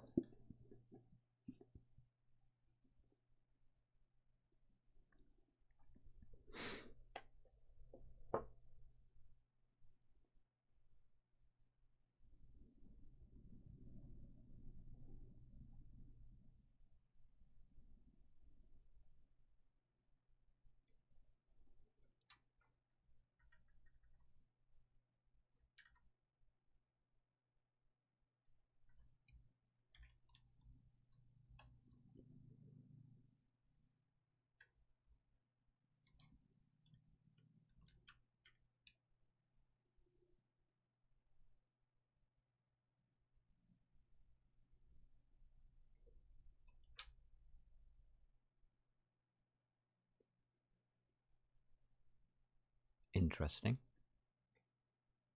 That's how you do a void star, is it? That's very interesting. A null parameter.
Can't chain it.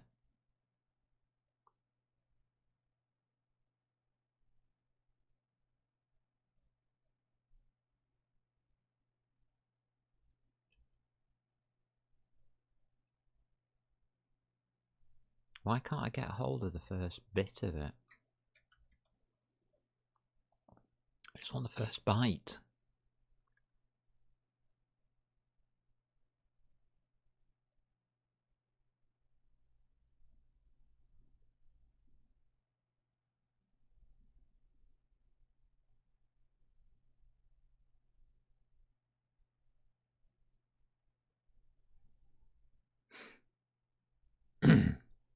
Problem is, we'd have to unwrap it when we send it back anyway. So unless we can unwrap it here, there's no chance.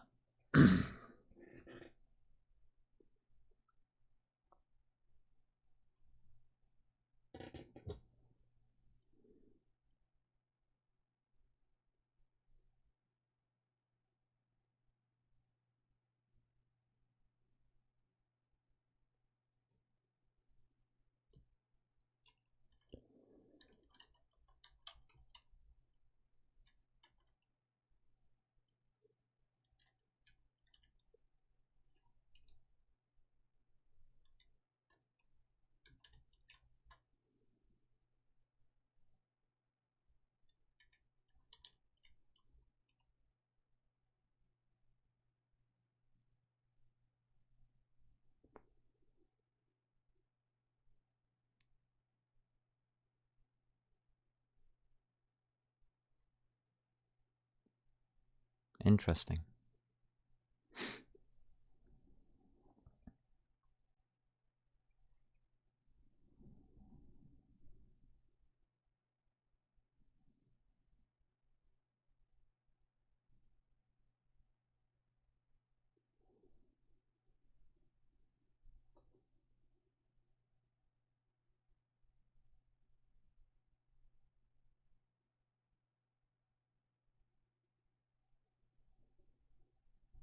Cannot convert value of type void star to type model position.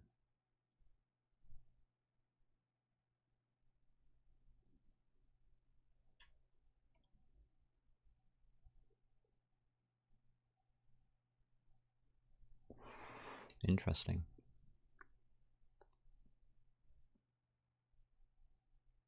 So we can't use any of this. We can't actually get at what we store.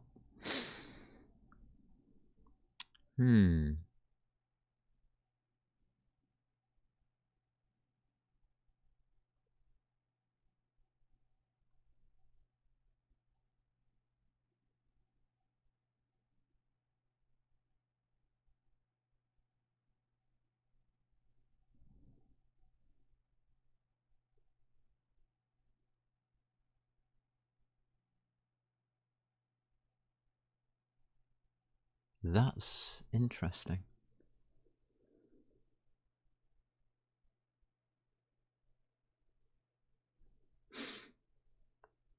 I thought it would have at least pulled out something on it.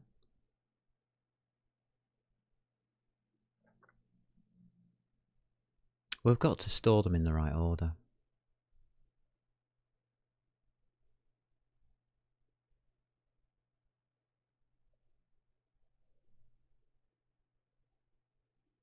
And that's an int 32, isn't it?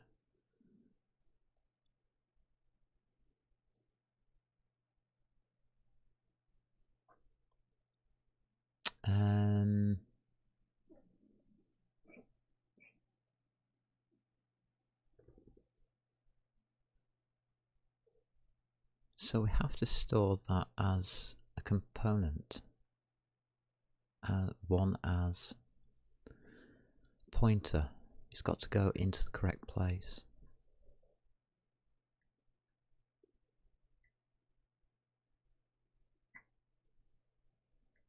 And we should know which component it is by that first entry.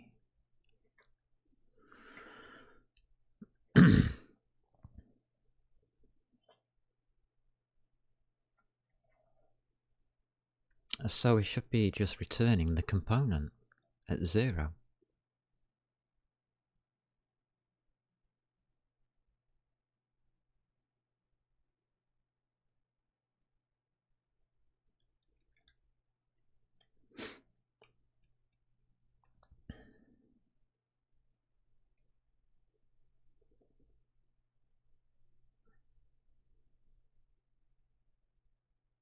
All we're doing is taking whatever mesh we've placed in.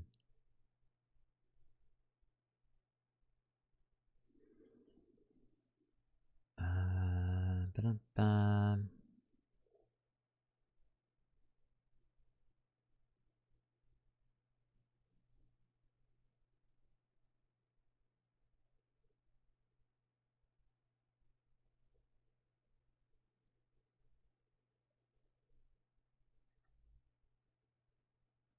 Alright, so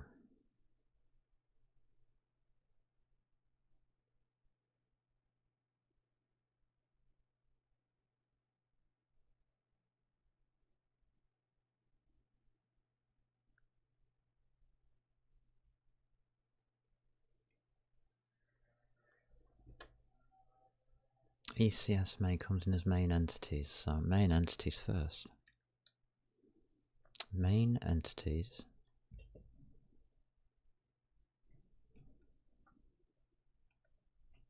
dot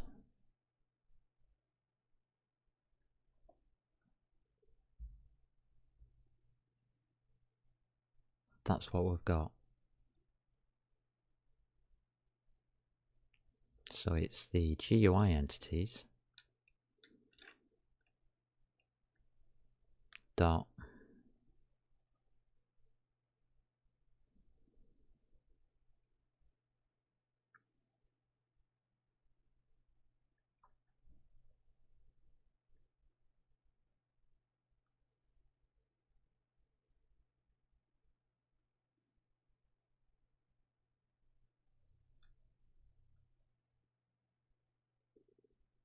it's got a start index.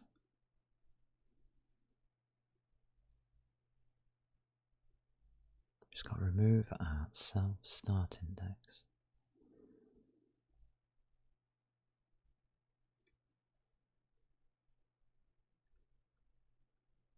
Rethrows, rethrows, rethrows.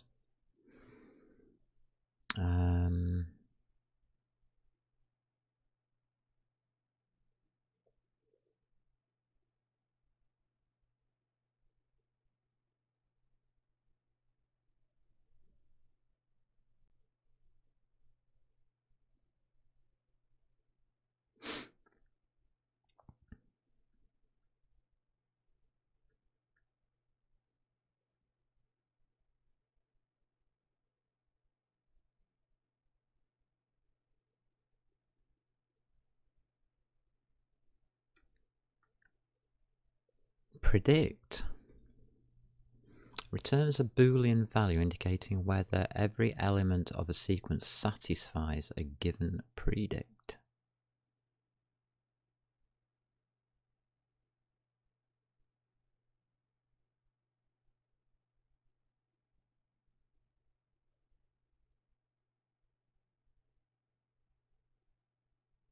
Got it.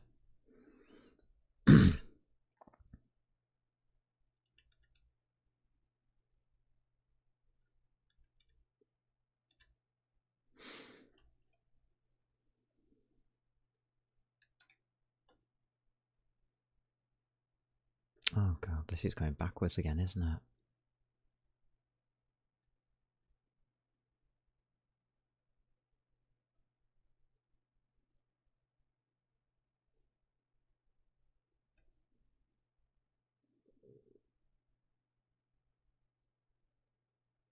Whoops.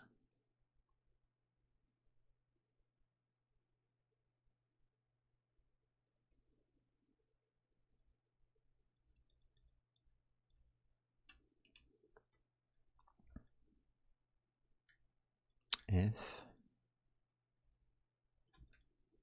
I'm going to use open brackets, I prefer brackets for this bit. Component dot, did you say predict? Predict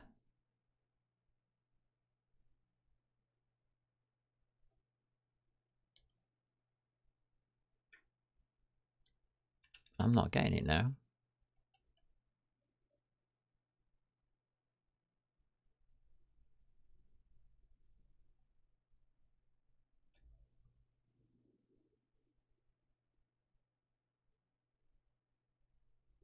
This is ridiculous.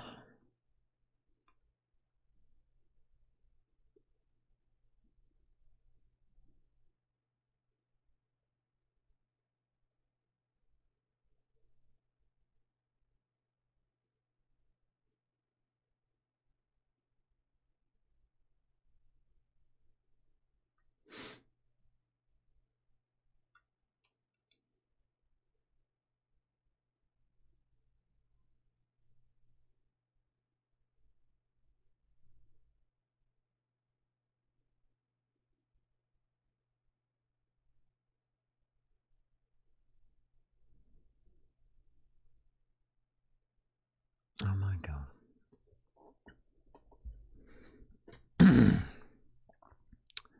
All right.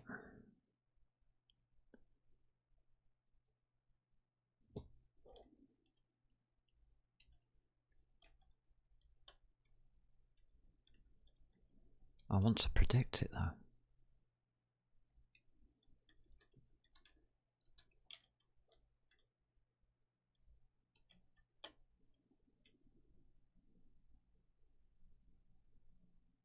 It's type T, model position.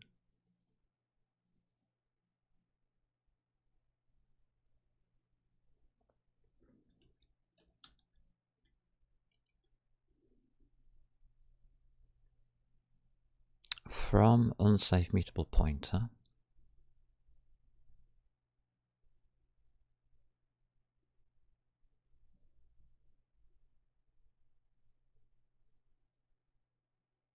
That.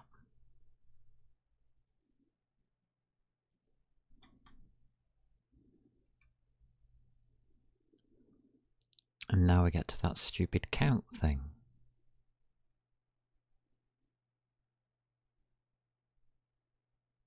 No, we're already... we'll just put count 1 for a second. I've already got 3 things. Cannot convert value unsafe from to expected argument type. Model position. I didn't know you could do that.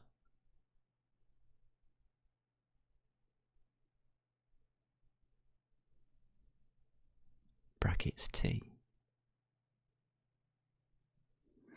Interesting.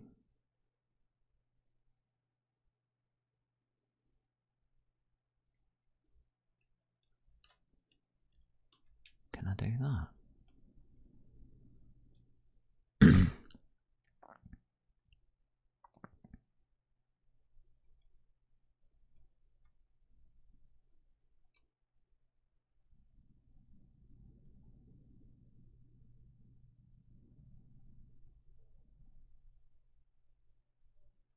stride.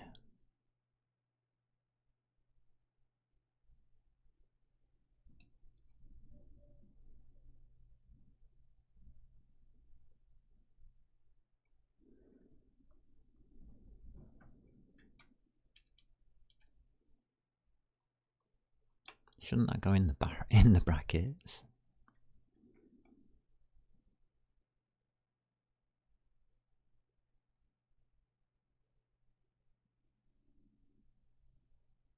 Expected a type.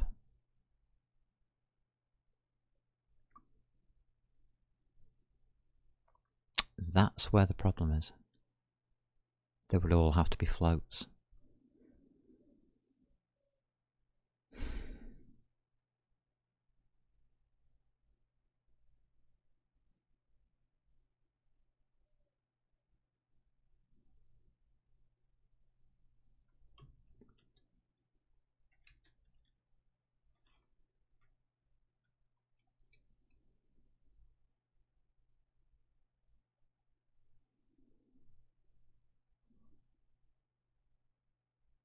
Non-generic type. Unsafe. Right, okay. No, we can't do that.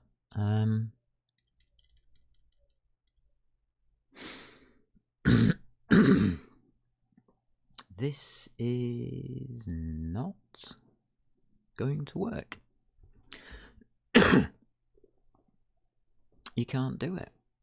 As far as I can see, in Swift, you can't manipulate memory at all. Everything is typecast. And it's not, it's literally, that memory is then that memory, and there's nothing you can do about it.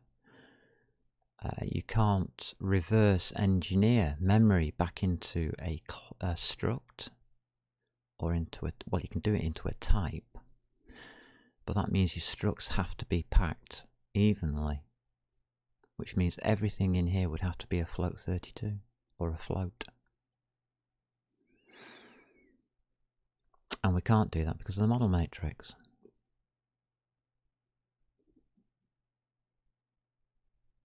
You'd have to take everything into separate components.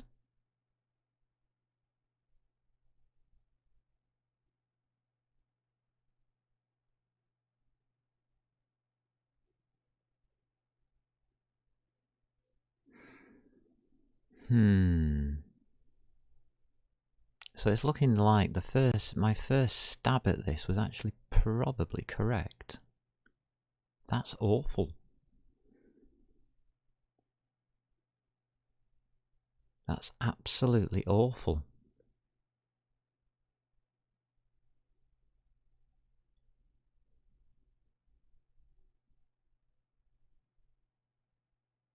So we're just recording ints.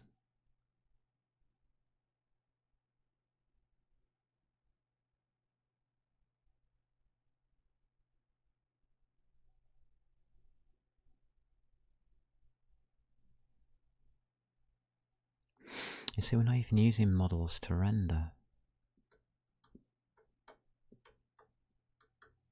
Component append model position pointer.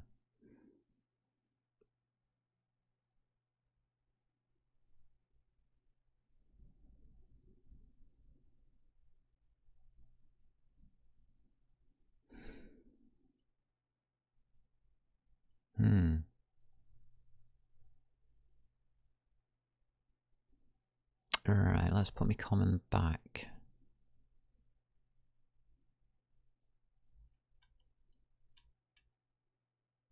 To what it was, because otherwise it'll mess up everything that we've already done.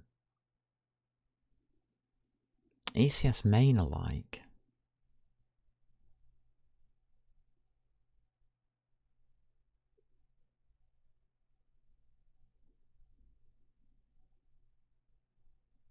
But how do you use it? How do you get stuff out of ECS main? It's just ridiculous.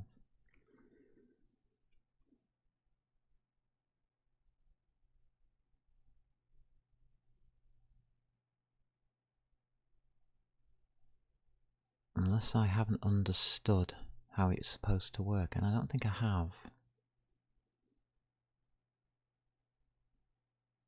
And this is the hardest thing I can do.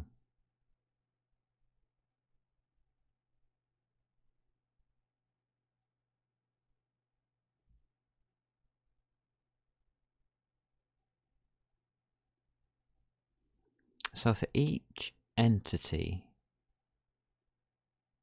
in main entities.gui entities, and that would be a game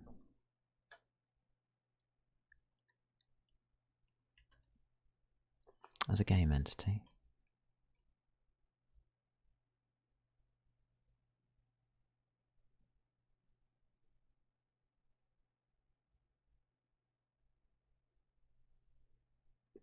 So we know what the entity is. Can I call this from anywhere?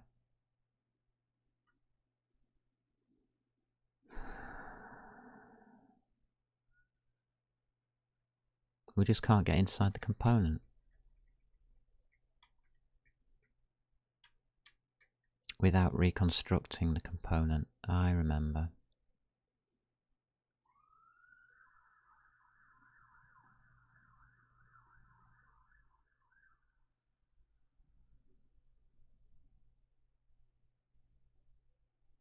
We'd have to create a pointer.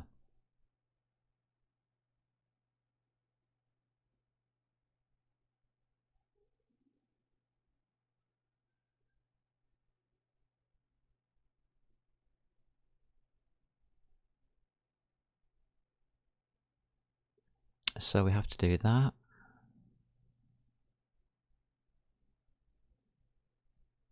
And then we'd have to bring each one of these back out and reconstruct it. Holy cow. This is definitely not going to work.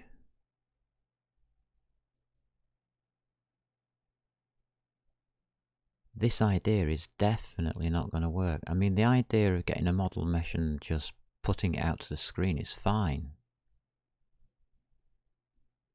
But the rest of it's rubbish.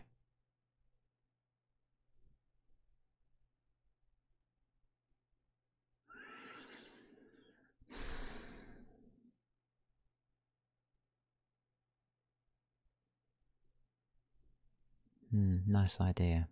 Shame about the implementation. Okay, that's fine. But I'm not getting anywhere with this, am I?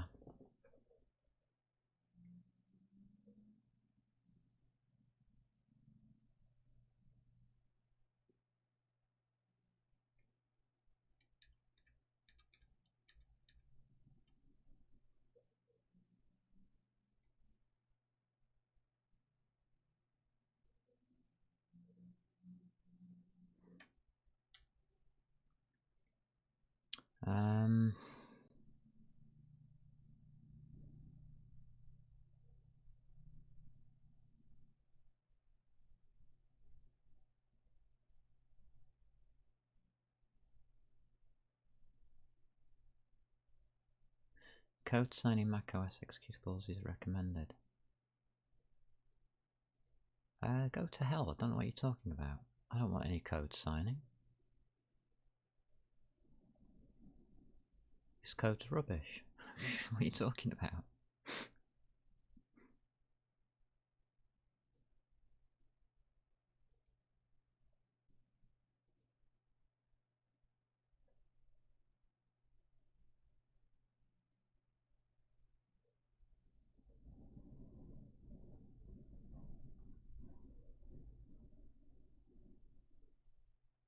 I don't understand.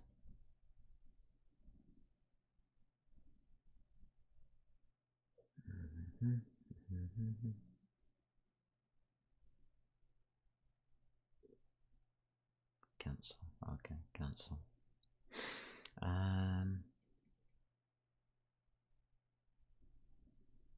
Are they trying to steal my work?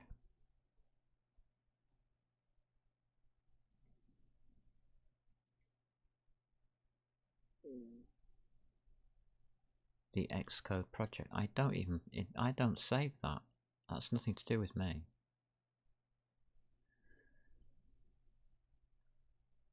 Enable code signing.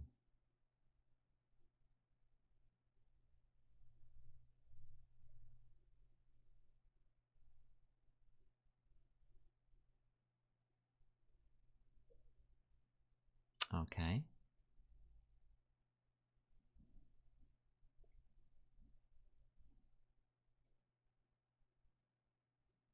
Okay. Don't know why you needed that.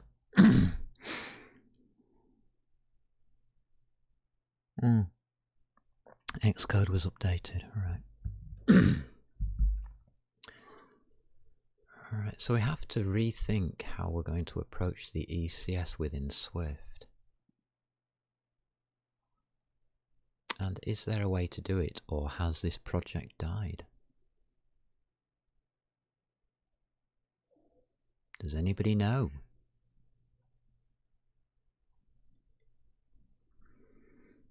I'm certainly not going to be using classes and inheritance. I don't see the point. But all of this code here is actually doing nothing.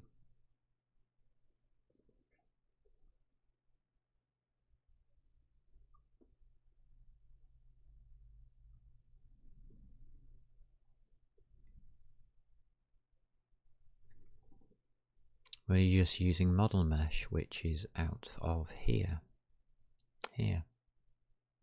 So it's in common. We're just using the model mesh that were picked up at random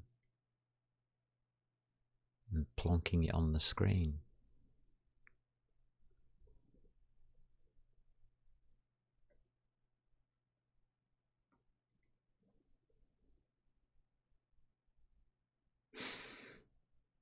I did try testing it there.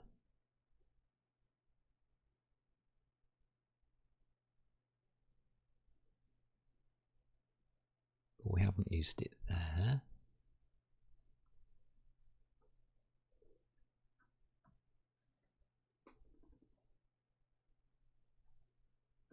Let model position roll pointer equal test model component first. What happens if we want the next one?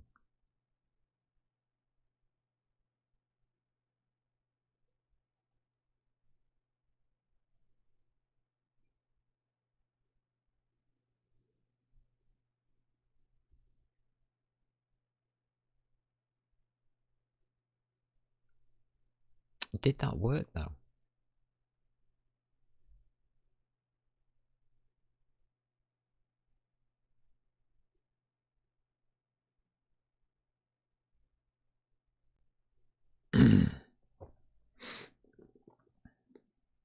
So I have tried using it, and that seems to work.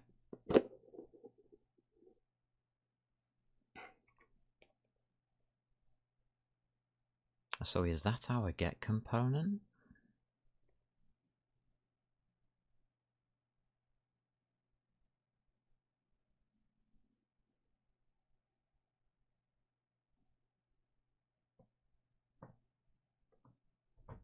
It's this dot first thing, we need each.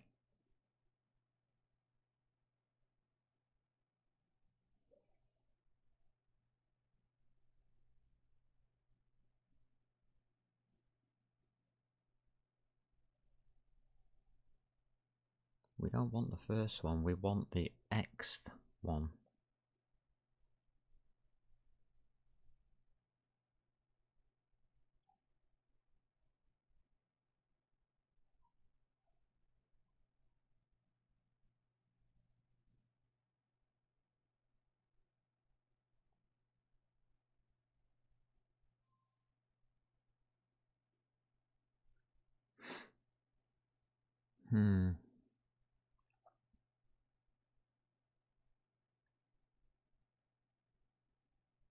That's the code I'm trying to write.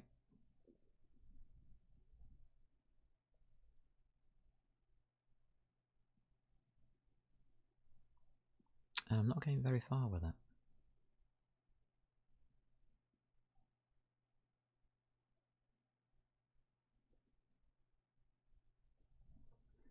get the list of models to render.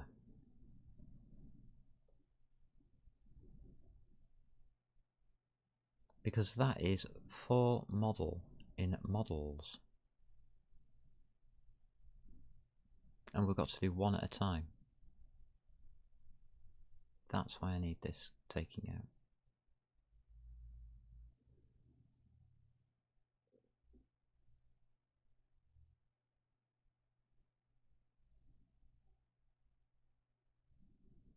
And that's where we get this model position pointer, pointee.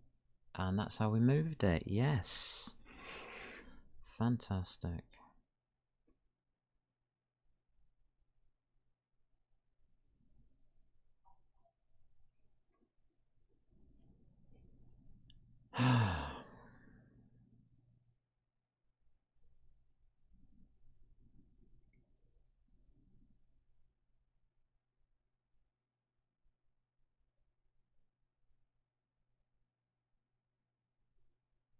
All right.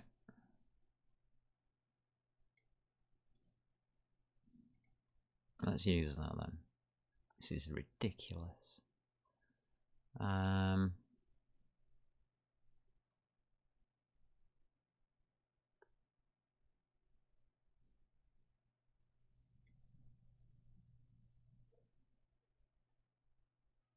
go down to the bottom again. Let's keep using this as a practice ground. See if we can get it all to work.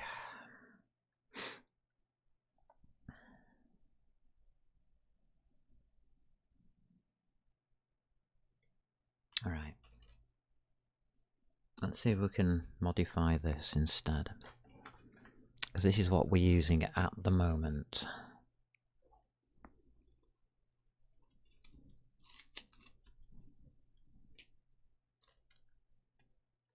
Interesting.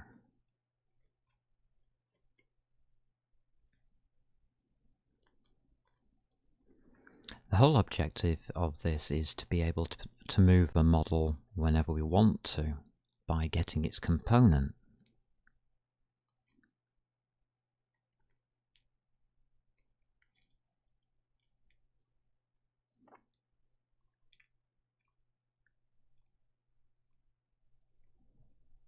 So if we ask for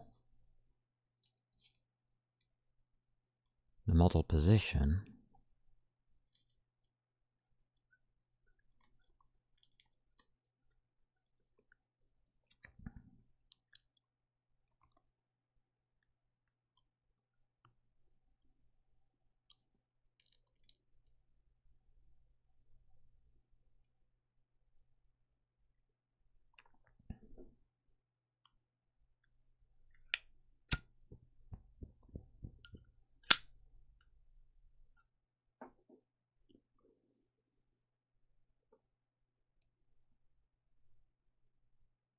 component type, maybe we can modify that a little bit. Let's have a look.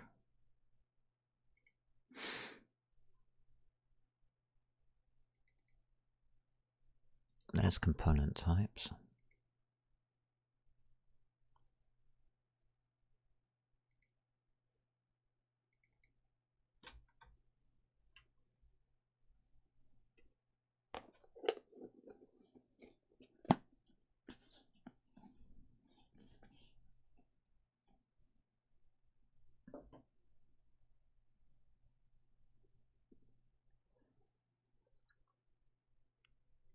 Let's see if that will work better with the if statement. If,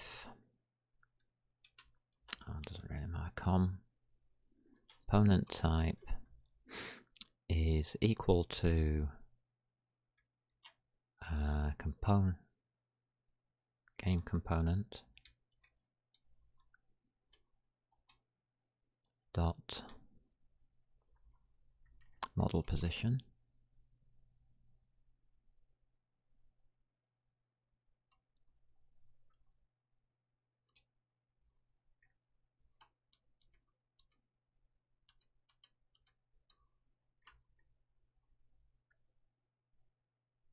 then I want to be in here, please.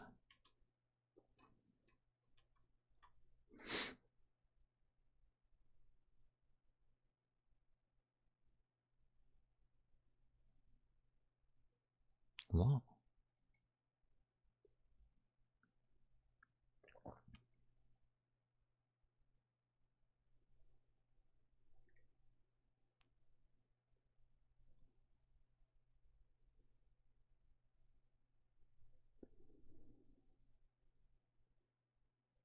Interesting.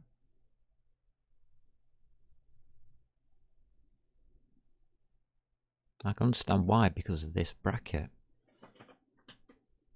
And things are falling over, that's okay. Did something go up on the right of my screen then and I missed it? No, that's okay.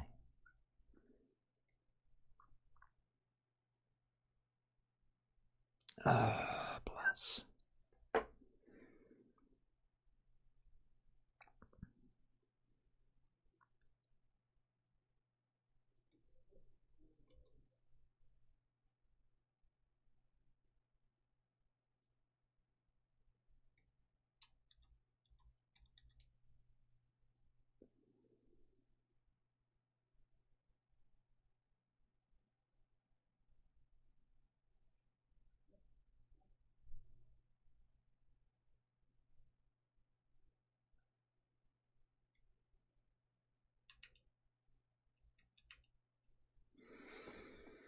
Hmm.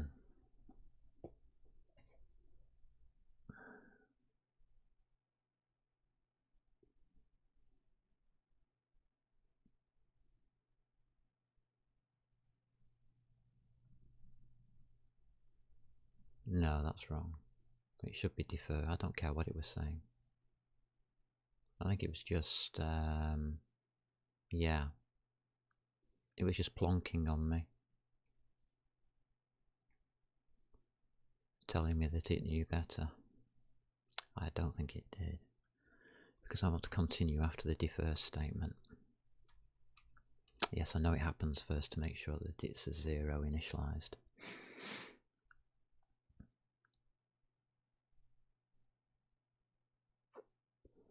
Oh, that's fine.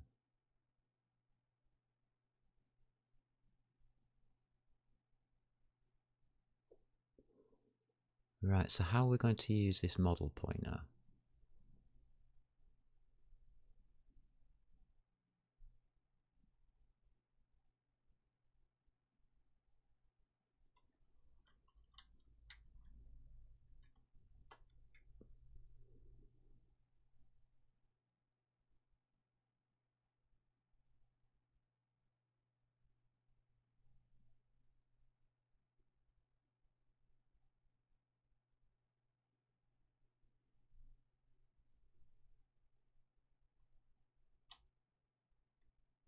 Do we return it?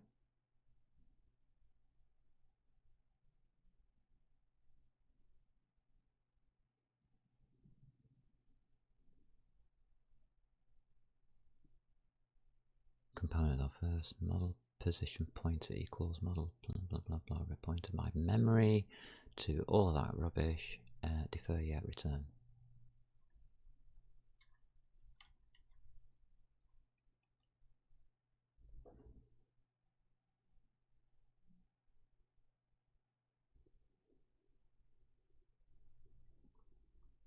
So we should be able to now look up the component model position.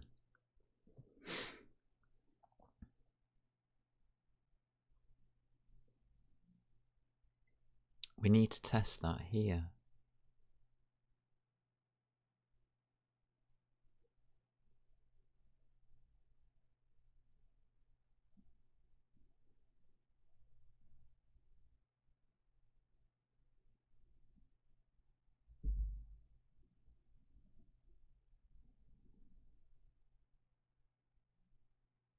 Okay. That's the raw pointer.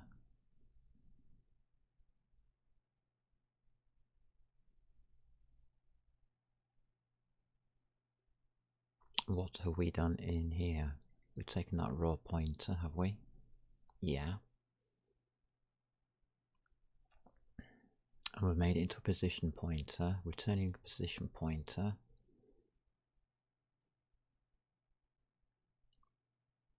Alright, so it's just a position pointer that we need.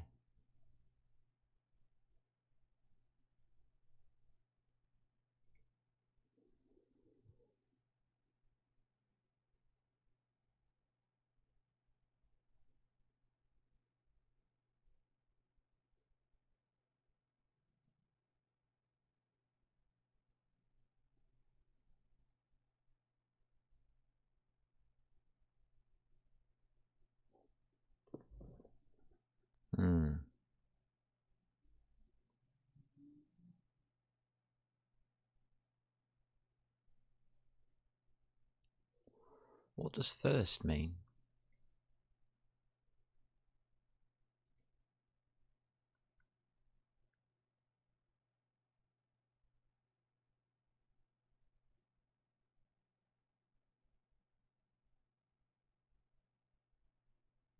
So can I use numbers?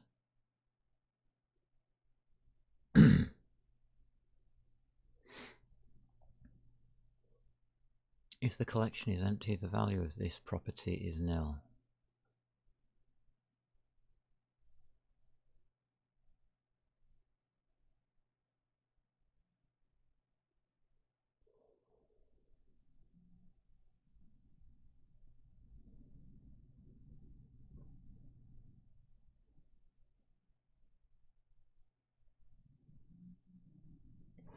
Does first equal 0?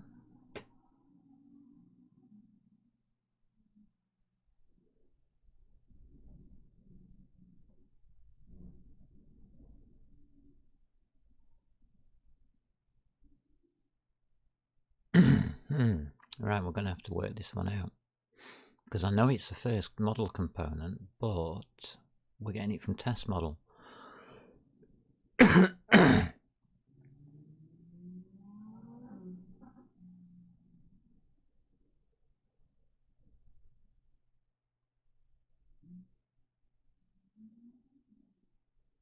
We haven't asked for a model.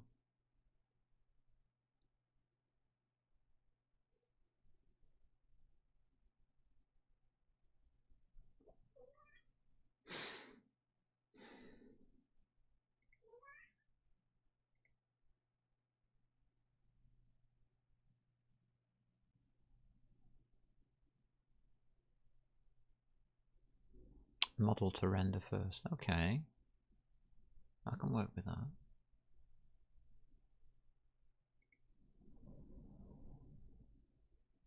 Game entity.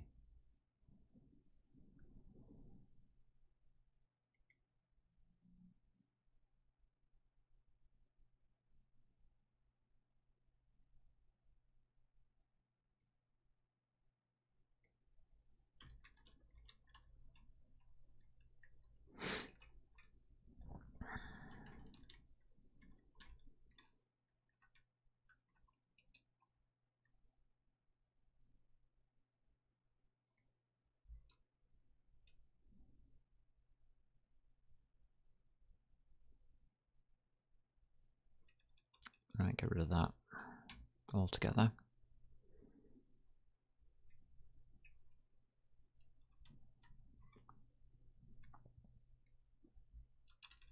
Take that down to model.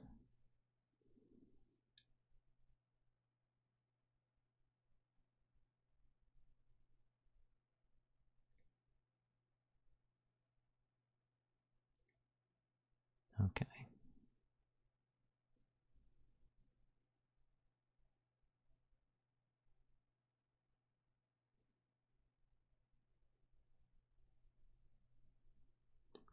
Can that not just be like 0 or 1 or something?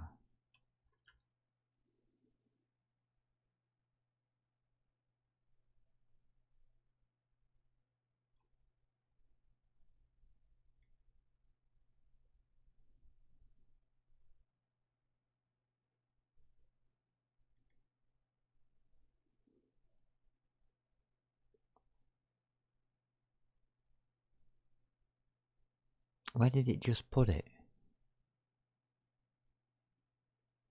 It's just altered me thing and I can't find out where it's altered it. Interesting.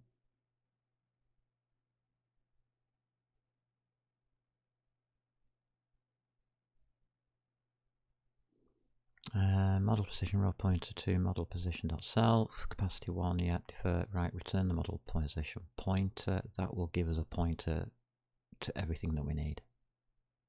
Gotcha.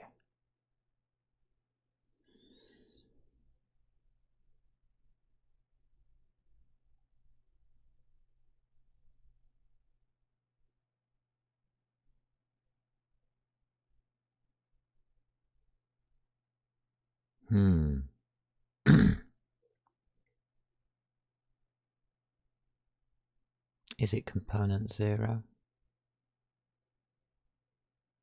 Should be. Well, I guess we're going to find out, aren't we? So, let's try that out. So, test model, we keep. Anything to do with pointers we get rid of.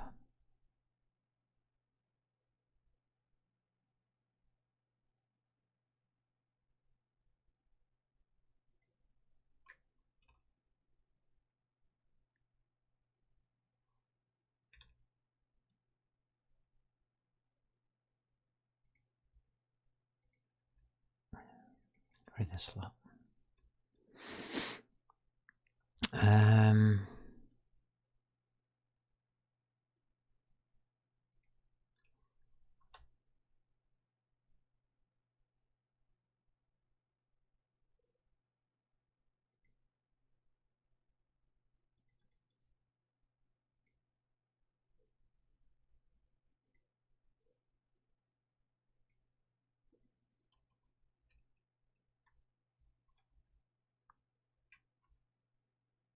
Damn it.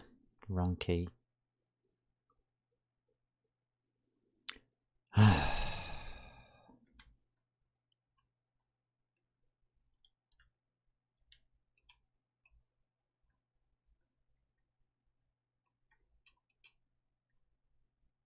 Sort these out.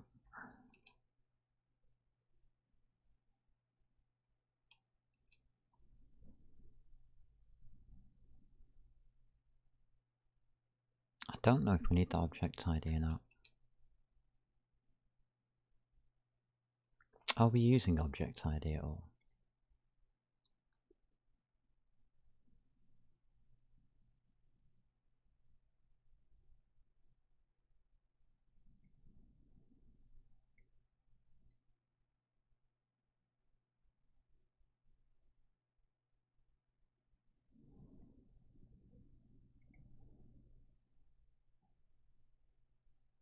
No, because we are being provided the model, so we don't need the object ID at all.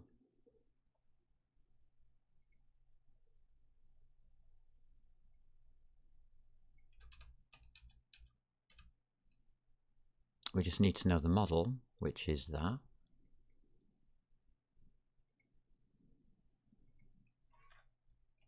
And we need to know the game component.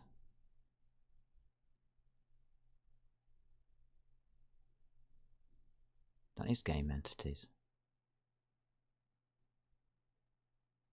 Question mark.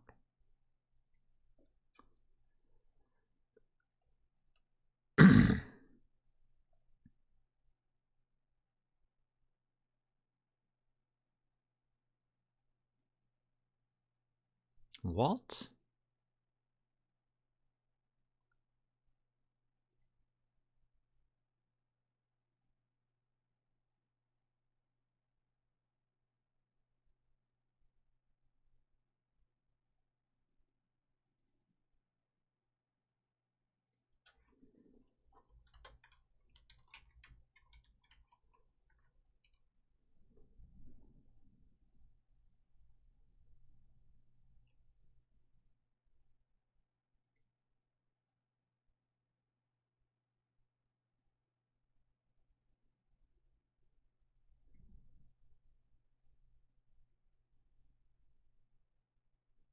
It's worked. Component type is a game component. So that will be game component dot position thingy.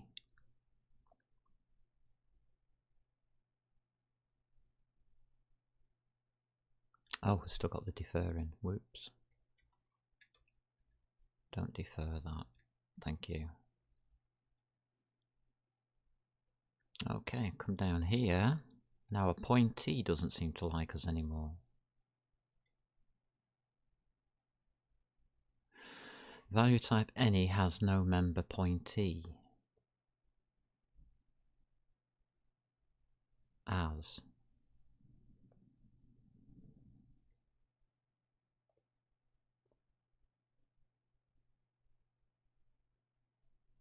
I don't want to downcast it.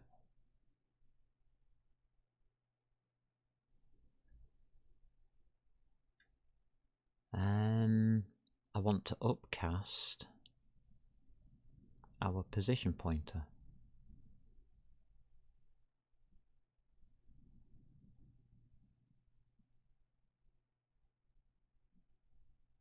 To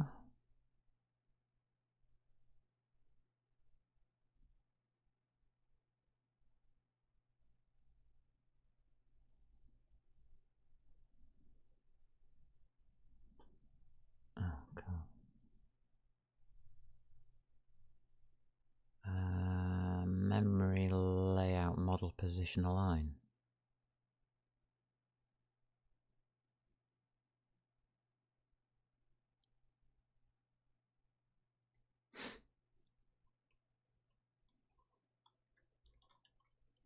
It should have done that for us and it hasn't, has it?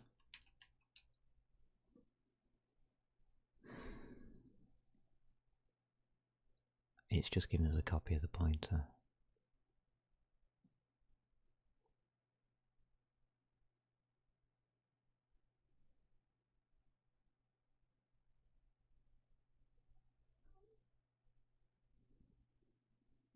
So that part there is an absolute waste of bloody time.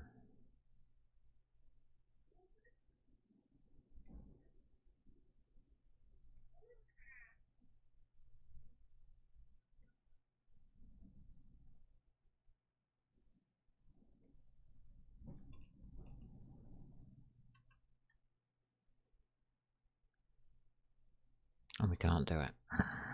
Because it's already been done.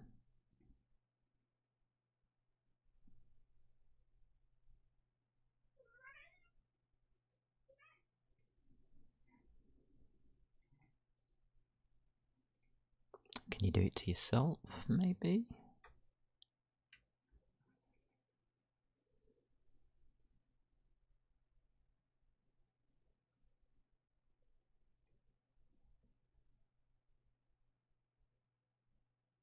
It's a let.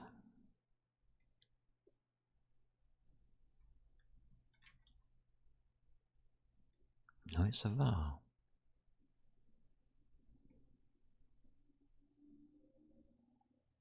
It doesn't have a bind memory.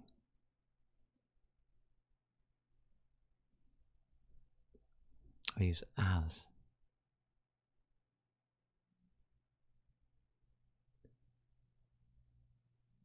What?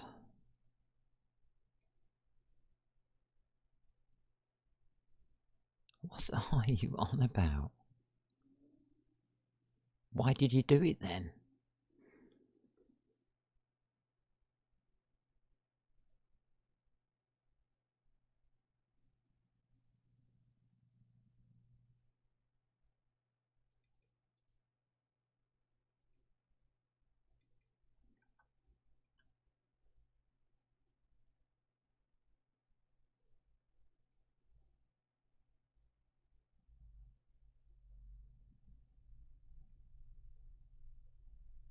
Oh my god.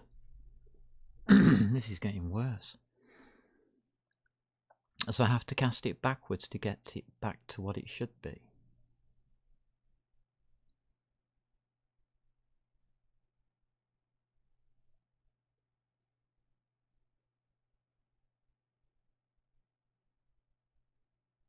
You may as well just pass the raw pointer out.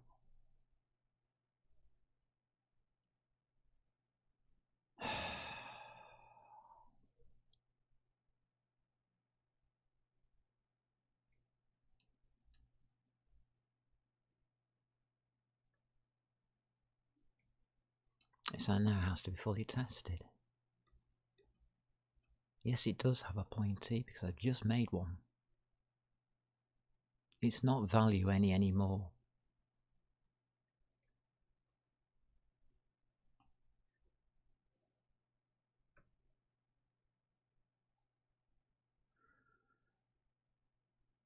How do we get rid of any?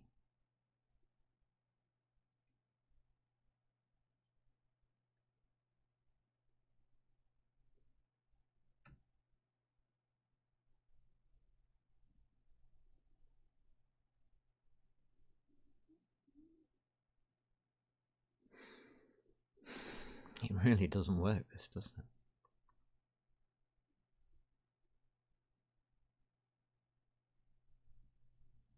Oh, wait a minute, yes it does.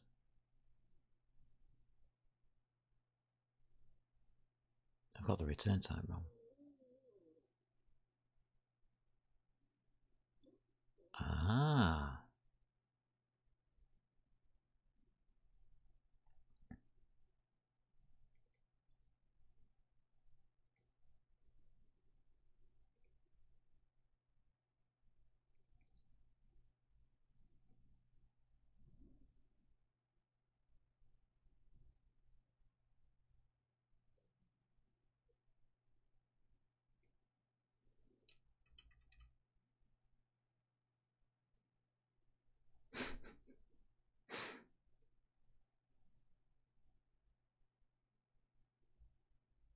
Arguments in brackets.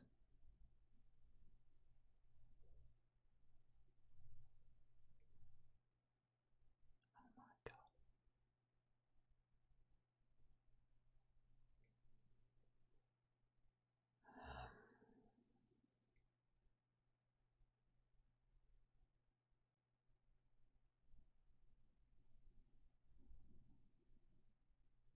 Well,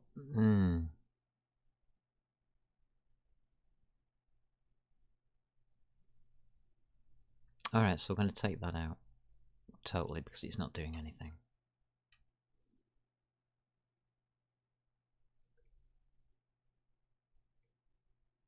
We're going to put you in without the any. Rubbish. We are going to return the raw pointer.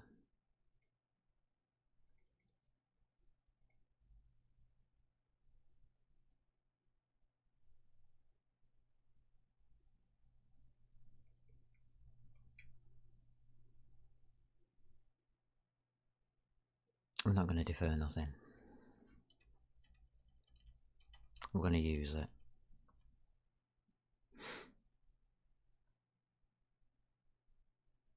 Okay. That's wrong, by the way. What the hell is that? Is that just literally some kind of weirdo void star that doesn't exist? It should be a uint.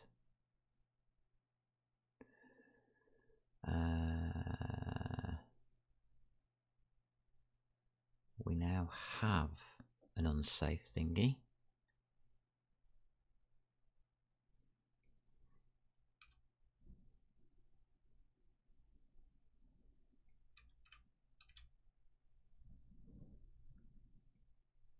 Please don't tell me it hasn't got one.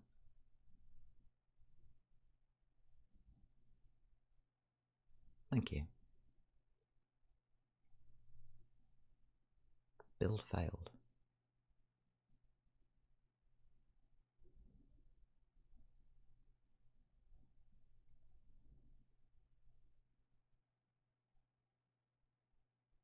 Use of undeclared type.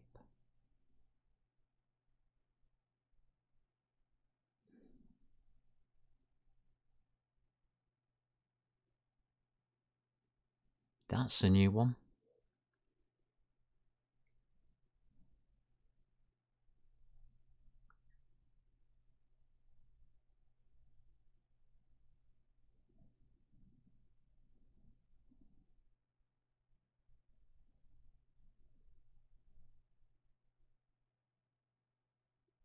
I don't believe this. This is getting ridiculous.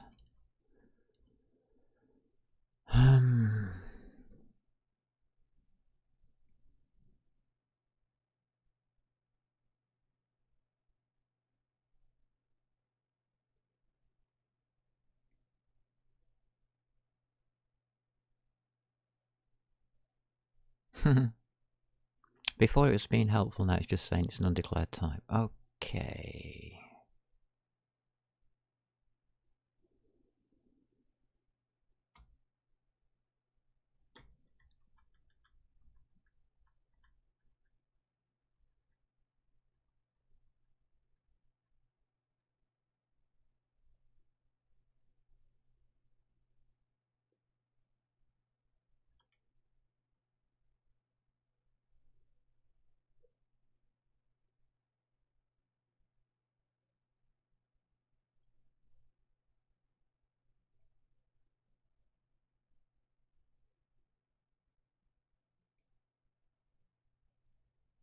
Alright, we'll have to send it back without a thingy.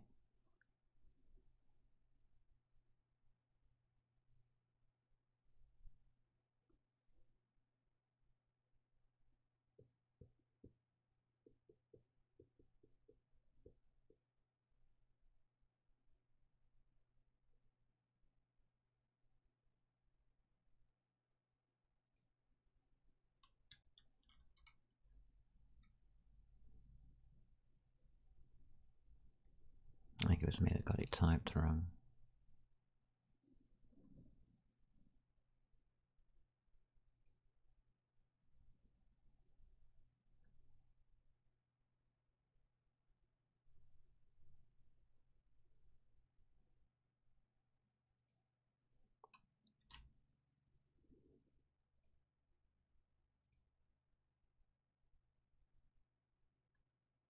Undeclared type, model position raw pointer.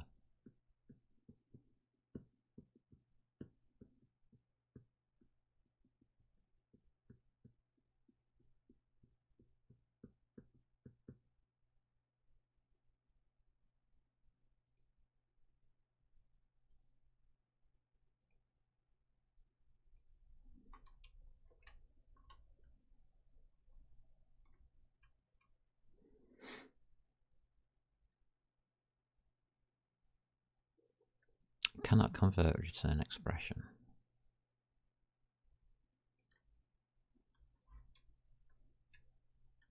Take you out. Pop you across.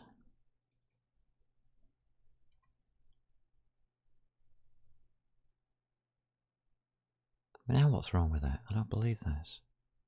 Yeah, I know. It's nil.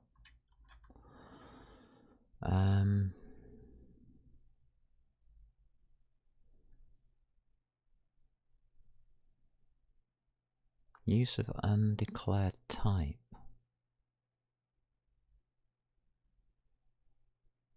That isn't a type, and I'm not using it up here.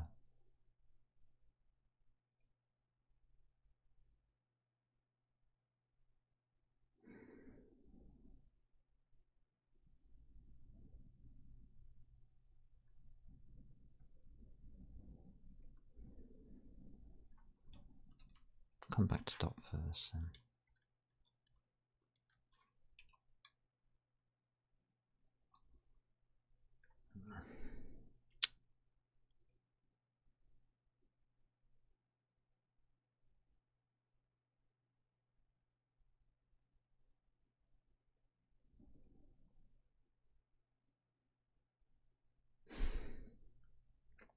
This is really getting seriously annoying.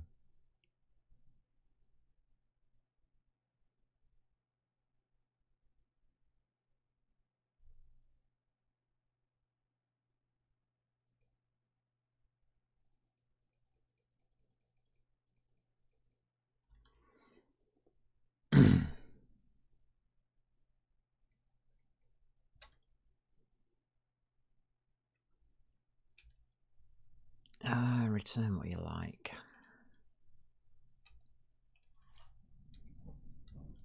Just return.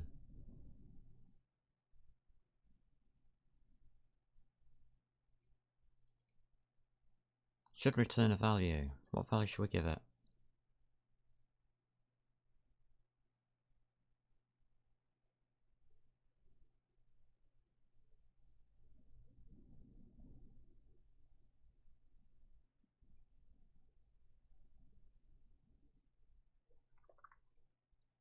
This is ridiculous, but what I'm about to do is stupid.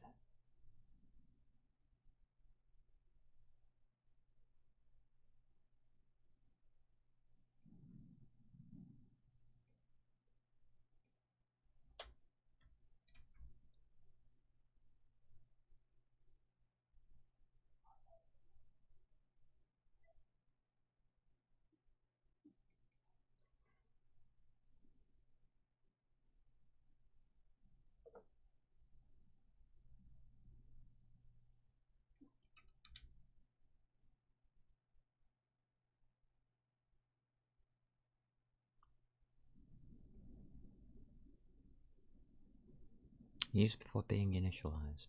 Indeed.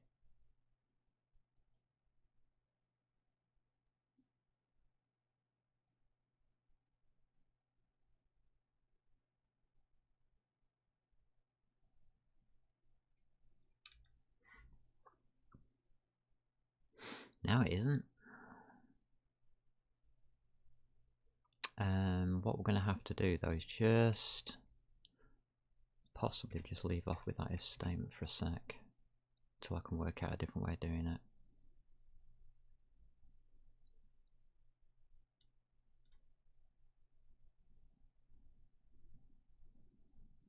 Because this thing is refusing to return. What's it got to do with that?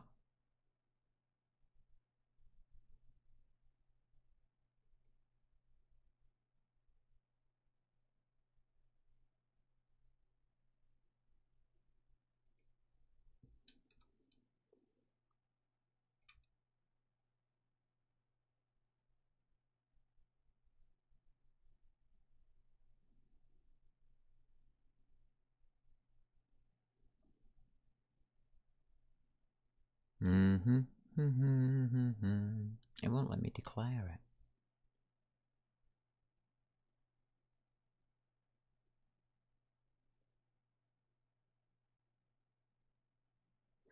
I don't understand why would that not be correct.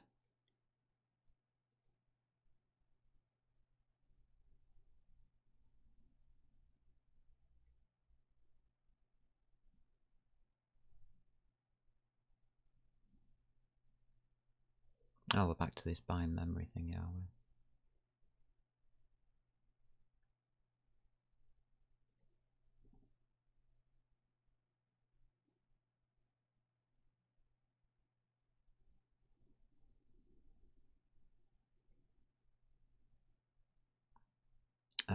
We returned it as an unsafe, didn't we?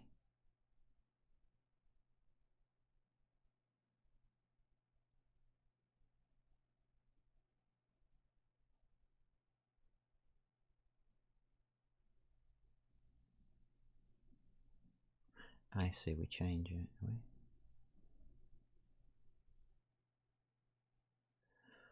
Look up.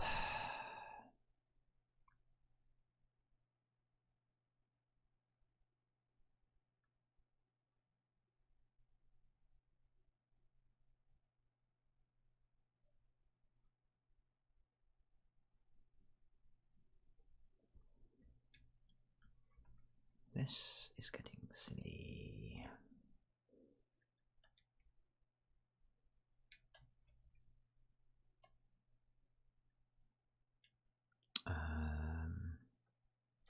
Whatever I'm using, I've lost track now.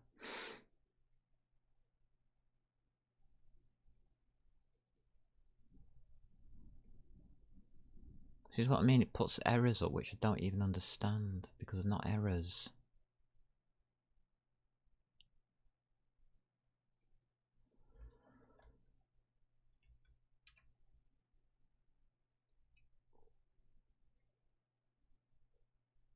Has that changed now? No, it doesn't change. Have we got something running?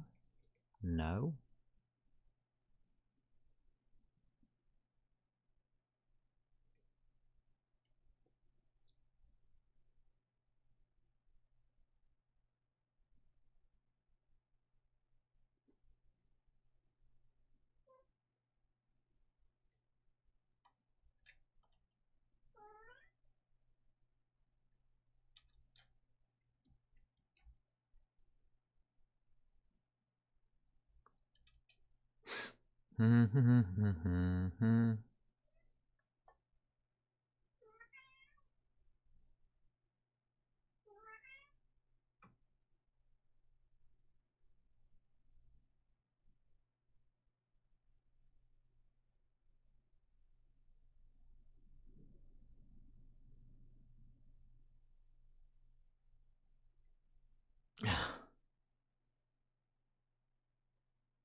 This doesn't this is just silly.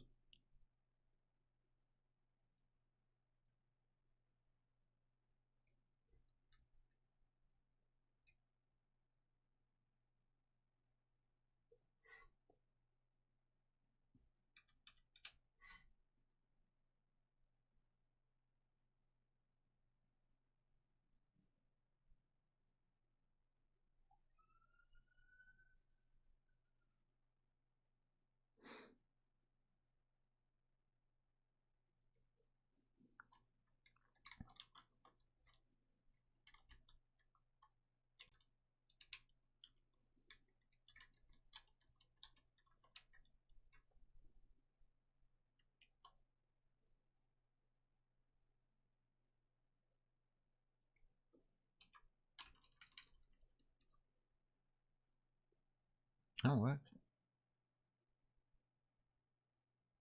Oh.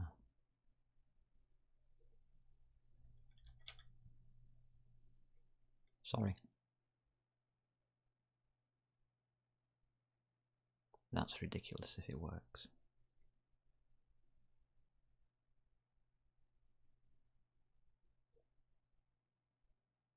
And it does.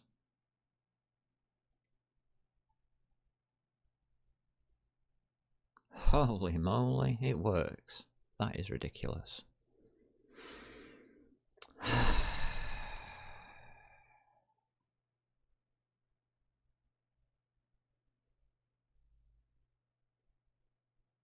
And it put it in the right place. That's even worse. I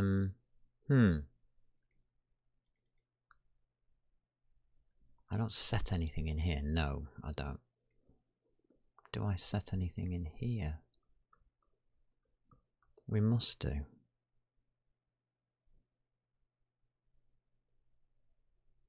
Position equals position. What did I make position out from?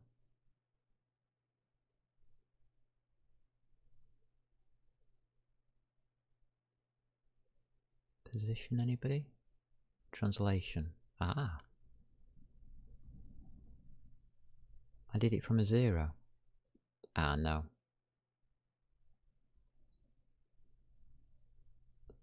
Why did it go backwards? That should be a -2.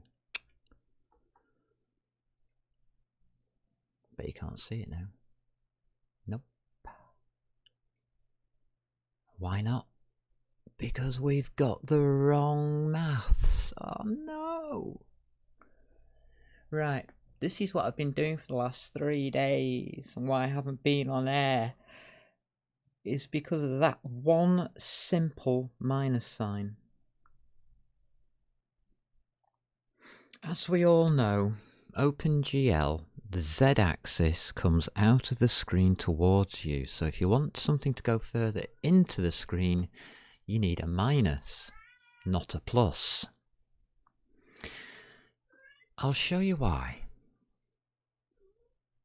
If I want something to go to the right, I will get the x-axis and I would say add 2. Makes sense. And it works. But why does it work when it doesn't? This is all the wrong way round. That just went -2. Our scene is facing the wrong direction. Totally. It's inverted.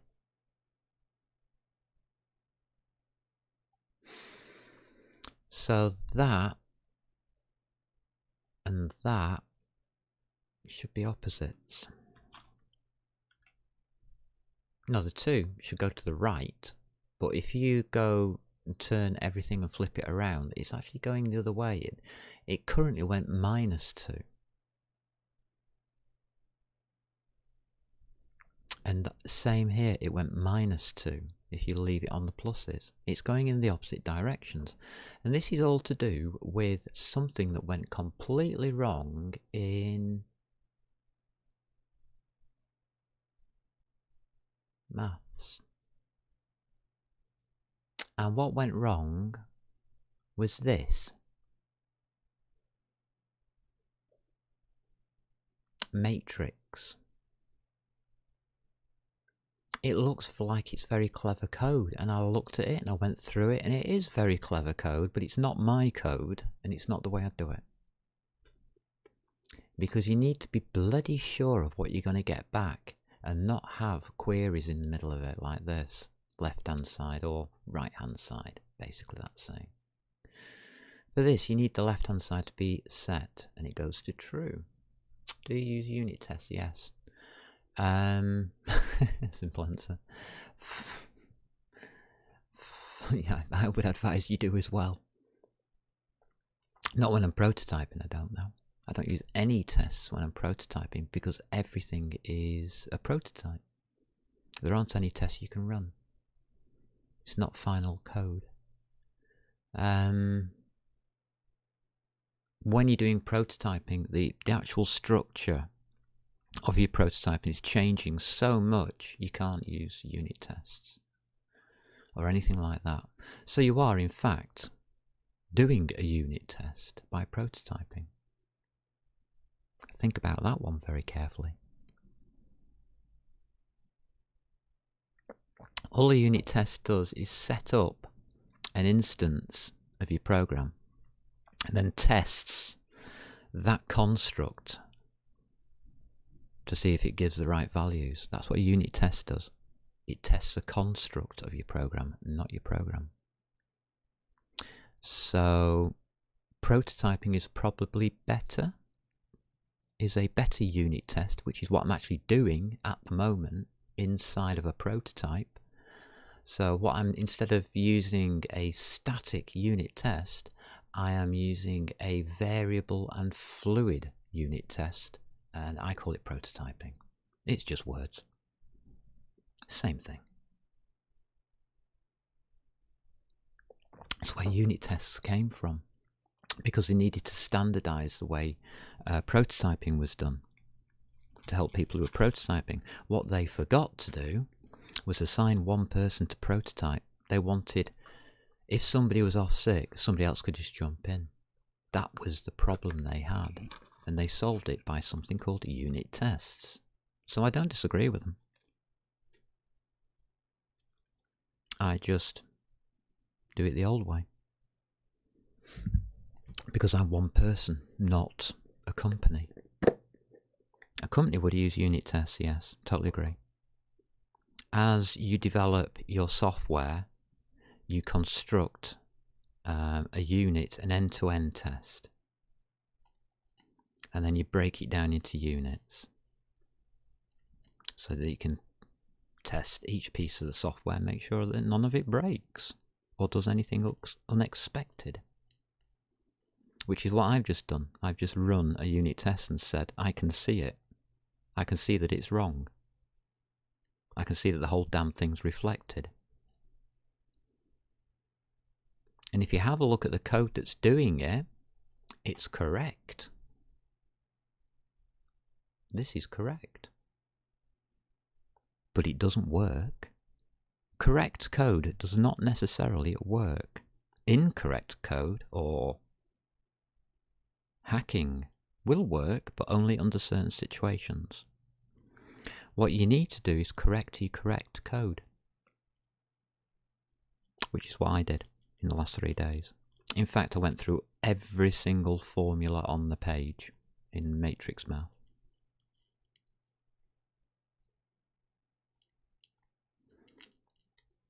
Let's see what I came up with.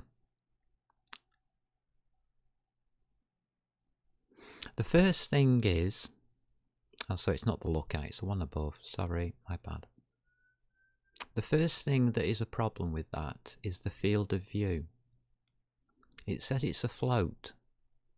But if you look up the equations for projection field of view, the FOV is in radians.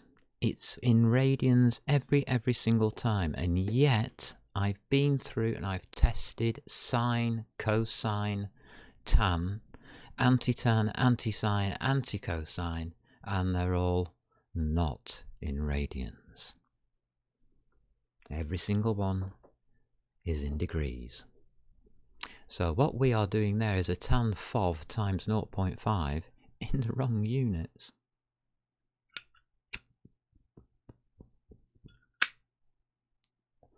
But you can't just correct it. Well, you could, I suppose. You could just say, turn it into radians. Not a problem. Yeah, but you've got this LHS. Now, the LHS stands for left-handed rule and right-handed rules. And if I'm not mistaken, isn't OpenGL in right hand?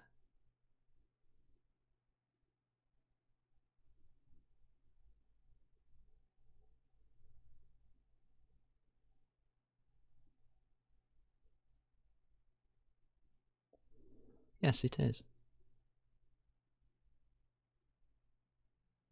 So what's all this LHS for left-handed system?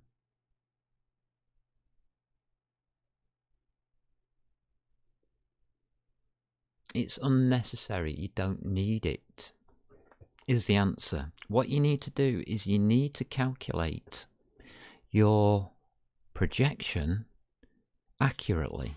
And you cannot have options in there, because people like me will come along, type positive numbers in like an idiot, and come up with the wrong damn thing. How do we solve it? Easy. You take that and you use the right mouse. There we go. You take that and you press the delete button. You move it to the trash and you delete it from your system.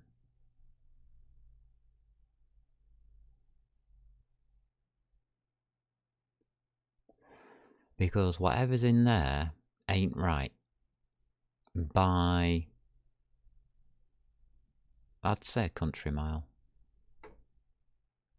So what we do is we go over to the thing that I've been playing with for the last 3 days, and we go to source, we go into SandMaths, and we take this and put it in SandMaths here. Alright, finish. This does things slightly differently. Yes, Pudding, I can hear you, thank you.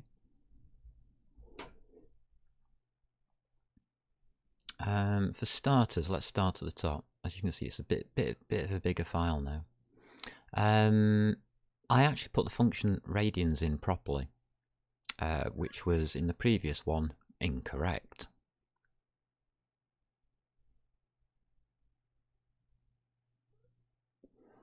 So radians from degrees is now a proper function, written in my style rather than theirs, and it does it the correct way. Excellent. So let's have a look at this projection matrix. It's simple. It's exactly, you can see it's exactly the same. 1 over tan FOV times 5. Difference is we've got this little FOV thingy going on here, and I've put FOV degrees at the top so you can enter degrees in, because it does it for you. So now we've got the tan of the correct value. I then simplified y far z and this silly thing here down. I initialize itself, which gives me all of this, and then I just make the columns for the matrix x, y, z, w minus 1. Sure, that minus 1's in the wrong place. That's bothering me, but I know it's in the right place, so it doesn't matter. Doesn't it? I haven't checked actually. Because I already knew that part, so I just plonked it in and hoped for the best, didn't I? Projection matrix, isn't it?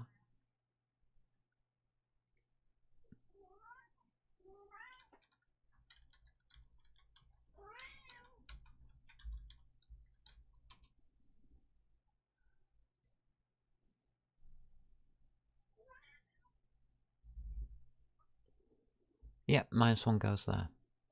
They also put this weird part in the far plus n over far minus n. Ouch. Don't do that.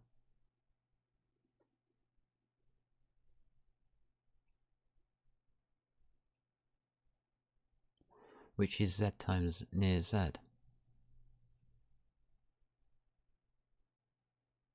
None of them are showing that.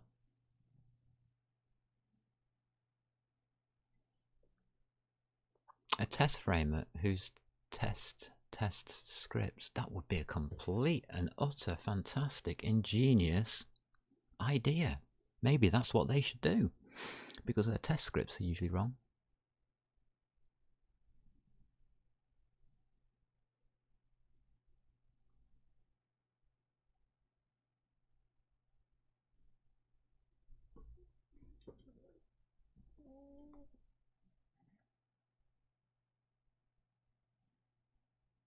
Oh no. No. -1. Yeah, it's because I've got the -1 in. And something not right here.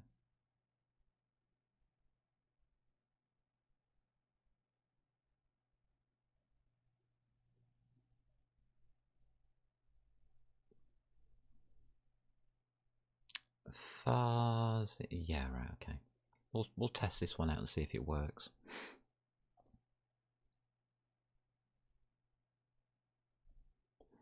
Translation I left alone. Scaling is correct. Rotation, yeah, you can see I did a new rotation. It's called rotation, angle, degrees, and axis. This seems to work slightly better, but it's not using quaternions.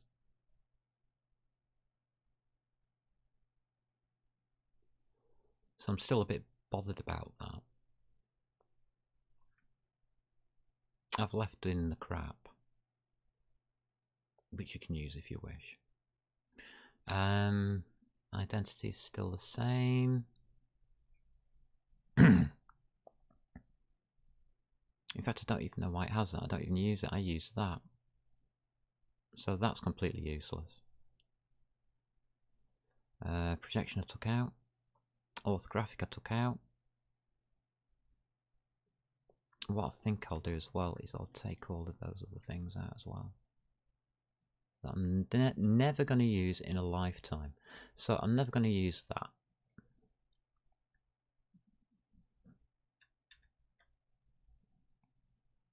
When you see a one-line function that does exactly the same as the function title, why do you have the function? Not quite sure about that one. That, half of this I just wouldn't use.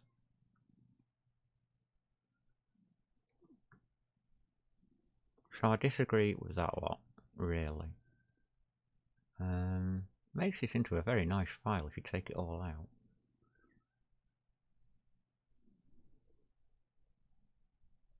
Actually, that's a better idea than just doing that, innit?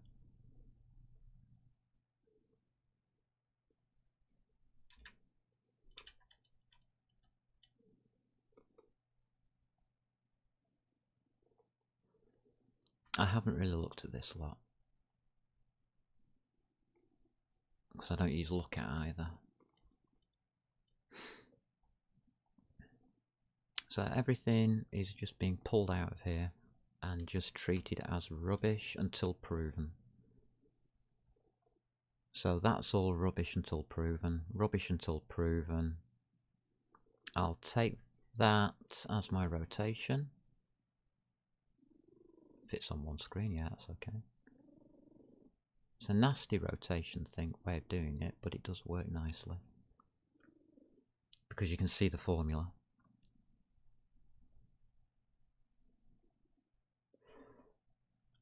One of these days I will sit down and write the test scripts, don't you worry. Because I have to test it all. Translation, yeah, I've agreed with. Scale, I've agreed with. Projection matrix, I've agreed with. Yeah, radians and rubbish. Not sure why we've got that at the top, but hey ho. Sometimes works, sometimes doesn't. Right. We've got an error.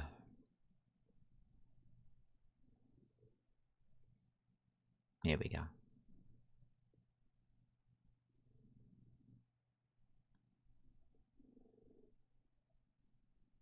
There you go. Float 3 is deprecated. No, it's not. Alright, translation. Yeah, that's now wrong.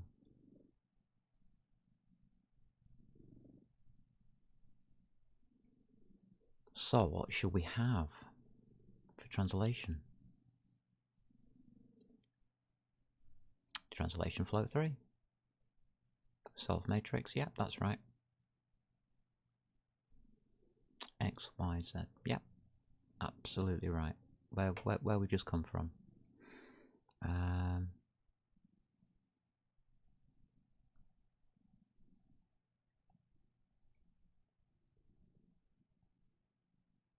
Yeah, no, because I just pulled it out, mate.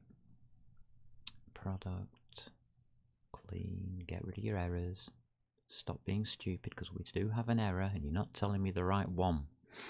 I hate it when it does that. The correct error is in here.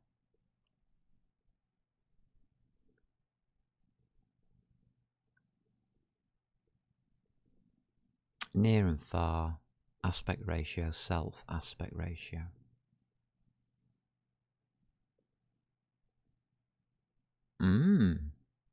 That means they're the wrong way round now.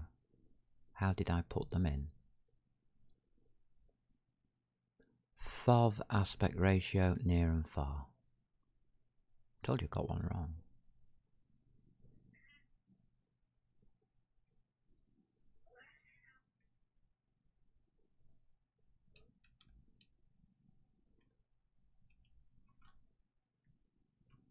Right, let's have a look at these thingies now. It's projection, FOV.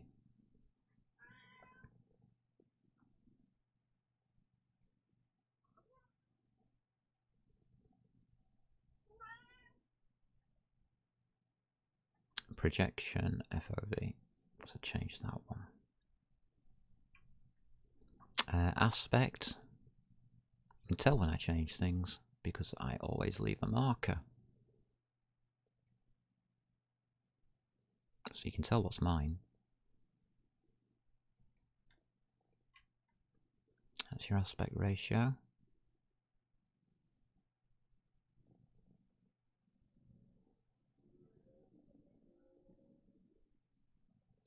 Comma. Near and far. Near Z, far Z.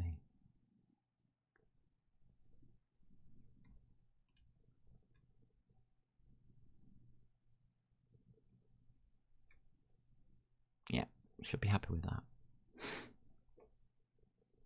There we go. Thank you very much. We now have a correct, but notice I don't put the far Z in the right direction. Should be there. And that should be there. But you don't need to do that. The equation doesn't matter whether that's plus or minus. There you go. You can't see it. Great. Where did we put it?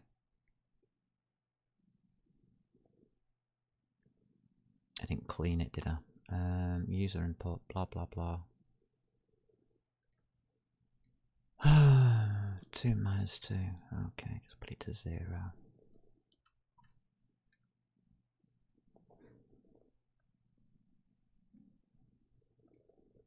Will it let me go at minuses now? Yes, there you go.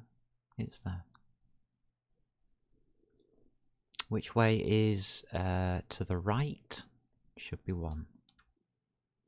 Let's try 1. So I don't throw it off the screen. Yep, it goes to the right. And that is the correct direction now.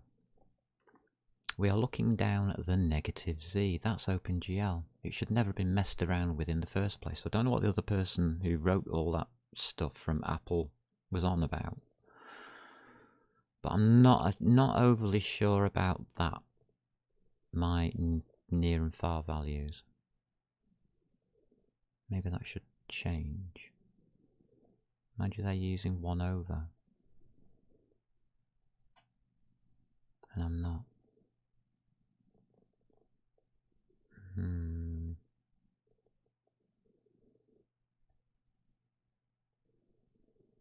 See, there's totally different types here. Perspective projection, and it does it completely differently. And totally wrongly.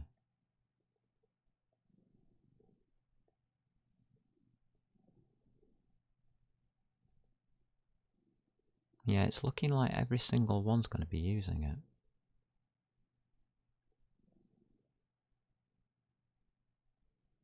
OpenGL to metal, the projection matrix.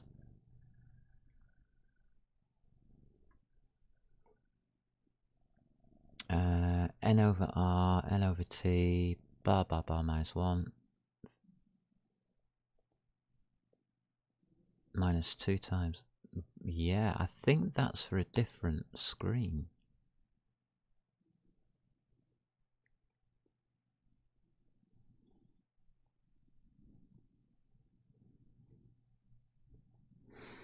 That's the prototype for a GL frustum. I think mine's easier to understand. 1 over, yeah. Y over, whatever Y was over aspect ratio, yeah. Far divided by, yeah, so I have done it, I just haven't done the multiplication. Z times near, yeah, that's right.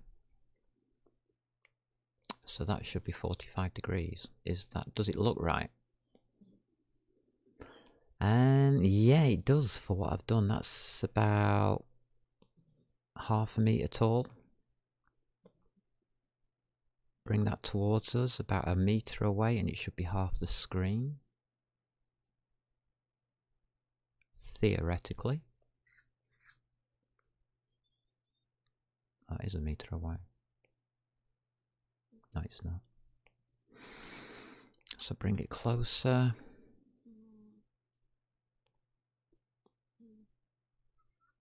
Yep, that's right. Put it to the center of the screen.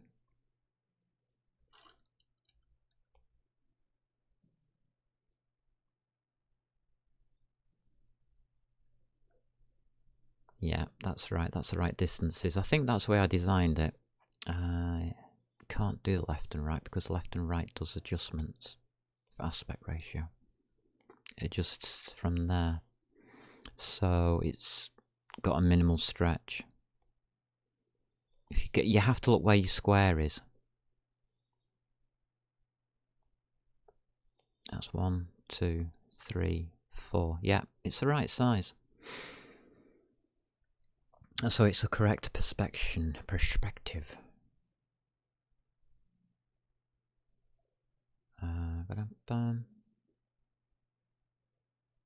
So that is the matrix math that I am using for the projection matrix. There. Well, my version of it anyway. The one I know that works. On any system. So that's two things that were holding me back last time, where things didn't look right. We didn't have a keyboard, which we have now. we didn't have a mouse, which we do have now. And this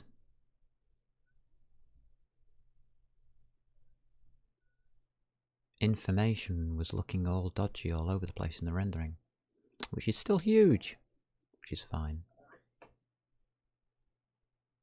I think we're finished with that, but we're now stuffed. Anybody know in Swift how to implement an ECS? Because what I was thinking of doing, you don't seem to be able to do any of it. I've managed to get an ECS working. Is it correct? Is this the correct way of doing it?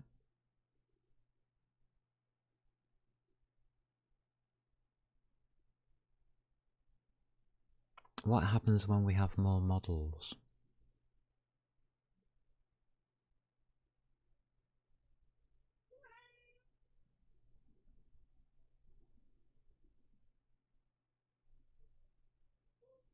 That's the truth about this. We've got a GUI layout and an object layout, both doing nothing.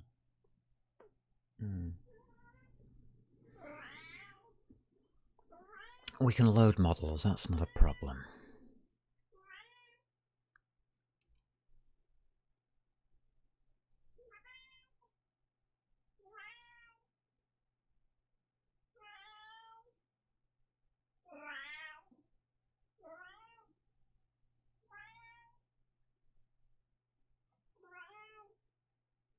We need a default.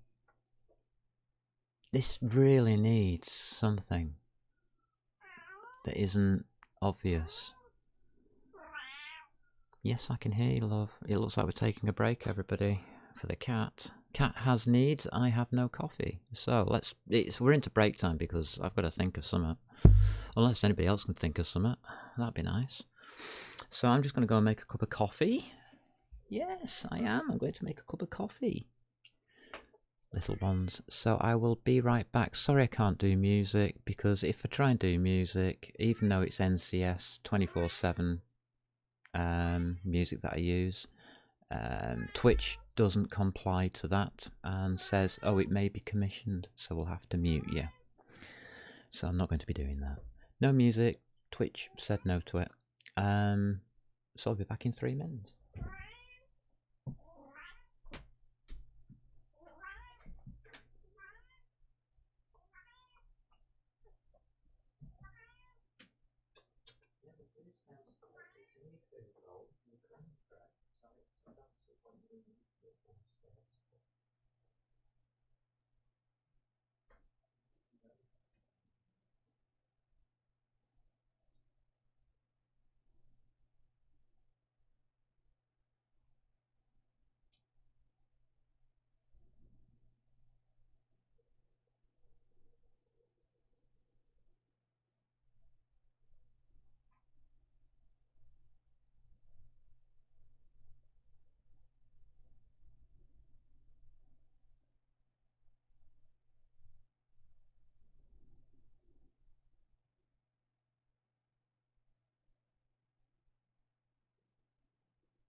So,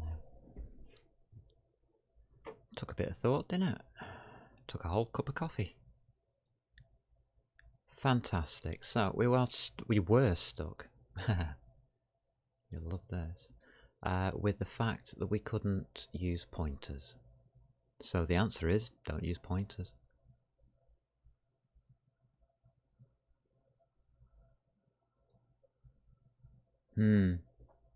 Yeah, don't use pointers.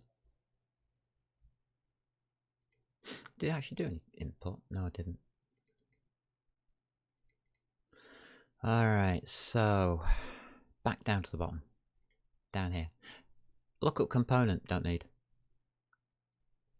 We're not even going to need it. We'll be able to directly access a component. That's fantastic. Right. So what it all comes down to is these two here, which will be object underscore ID, and that's going to be an int 32. We've decided to use that. So yeah, that's all we need to know.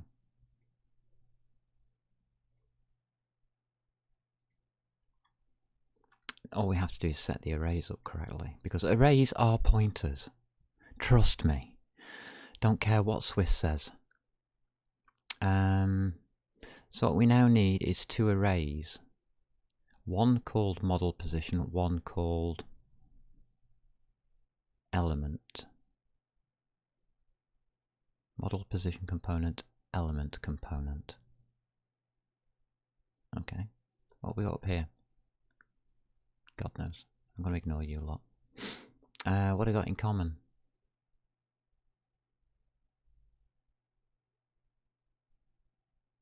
Alright, this'll do. So with each component we need a variable. So I'll do it with the variable. And it is going to be a variable, not a constant. It has to be a var. And that's going to be model position component, which is going to hold model position.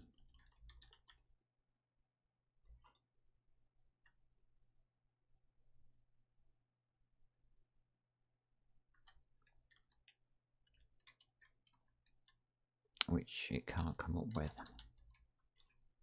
Oh, there you go. That died.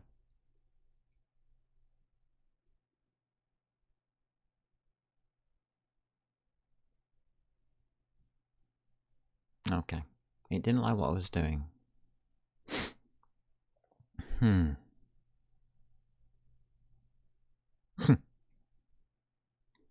no apparent reason whatsoever, it just closed. Great update this is. I updated it this morning. Hey, first time that's ever happened. So, var. We'll try again. Model position component. And we want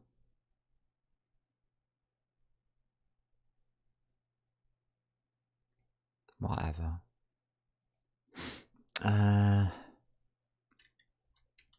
Component colon open brackets close brackets equals open brackets close brackets. This is just going to hold all our model positions. Model underscore position. It's because I'm not using. Alright. Down here under GUI element, we will have a variable.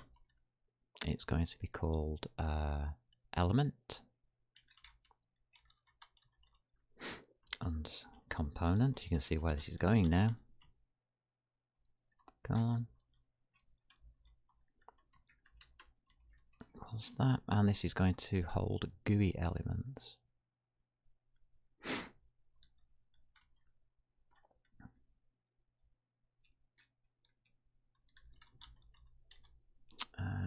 Product clean. Thank you. Stop, don't give me use of an undeclared type. Yeah, that's right, it is actually, that's right. So we now have these. We can just pop them in here.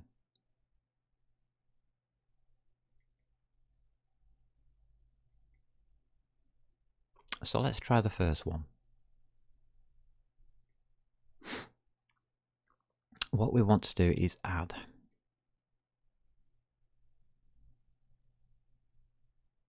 So add a composition. Here we go. Oops. So we need some kind of position, which is a model position for this one. The item we want to place in there.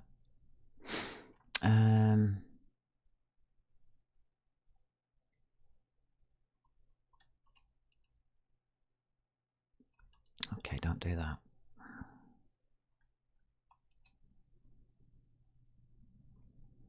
Comma. Position. Data is of type model position. And we can insert, can we?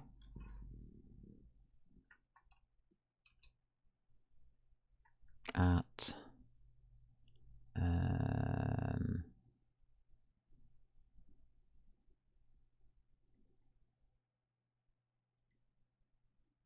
we'll use the object that as an index. It's as simple as that. That's all you have to do. What can't it convert now? Alright, position data we need.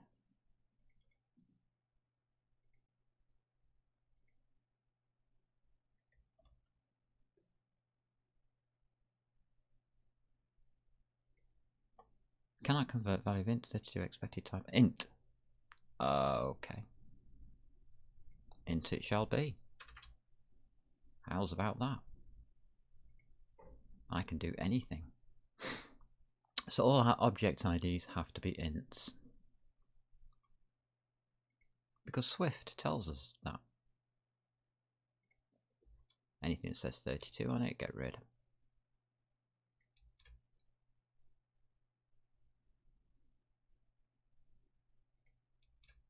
That's all you do.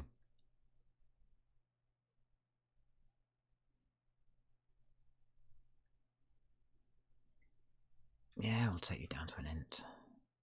I don't like this enum system at all. We might just drop it.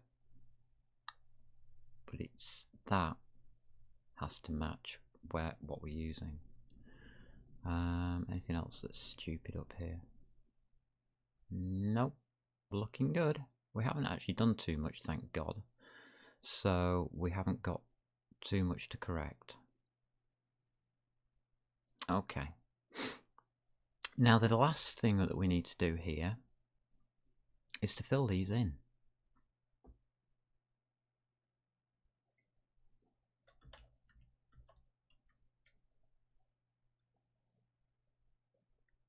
And give it, no, we can have -1, can't we? Because then it won't be able to do it.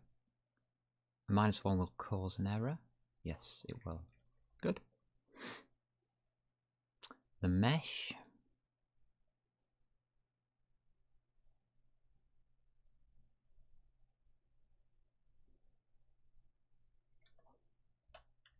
Fine, whatever.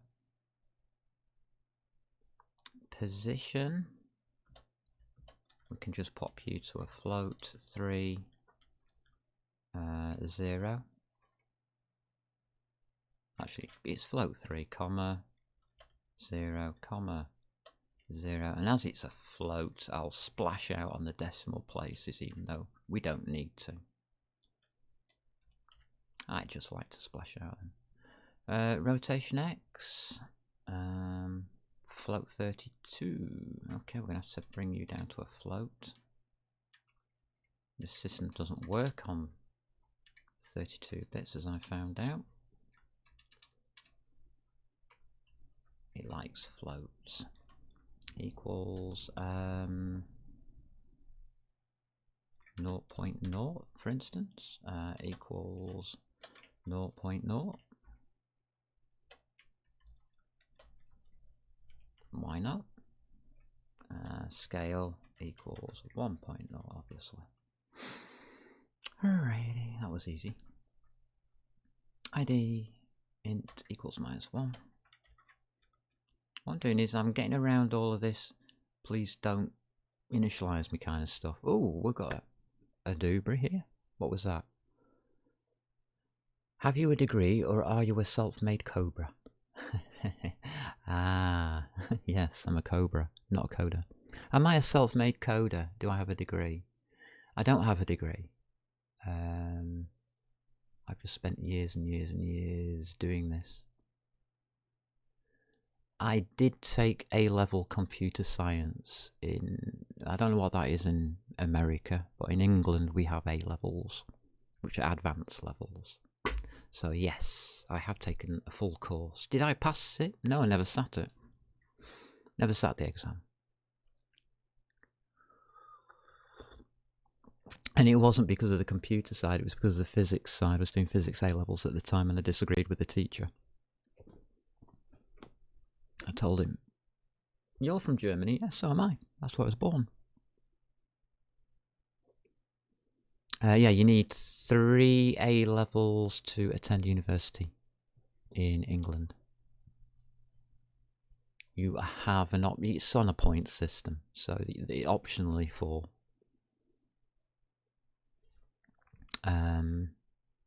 And then you go on to your degree, and then once you've done your degree, you go on to your master's. So your master's degree is in your home subject, but you can take degrees in other subjects. That was it. You can take your A-levels whenever you want. There's no number of chances and there's no age limit. I just don't need it. I don't need a piece of paper to say that. I've got 16 O-levels. I ran out of paper. I threw them all away. I used them once to get into, well, I didn't even really use them to join the government stuff. They just asked me along. I went in and said, "Hello, this is me," and they said, "Oh, right." A couple of weeks later, they asked me in. "Do you have O-levels?" "Yeah, I've got these 16 pieces of paper here, have them. You can keep them." I do not have a use for them.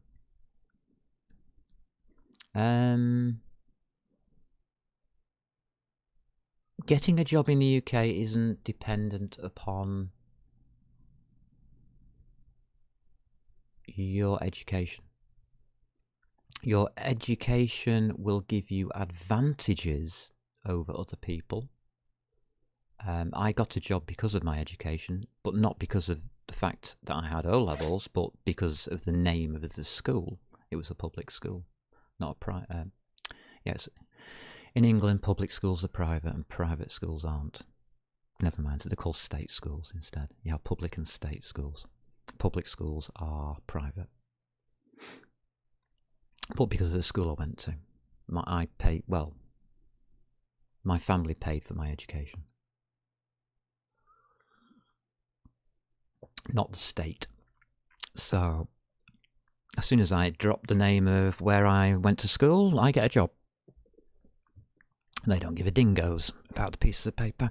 They know where I've been, and they know the upbringing that I've had. And the reason I don't have an accent.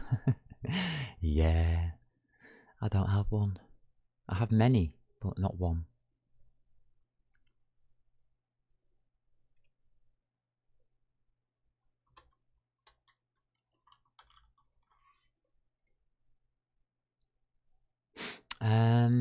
Let's see what we can do with these.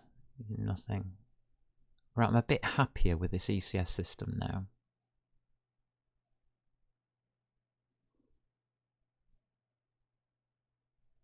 I think I can maintain this in code.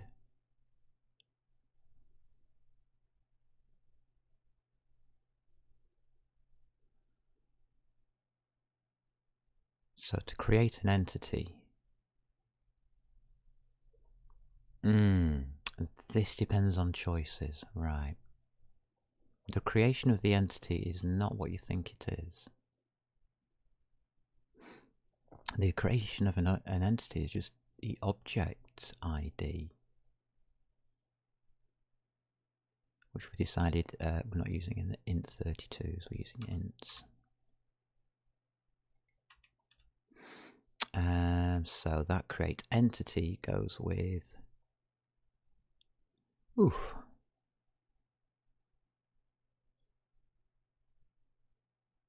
that.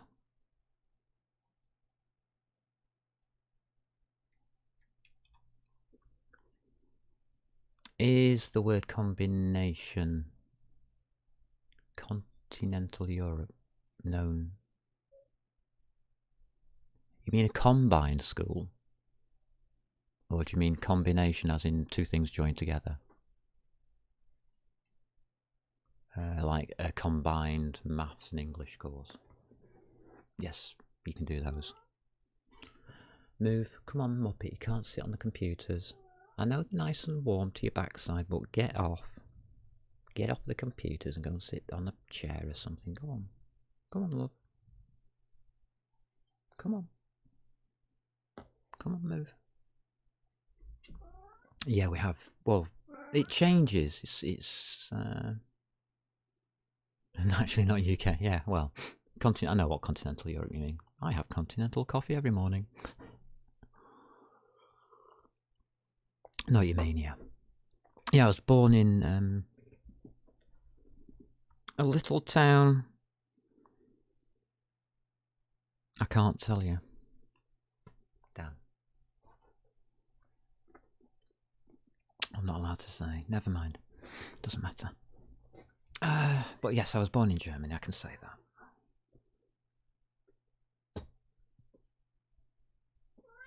And I can say that my father was in the military and I was actually born on Canadian soil. There is Canadian soil in Germany. People don't know these things, but never mind. Non-English justice system. German Wikipedia. German Wikipedia is an interesting place to go. It's not usually on this planet, but it's an interesting place to go. Any Wikipedia, really.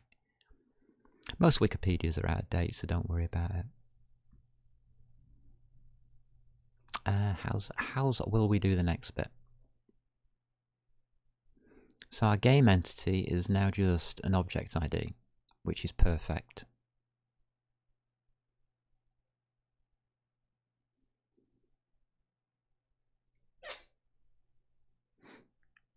So to create an entity, you just need an object ID, yeah. Sorry, I missed that one. Yeah, you don't have present law. Yeah. Yeah, law in England is totally wacky. You have local and you have state law. The local laws are interesting. And state law is president based. Local law is dictated. Which is quite interesting because they forget about them. And we have a law here where if we cross a certain road in this town, we have to be drinking beer. If you go across the dotted lines in the middle of the road. If you cross it by foot. Only on foot, not by car, only on foot. We have what they call a bylaw. It's a local one, a local law. Because it's a boundary. That dotted line down the middle of the road is a boundary between two areas around where we live. Two towns? Yeah, we'll call them towns. 2 towns around where I live. And if you cross that boundary, there is a bylaw that states you must be drinking alcohol or beer. No, it doesn't say alcohol, it says beer. It doesn't say mead, but beer. That law has been around for centuries.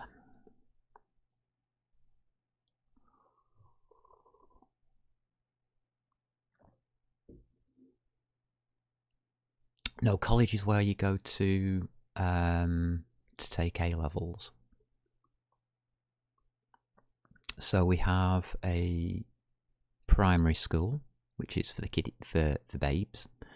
We have secondary school, which is for 12 to 16 when you take your O-levels. We then have an option to stay on for a sixth form, which is A-levels, which is specifically designed for A-levels, or go on to college to take either advanced, which is A-levels, or O, which is O-levels, or you can go in for things like strange things like media studies, hairdressing. You can trades. You can take trades instead. So yeah, if you want to be a hairdresser, you go to college. It's a hang up from, I've forgotten the word for it now. It's been that bloody long. Because I wanted to take one, an apprenticeship. I wanted to take an apprenticeship and I couldn't. Because they didn't do them anymore. They said, no, you have to go to college now. And I thought, no, I've had enough of the kind of stuff that they try and feed people. So instead I went to work. Simple.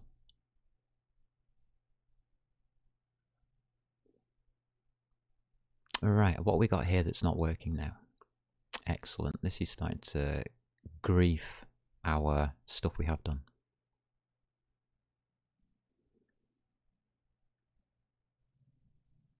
Cambridge to study bioengineering. Yes, you were probably either Cambridge or Oxford. For bioengineering, I think it is Cambridge. Get a Nobel Prize and destroy mankind. Haven't they just done that? Didn't they let out a virus somewhere? I know. Nobody's questioned where it's come from. I did. That's the first thing I questioned. Where the hell's this come from? Well, it came from bird flu. Where did bird flu come from? It's just a mutation of bird flu. It's COVID. That's why they knew what to call it. But what is COVID?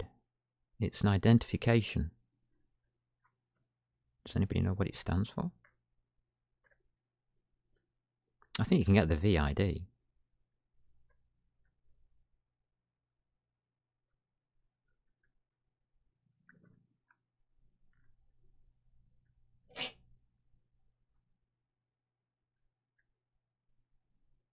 Contamination virus unit D. That doesn't sound something that happens naturally, does it? Maybe I've just was in government too long, I don't know. Maybe I'm just too suspicious of what people think of governments. Or maybe I just don't believe everything that goes on TV. Actually, I don't watch TV. Just realised.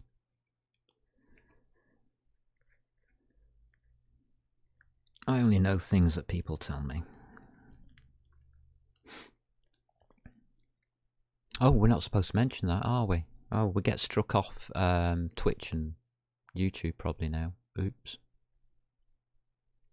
For even mentioning the COVID. I don't know. That's how precious their information is. We're not allowed to question it. We're not allowed to talk about it.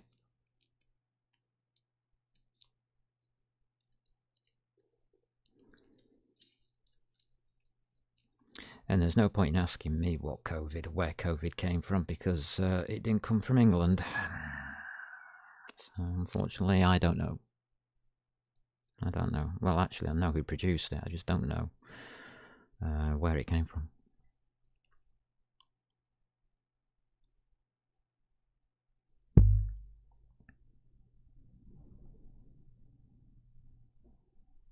We have a place up in Scotland, here in England, and it's from World War II. At the end of World War One, there was a treaty signed about the use of chemical warfare after the trenches and the mustard gas incidents. There was an international treaty signed that it would never happen again. And in World War II, the British government, this is actually known, so I can talk about it. This is from the public base, not from private or secret.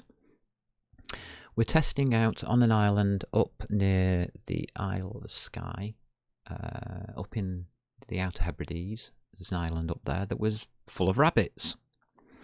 And they decided to try out one of their newfangled designs called myxomatosis.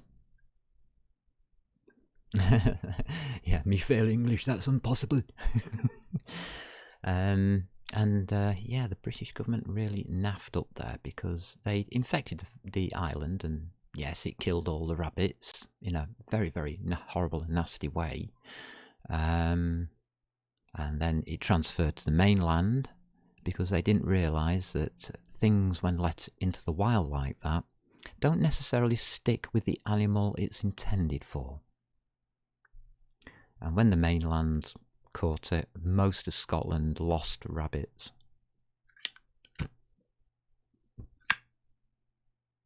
We still have bouts of it today, of that same virus as it's mutated, of myxomatosis. And it hits places in England every now and again. And a lot of rabbits die.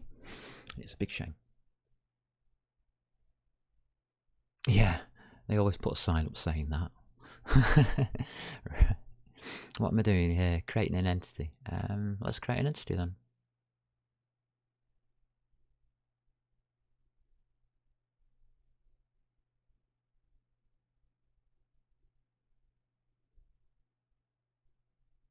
We need an entity list. What have we got?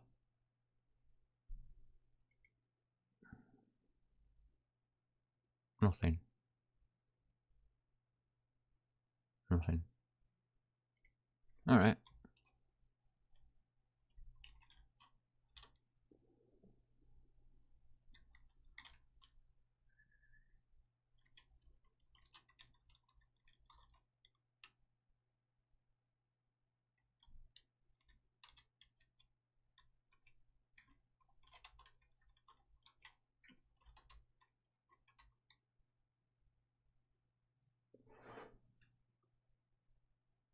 Thread building blocks by Intel. Oh, I've got a good story about that.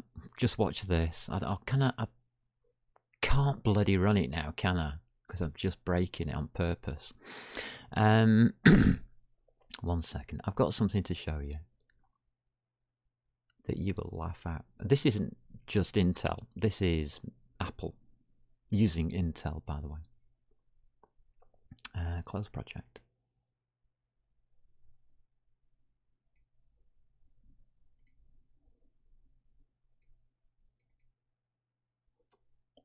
I have to have a program running to show you. Hopefully, will it break? Will it break? Damn, no it didn't. Right, that's the program. There's a little button here. And it will show memory. Watch the memory. Count. Just watch that counter. Oh, it says 44. Look, this big counter here. Look at what's happening.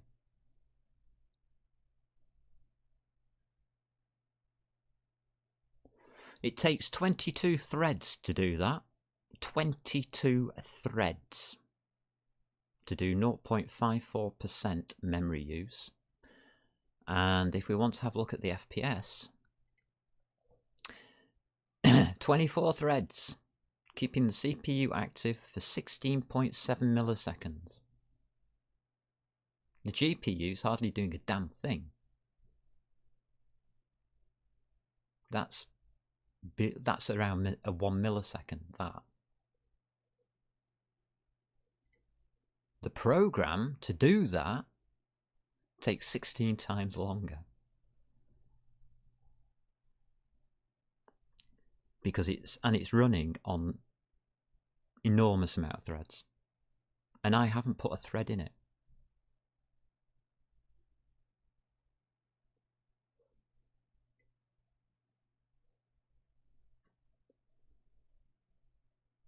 It's only applying 9 to me.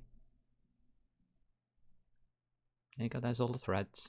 You can see them all working away. I haven't made any of those. And yet people say, oh, you've got to put threads in your program. No, you bloody well don't. Look at the mess it's already making.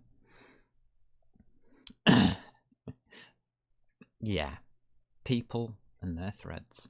Very, very sore point with me. Especially in modern day. Thank you. Continue.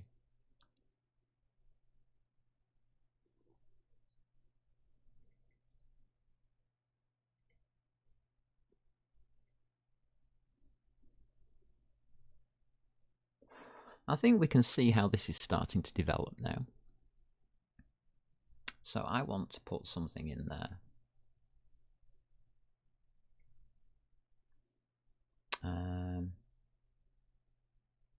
We make a game entity with the object and we pop it in with an object ID.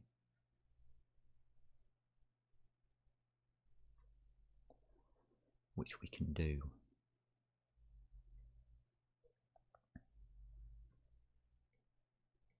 All I'm doing is making generic functions, by the way.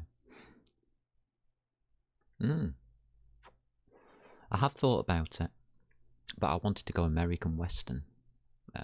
But I don't suit that either. I've gone baseball cap instead. I'm too thin and scrawny.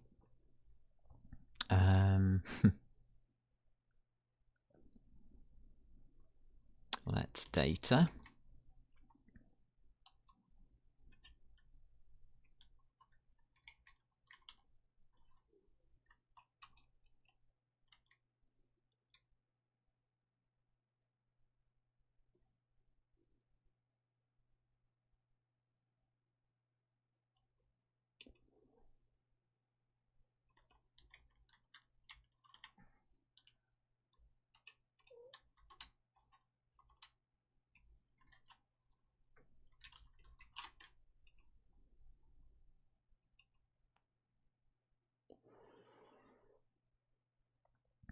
And then we append that.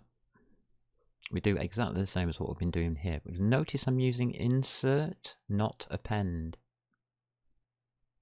That's important.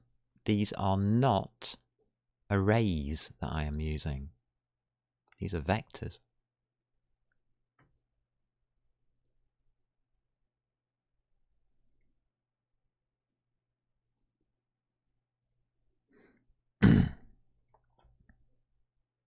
Yeah. Dot insert.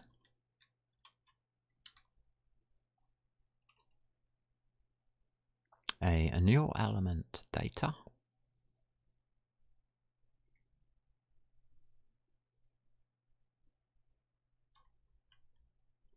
At the same place, please, as object ID.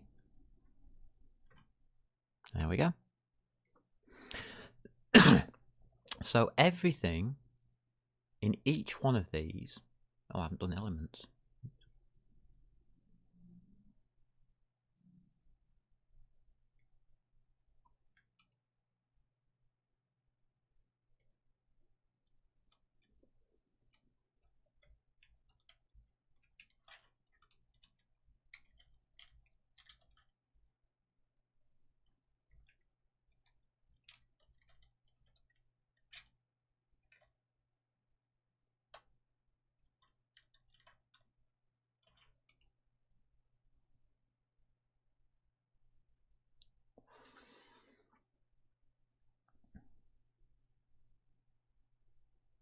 Is any of this making sense now of what I'm doing? What I'm making sure of is that the object ID is always used when inserting into a vector. My schooling was okay until I got to the age of 14. And at that point, it took a downward spiral. I became a very quiet and very withdrawn person because I couldn't believe in anything that I was being told. And in the end, I learnt how to pass exams. It's all I learnt. At that point, I knew what my future was. I was a systems analyst at the age of 14.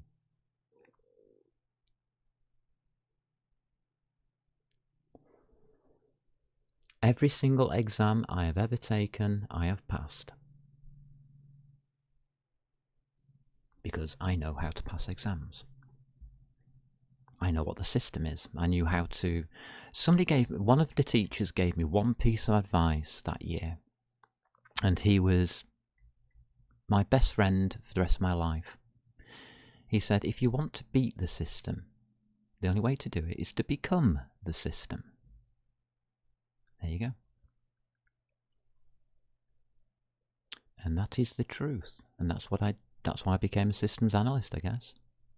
Because I started thinking down that model and working it out. So, our element component, isn't it? Element component. Dot insert. And we want the element.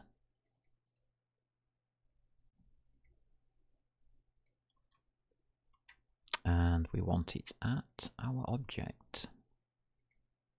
So if you want to find everything there is to do about object 1, you would look inside model position 1, model position component 1 and element component 1. It would be at 1. Which means you can retrieve the data because everything within element component is now the same data type.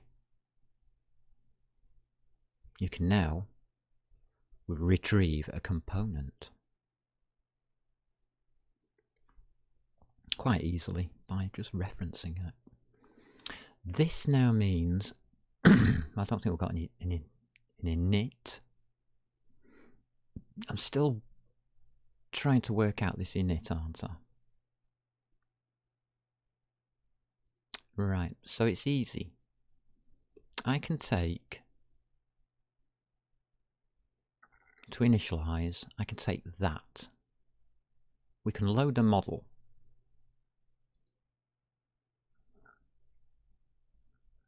We can do that.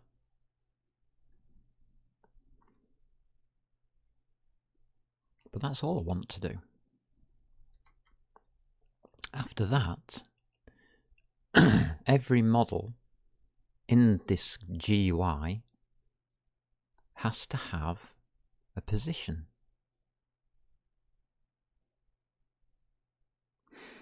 So for that model, oh, we haven't got the device. Damn it.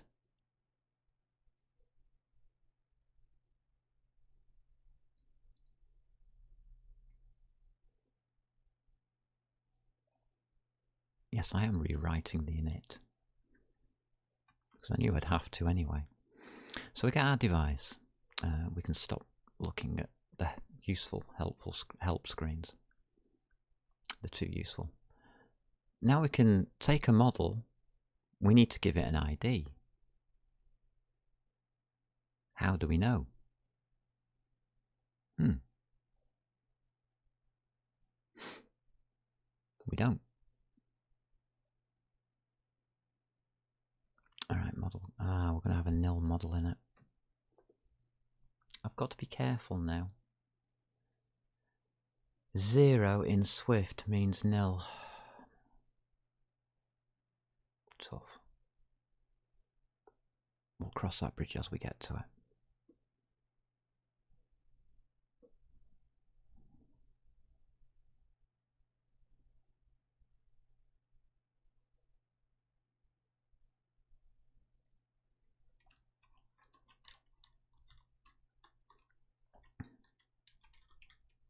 We'll have a current model. This should be in game state.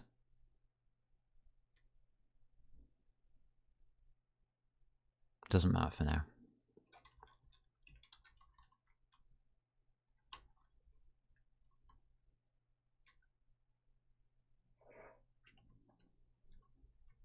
Starts off as -1.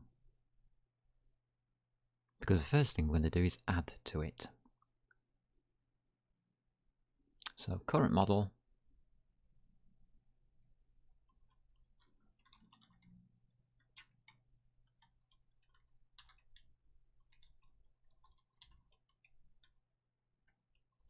Plus equals 1.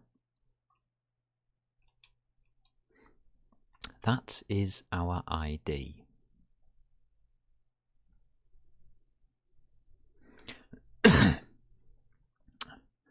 Doopy doopy dum dum. I'm glad you're asking about my school time. I can talk about that.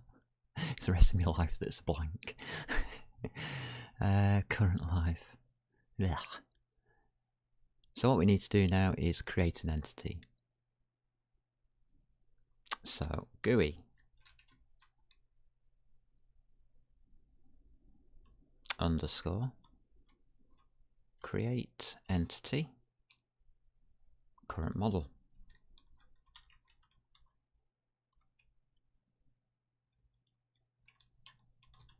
There we go. We can then assign it a position with position data. Okay, so let position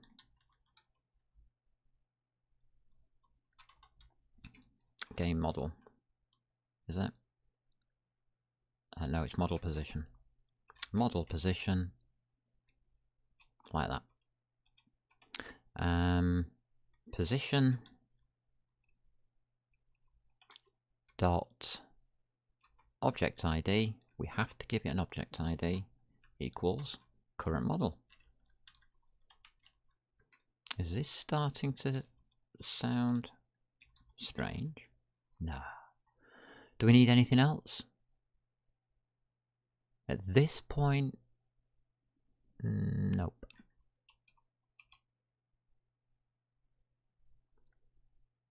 And of course, once we have that information, we can now GUI add model position. Does this look better than the last time I did this? Add. It's that one.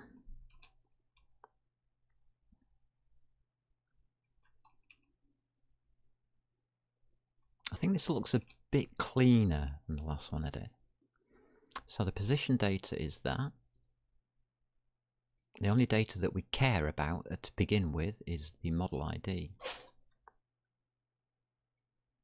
so that everything matches up. And we will reproduce it here as well. Current model. Right, that's okay. Because we are allowed to insert data at 0. Luckily, these things should start from 0. I bet they don't. If they start from 1, I'm going to be a bit upset now. Because I started it from 0.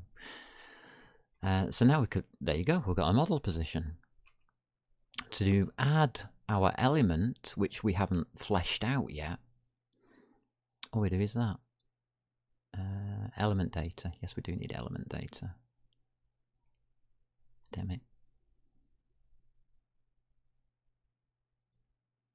Let element colon element something or other. GUI element. Is that what it says? GUI element, yeah. And GUI element, so that's element dot object ID again.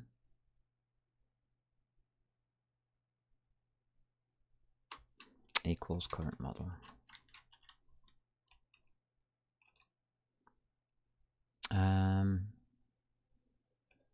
Now we can hopefully do that. Just clean that up so it's readable. I found German a nice language though.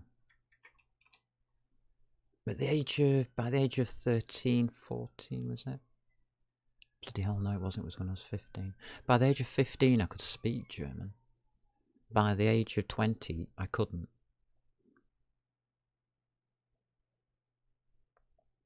Because I wanted to go and visit my place of birth. And I did at the age of 16. So when I was 13 I took German as one of the language courses that we could take. It was experimental at the time, so I thought, oh, sod it, I'll be experimental, I'll take it. Because it's my home language, or, well, not my home language, but my place of birth language. So I took it. And we went singing over in Germany. Well, first of all, Vienna. I was really big on singing at that stage. And we went to the Viennese choral competition as a choir from school. So I went to Vienna, and because of the way we presented ourselves and acted, because we're brought up properly, we were invited over to Germany for an occasion that happened, and we happened to land, what was it, 11 kilometres away from, well, we were staying in a hotel which was 11 kilometres away from where I was born. And on the second day, the teacher took everybody to see a fair, and of course I was let off going because they knew. And the fair was in the place I was born. They have a fair there. So whilst all the kiddies were running around the fair, I was just slightly not at the fair. I was visiting where I was born. Very, very kind of them. Won't forget them for that. They were very nice people. So, we have current model. Is this really an ECS design? Yes, it is. And we have element. And there you go. We have our ECS. Ah, lovely. Done. Finished. We haven't got an update method. That's fine. That can wait. Which means really that initializer looks a little bit easier than that initializer. So I think I'm going to take this one. And what we're going to do is we're just going to dump this one out. Because it's got pointers and God knows what in there. It'll work, but not the way we want them.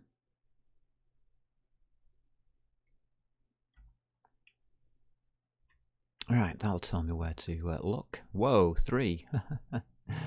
Love you.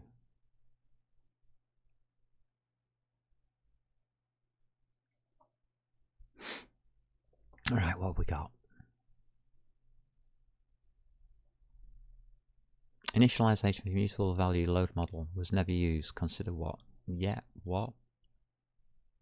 Alright, we never used it. Aren't we supposed to return that? Nope. We are supposed to place that in a list of models.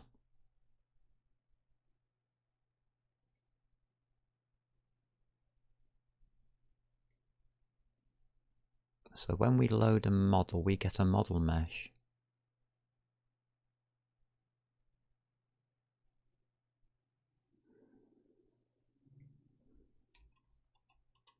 So var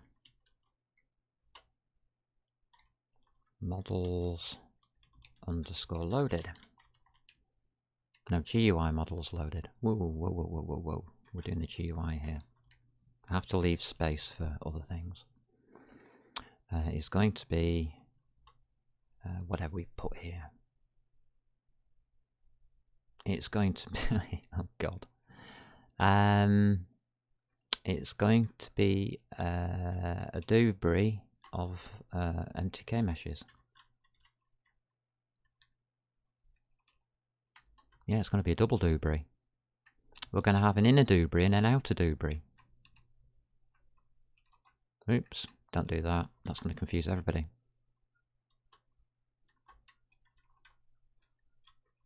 Right. What we need to do now is add or insert, it's a variable, our model.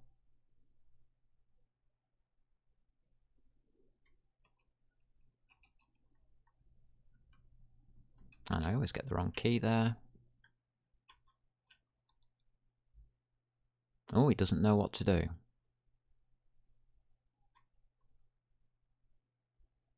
I did make it a variable, didn't I? Okay. Insert.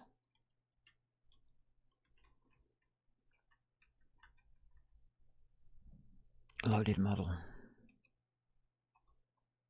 No. Right. We can't do... oh,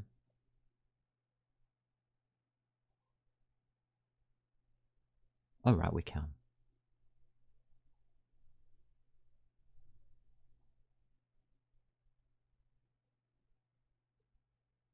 Comma. At. Yeah.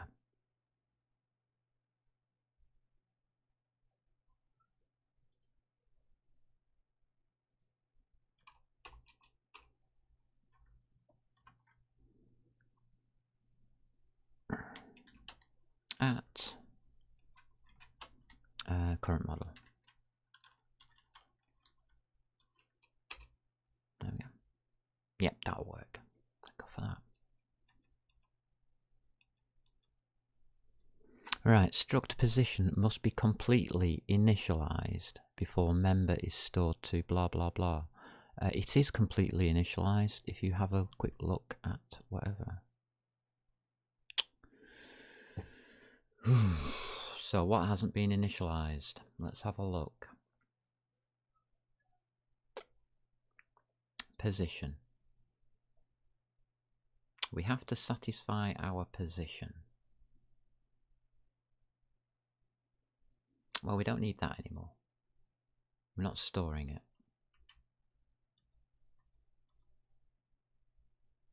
That's got... No, these have all been filled in. Sorry, but you're wrong, computer. We've changed something. We haven't initialized it at all.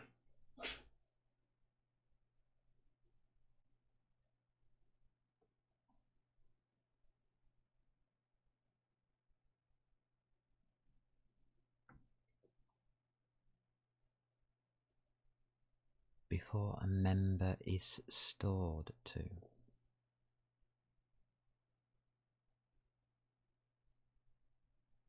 I know what it's saying, but it's wrong.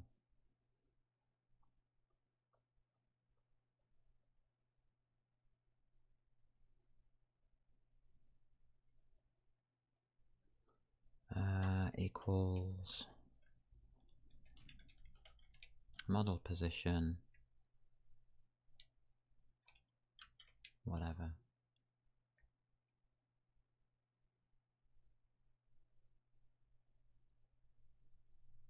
It's a let constant. No.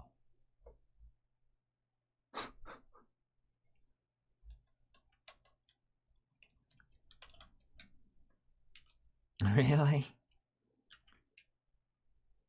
Honestly?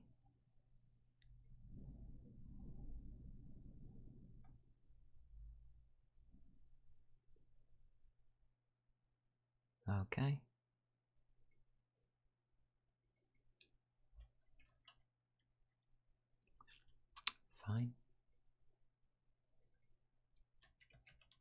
That's a var, that's a var.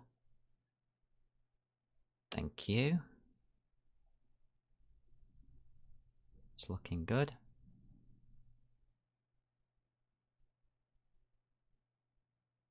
Alright, we've got the same problem down here.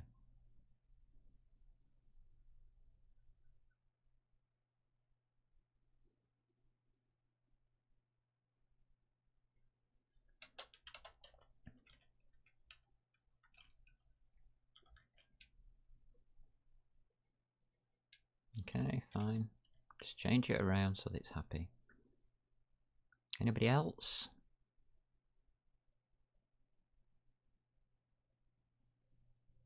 No. Then it's worked. So what I've done is I've taken all of that junk there and just filed it away. Right, so we've used that. We've got the model quite happily sat wherever we want it to be sat.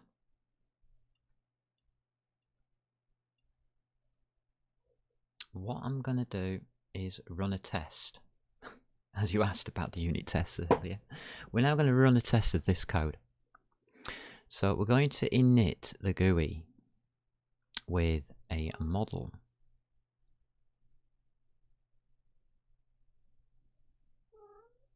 And we're only going to use a test model, aren't we? So the load model technique should not be generic at this point in time. Please don't be. No, we've got a button. Thank God for that. I thought for a second we were going to make it generic, but we haven't got that far. Thank God. Otherwise, this would be a very, very difficult test. We are going to take our model and do something with it. So we need to init the GUI just for the current model.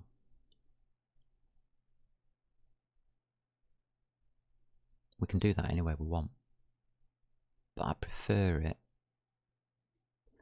early on.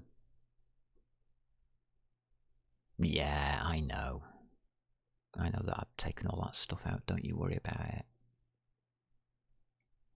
Here we go.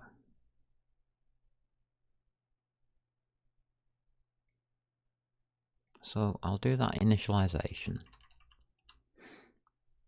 There we go, got that now.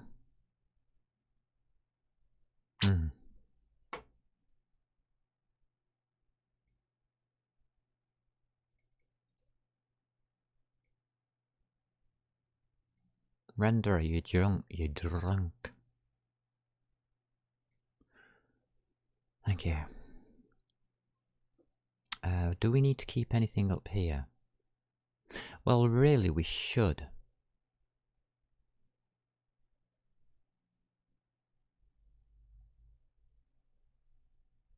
Yeah, we should. We should keep the variables that we intend to use.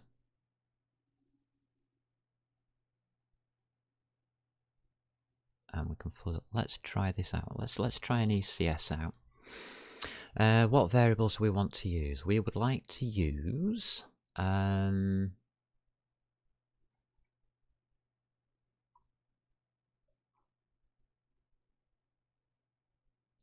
one. I would like to try that out. So let's use that one.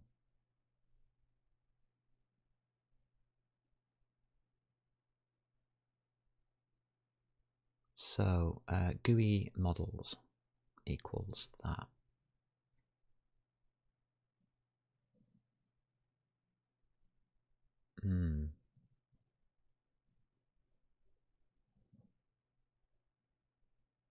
No, that'd be a bad way of doing it. We've got to use these direct. We have to leave them here out in the open. We can't private anything. Otherwise the ECS will break. I'm not using that.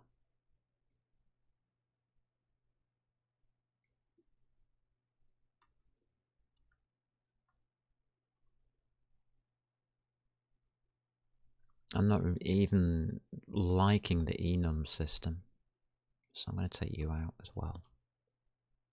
I think the enums system smells to high heaven. Alright, so that's what we've just made, and that's what we had before.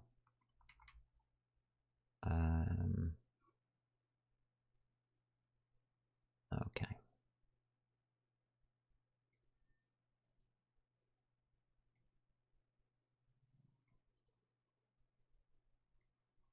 Right, this is take 2.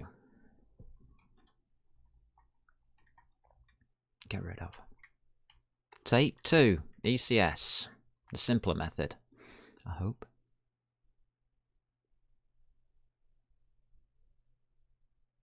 No idea why it did that. Okay. So we've got all of this information now. Can we unravel it at rendering time?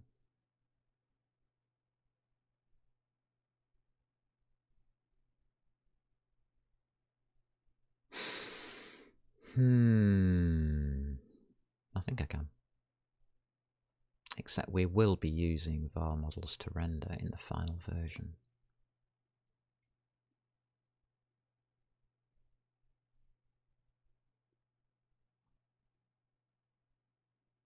So I really should use it in this version.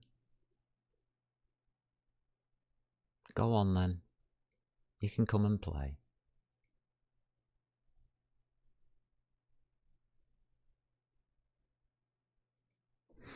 Alright. Models to render.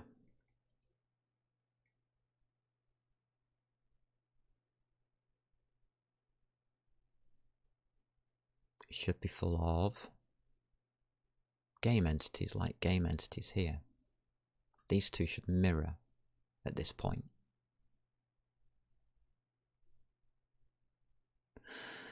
So we're going to cheat.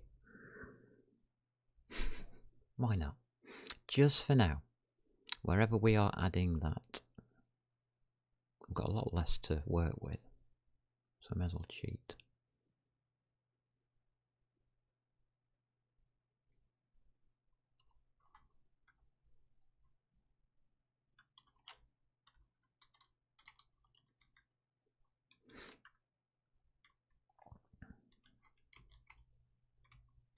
It means that we're just going to render all models that loaded. Oops. Add object ID. Object ID. Thank you. Right. So we do have that now. That's our start point. This is where it gets difficult. Right, what don't we have? We don't have a lot of stuff in the draw call now.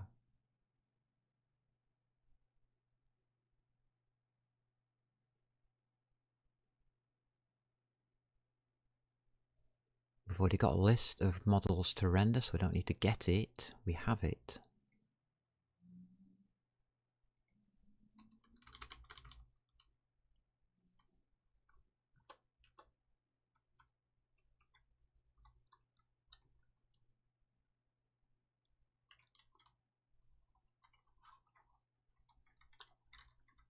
Alright.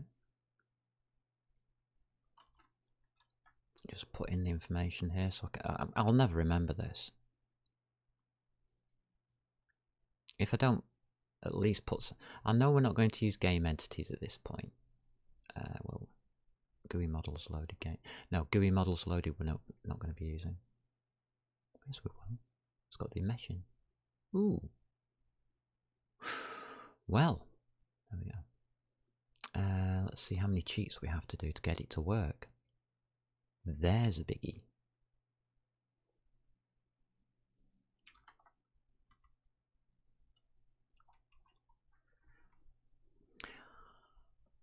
Okay, let's get rid of you lot.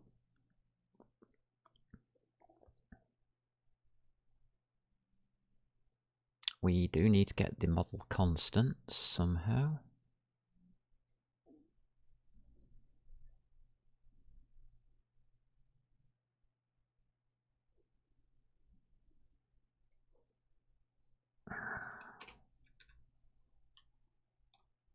I'm just going to use this as a storage area. Just get things out of the way so I know what's broken. Right, the model constants we should be able to get easily. So, it starts here.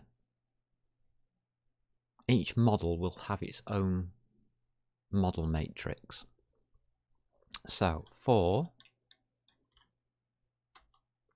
each, whatever we called it here, model in models to render,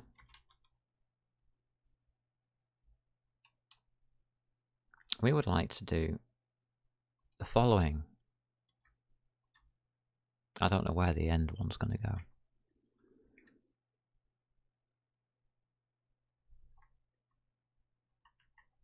All right, let's deal with this bit first.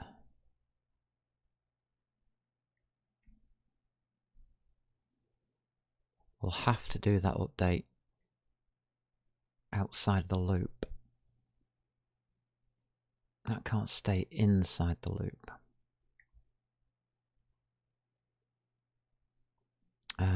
So here, we need to get hold of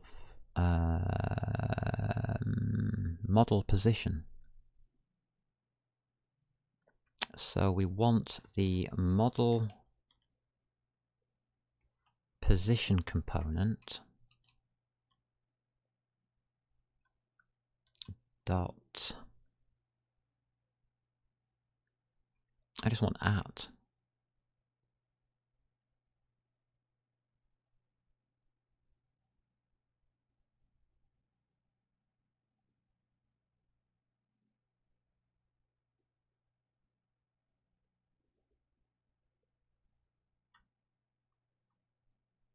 Is it index?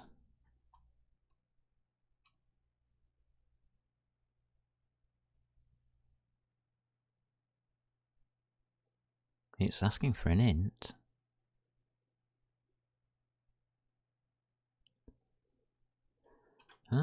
Model dot. For each model in models to render, that gives me a game. Dubry. Wait a minute. That gives me a game entity. What have we got in game entities? An object ID. So let's grab that. Oops, not that one. That one.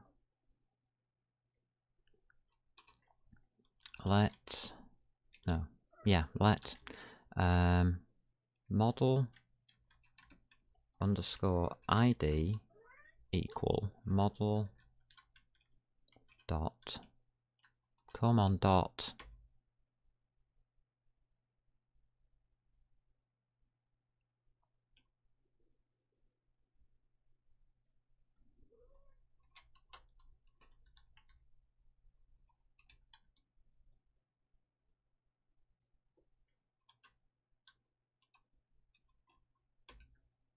it's a game entity. What's wrong with this thing?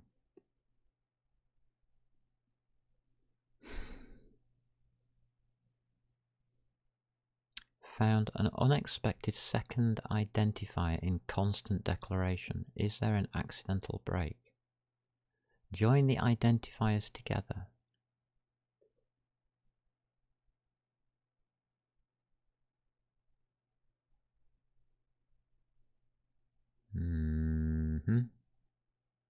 Oh right, it's talking about that and that. That's what I did wrong there. Alright, now I know what I did wrong. Yay! So I didn't need that.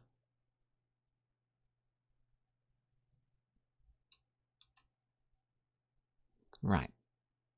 We get the object ID.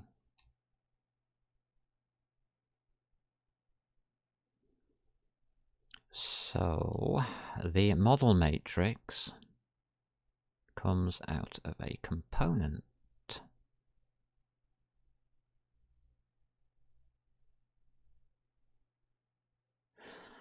Okay, let's try it.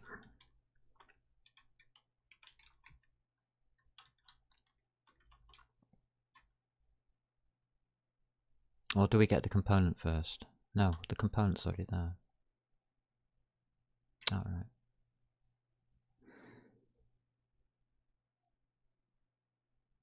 This is what we're trying to do, wasn't it?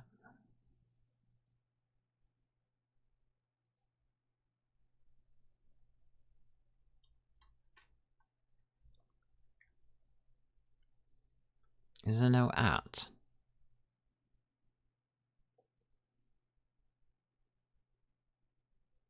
Unsafe pointers. Yes, yes, yes, I know you use pointers, mate, but...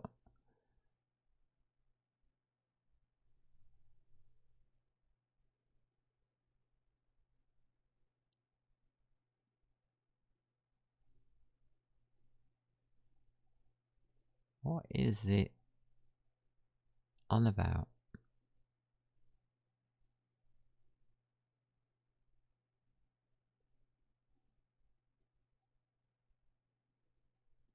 I just want at object ID, model ID.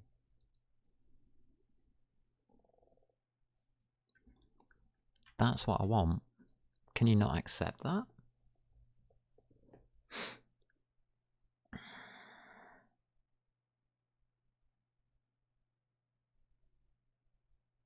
Alright. Member name.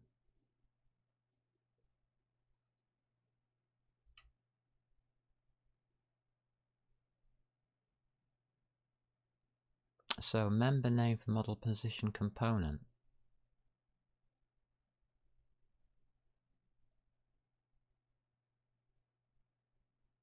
That's wrong. Oh, that is so wrong. Don't tell me I have to double bracket this as well. Put at. I think we do.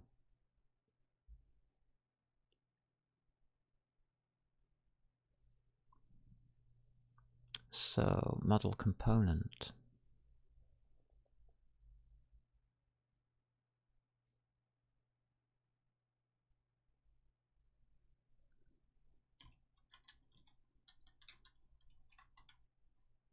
That's what I'm after. And I want to get you out of model position component. So I'll get rid of that stage. We're not at that stage yet. Why has the projection matrix disappeared? Ah, because I ripped it out. Whoops, sorry. Sorry guys. I'll bring you back.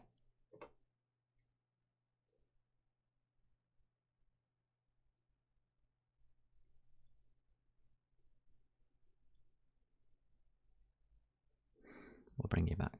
We're kind of like that. We don't need this many errors.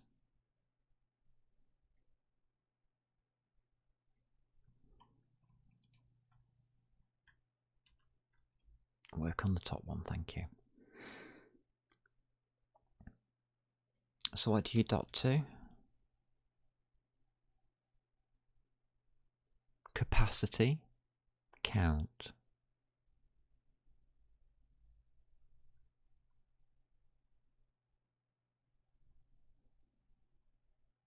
This is a pointer.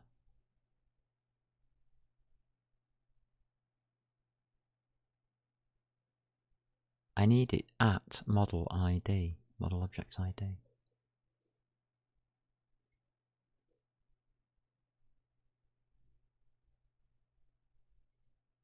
Well, we'll soon find out, won't we?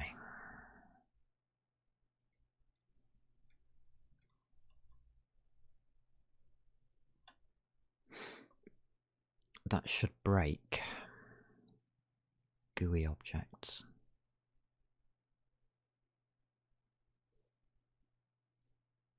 Nothing happened. Okay.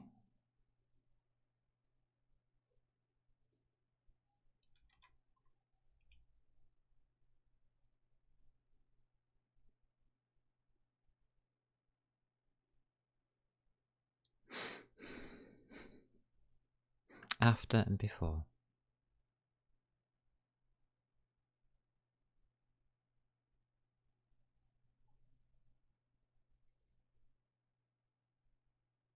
That's the only thing I can think of.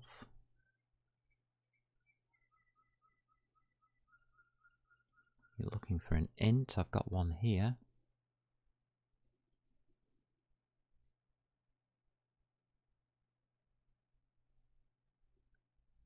Game entities has no member object ID. Are you just trying to... Oh, right. No. Right.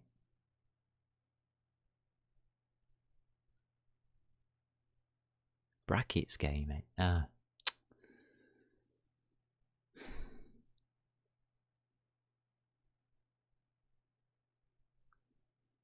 So we took one bracket.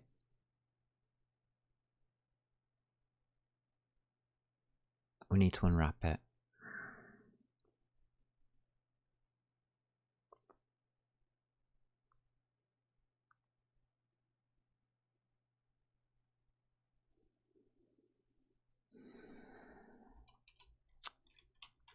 This language is terrible.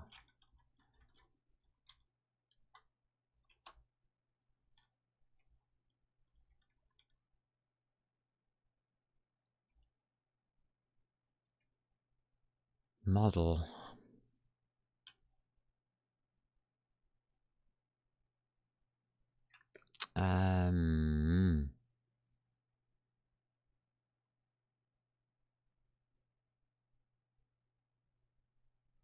Equals the top, well, whichever model we're on.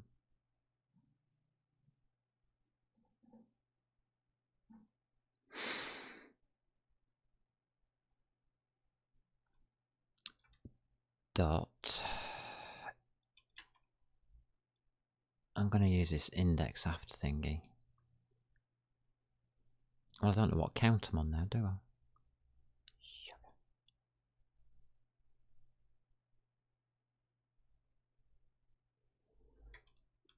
Should do this for me.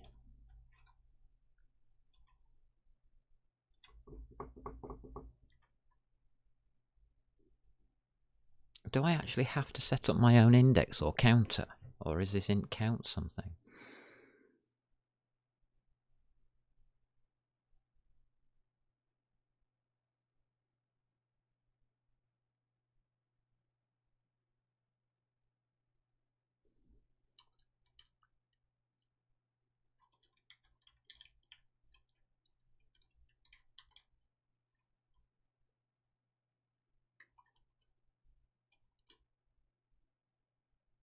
That's an interesting one.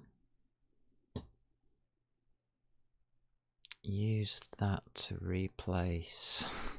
Don't ask me where I just came up with that from, but it's from a different language altogether. Don't need that line.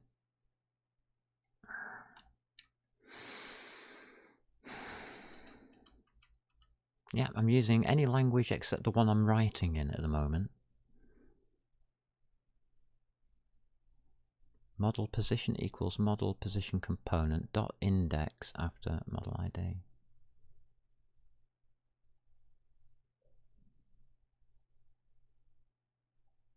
Model position component, no.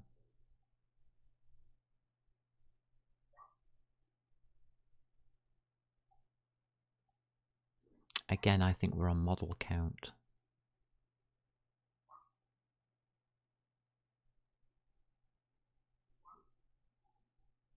Or model ID, oh my god. Yeah, we've used model ID everywhere, haven't we?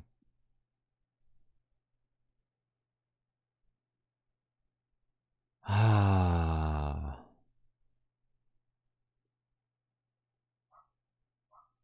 Yeah, I'm starting to get the hang of this, I think. Because we're using pointers, but we're not. Don't tell anybody that we're using pointers. Alright. Will that naff up everything else? Probably helps this lot, if not nothing else.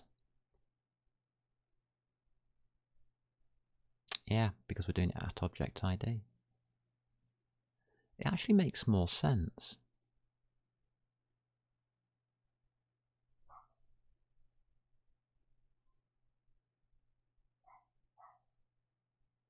So what's the variable called?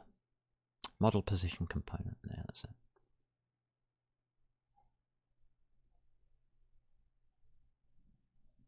So we do it in the same way.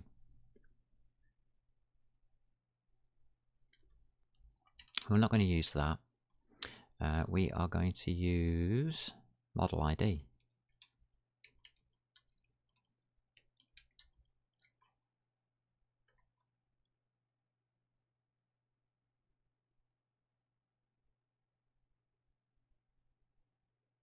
Gah, you bugger. Didn't work.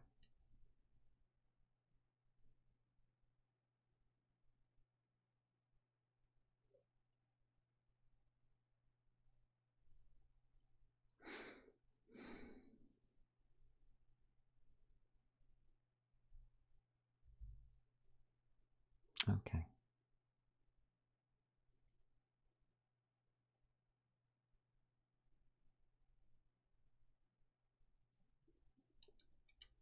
All right, bring it back again. Let's see if it'll do now.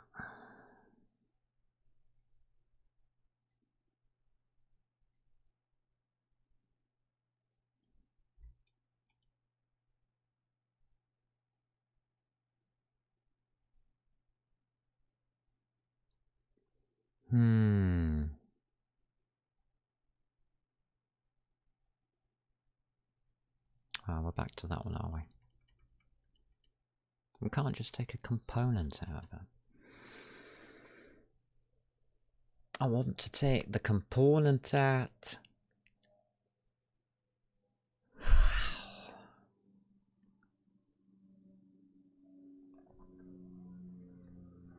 The component would be... What components have we got in here?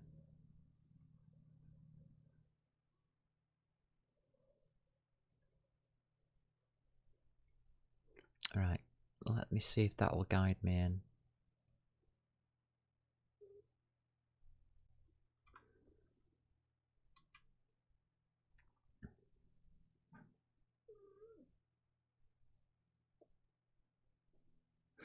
Right, so I have model position in brackets. So if I open the brackets and I put model ID in,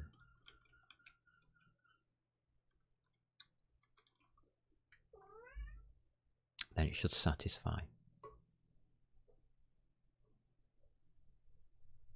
And we now have model position. Take pointy out. And there's your model matrix.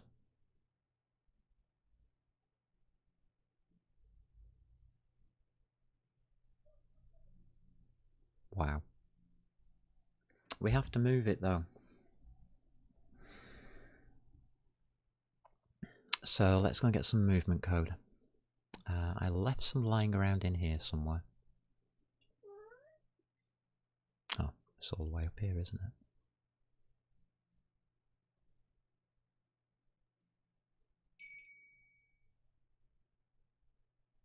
I think I overdid this translate.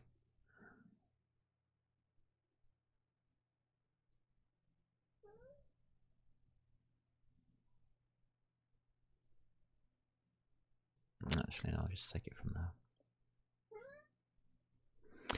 there. Matrix multiply, translation by model. Yep, that'll do nicely. Copy.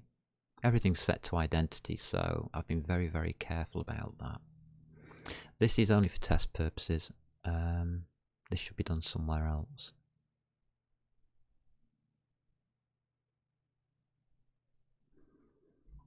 But now I can put in a test. Translate. Which can be taken out after. The translation goes, translation 3D, float 3, blah, blah, blah, blah. Translation matrix equals matrix. Translation 3D, yeah. Model matrix has got nothing to do with this.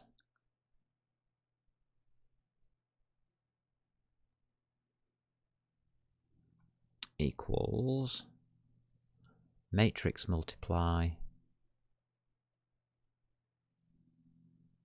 with that model matrix there.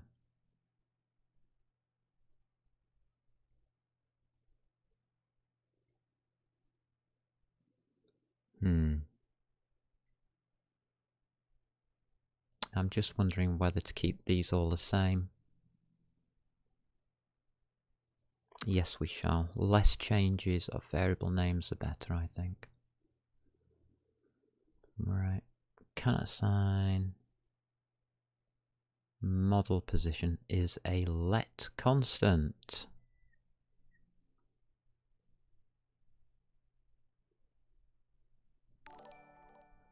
Hey, we're getting somewhere, var.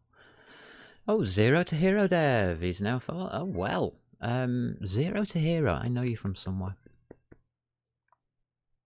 Don't ask me where I know you from, but I know you from somewhere. There is something in. I've watched a video. Have you done videos, mate? Because if you have, I've watched one of yours. Might be. I like 0 to hero stuff.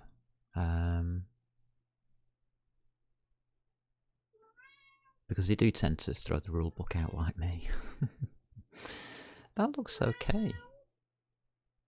We're doing the same translate, and the cat's meowing the same as last time to try to do this translate, so just test. Pop the U in. So that can get ripped out.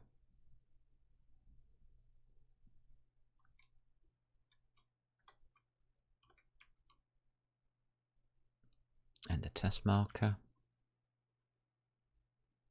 Beginning of test marker. Oh, thank you, Pudding. I don't really want you to wipe your nose all over my leg. But he is doing, as is usual, he's meowed at me, now he wants to punish me. So, I think I've got a model here. Food's now calling me. What's that all about? Holy dingoes, is it that time?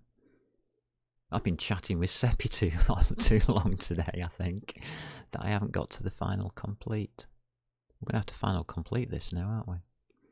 Right, let's get it in my head. Func draw, blah, blah, blah, blah, update for model in, blah, blah, blah, to render. We are going to go down all the way through here. I don't think we need to build a command encoder in here, but we do need those model constants. So yeah, build a command encoder. Oh, God, that's going to be stupid. For each meshing model, right? We're not looking in model anymore.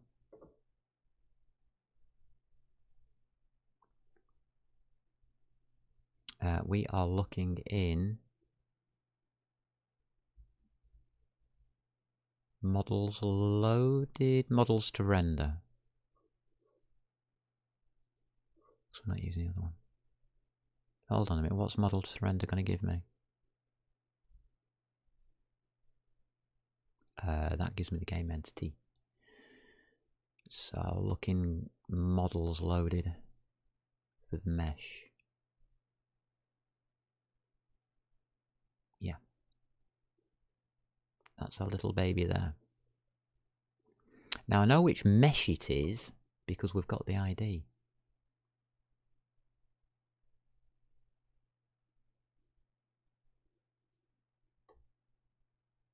Interestingly.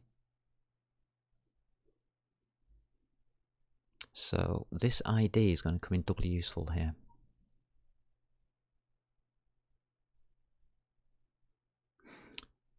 So it's not for each, I want a single one, please. Oh, I've got this true false thing going on. Right, okay. I haven't gone back. I'm not going back over that right now. But we can get a mesh straight from here. Using that at the thingy.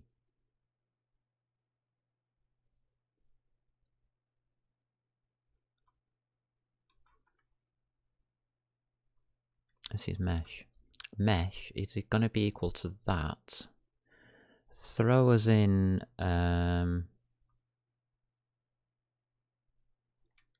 one of model ID will do. Anything will do. Model ID. And if we spell it properly, it should work.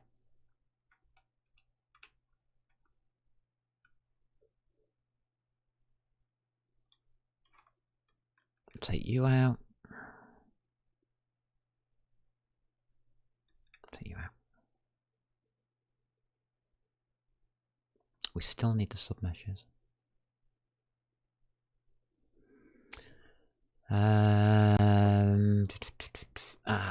We didn't unwrap it. No, we need an MTK mesh. We need to get past that somehow. Colon MTK mesh. Same problem I had before.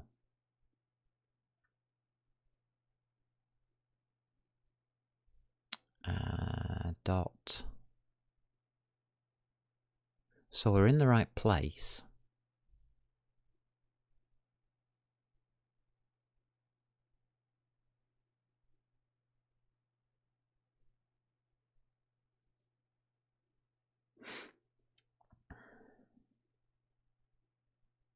Come on, we've got to do this fast before the cats start eating me.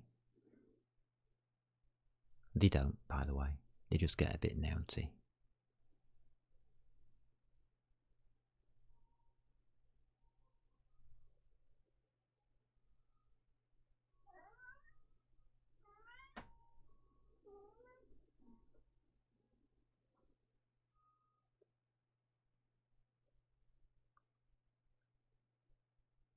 Ooh, I've got it inside a bracket.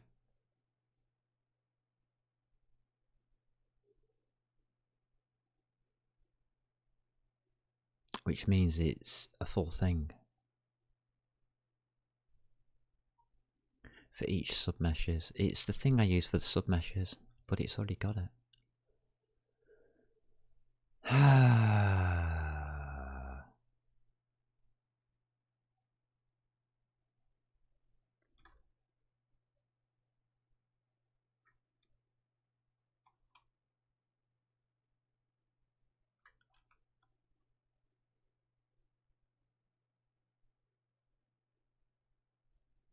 Oh. Has no subscripts.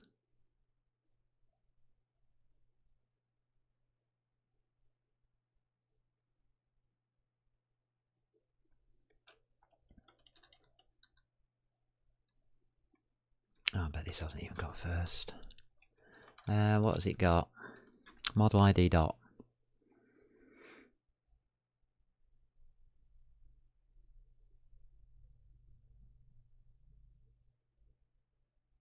Advanced by int, yeah.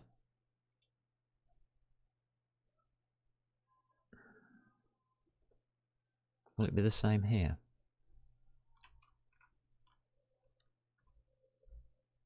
Yeah.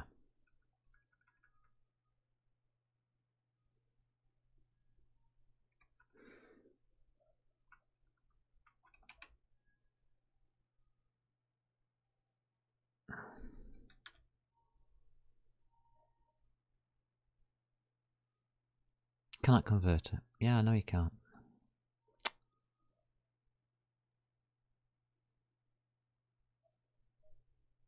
Please don't say you start at 1 and cock me up.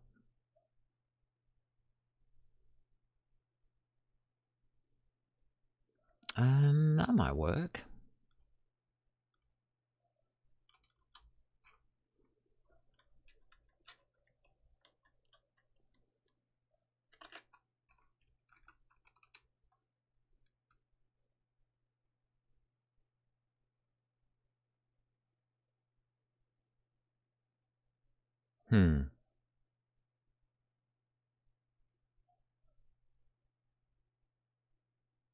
It's not talking about ints, it's talking about pointers, by the way.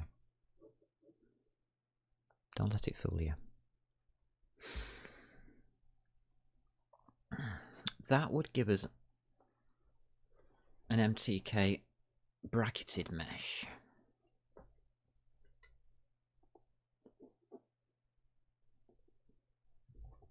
So let's call that model mesh.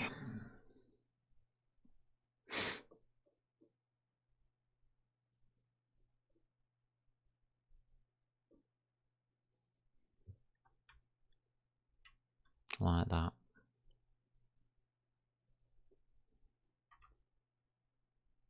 And let's put my for loop back in.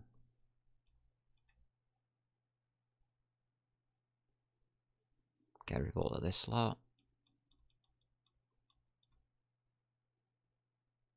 And put your closer in.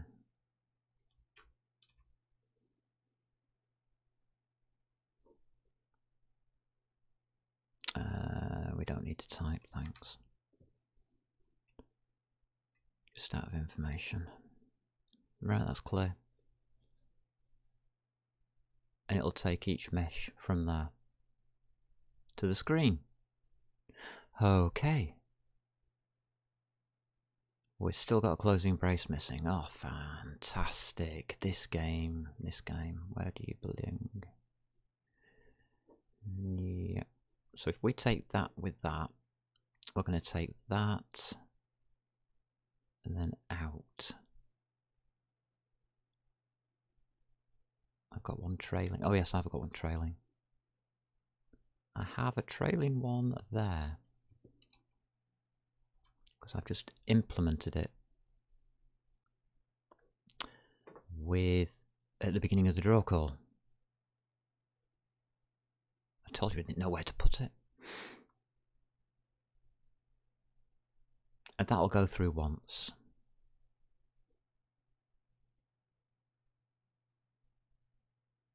Damn you.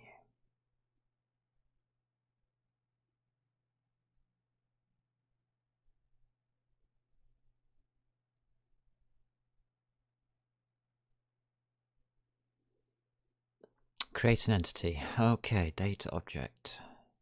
Int.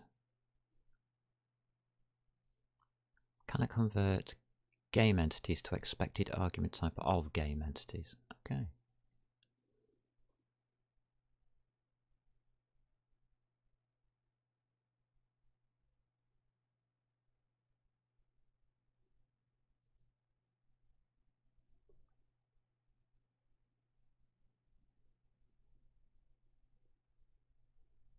And then it's object ID, yeah.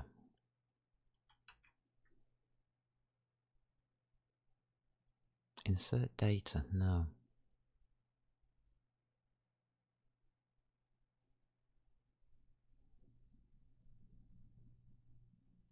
This is a mesh that we're putting in here, aren't we? No, it's just a game entity. What the hell? Model surrender.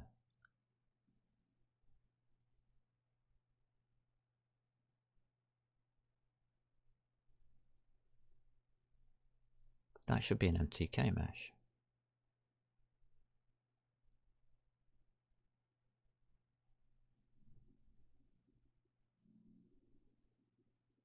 I think I've overcomplicated the models to render.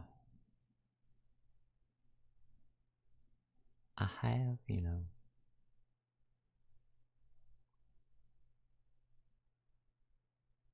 Yeah, I have. Yeah, I'm having to bring them back again.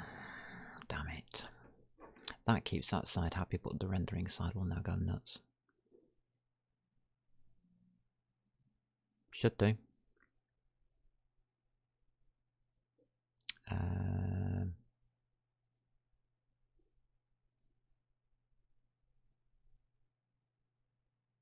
Alright, we're on a build, aren't we?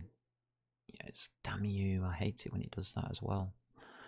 Okay. It won't tell me whether I've cleared an error and which error I've created. Good. Which error did I create, please? Thank you, that one.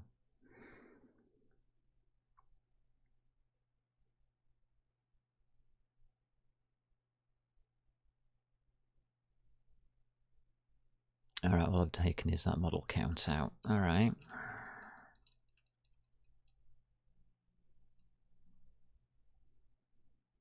Is that one?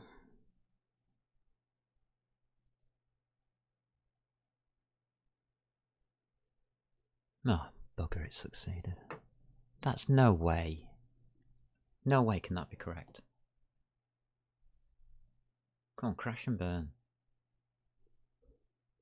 Well, it obviously wasn't listening to me. Done. That's your ECS. Finally.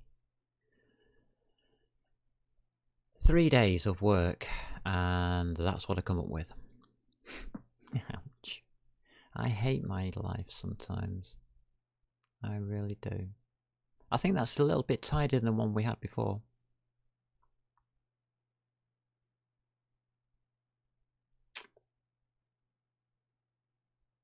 It needs testing. Yeah, I'm sorry to say, I did look at this on Sunday night and I thought to myself, that is way overcomplicated even by my standards. But it works. We don't need unused. We don't need max entities. We don't need any of that. We've just replaced the whole of all of this weirdo pointer and pointee rubbish with that in it. Yeah. We are still restricted to the one model, but I think tomorrow we can expand on that, and that's what I'd like to do. I want to try and get a scene with its manipulations going.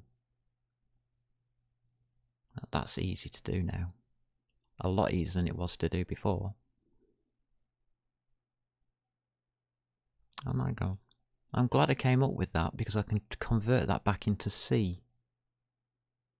And I can use exactly the same formula and it'll be a lot simpler in C as well. As you can see, there's not a pointer in sight, honest, says Swift. There you go. That's what it boiled down to. 3 days of work. Boiled down to 12 lines of code. If that. 1, 2, 3, 4, 5, 6, 7, 8. 8 lines of code. Yeah. But that's what I do in my research.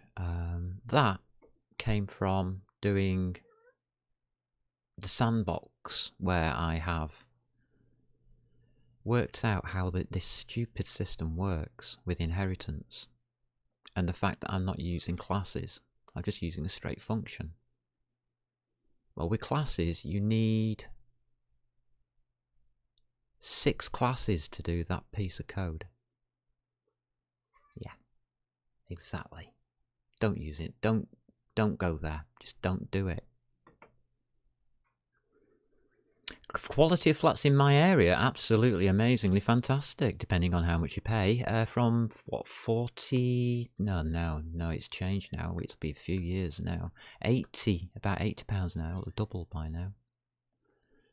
£80 a week, sterling, for what I would call a bog standard, not too bad bed sit. You can stick Sky on the outside of it with a antennae and be happy. With your internet, I suppose, if you like that kind of thing. I don't. I use Amber Sky's internet. And of course I do code for them. For Amber Skies, that's what this code. Well, this any profits coming from this are going to Amber Skies. I will not be keeping any money whatsoever. I don't want any. So, yeah. I mean, the house I'll live in will be paid for in 2 years' time. That's interesting. I don't know what happens then. Do I give it back to the owner or do I keep it? I think I keep it. Yeah, I keep it. Wow. Right, I better go and feed these cats now. They are going to start chewing my legs. Right, that's my answer to today's problem of how do we get rid of all that pointer rubbish. I just do it that way. The rendering is not correct. Although I just threw it in there at the end to make sure that it worked. So I want to go back over that. It's destructors. It's C++, mate. You haven't seen me write one, have you? Well, you did, sort of, with that point. You saw me do a defer. But if you have a look back at the delegate, have a look what it says. Insert code here to initialize your application. Insert code here to tear down your application. Yeah, that line there gives it away. That's there. That's what they wrote, not me.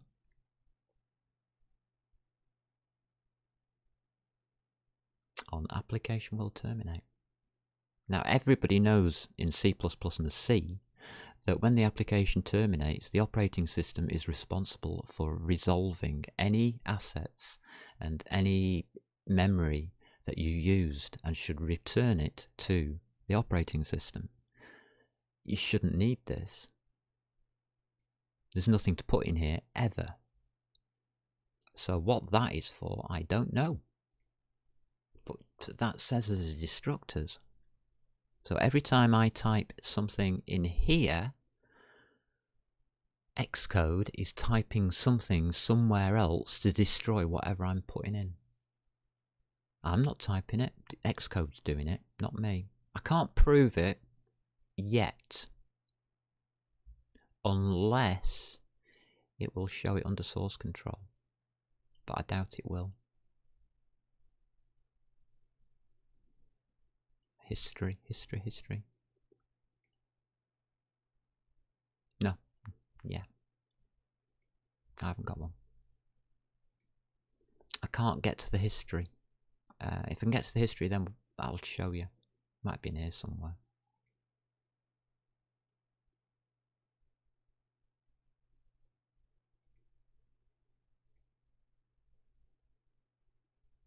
Initial command. Alright. So, I didn't write any of this. I didn't write any of that. That's JSON files. Main storyboard. I didn't write any of this XML code.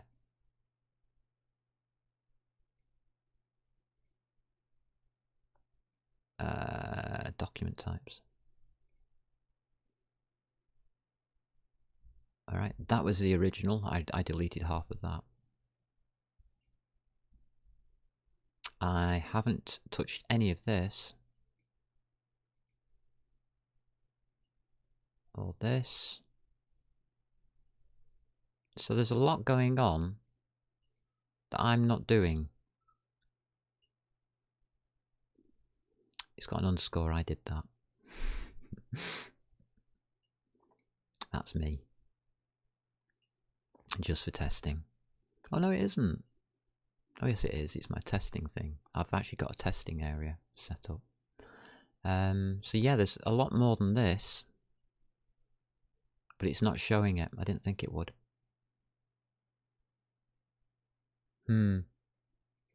Interesting. Unless it shows it in there. No. It doesn't. Okay. But I do have a testing suite on here. Right, so we're going to pick up next time from the rendering. Because this command encoder is being done every single model now. Which I suppose isn't a bad thing. With a single model it shouldn't affect it, but with multiple models it may affect it badly.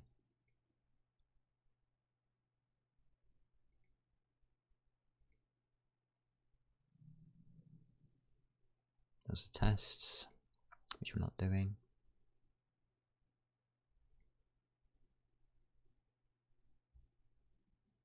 Devices down. CPU's the same, GPU's less. Bring it out. Thank you. 1 point. Get it to do something. Alright, so it's red. Oh, we got the right colour at least. Okay. I'm going to get off.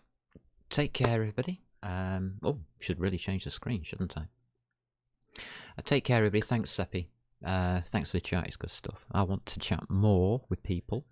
I'd like more people to join in, chat with us, and get more ideas flowing for this. This is just the UI that I'm doing. Yes, I'm doing a 3D graphical user interface. I have no ideas how it's going to end up, and if it ends up anything like that, today's session, then we're going to win. We're going to get one, because I didn't know at the time that I could reduce it so far just by expanding it out to its maximum.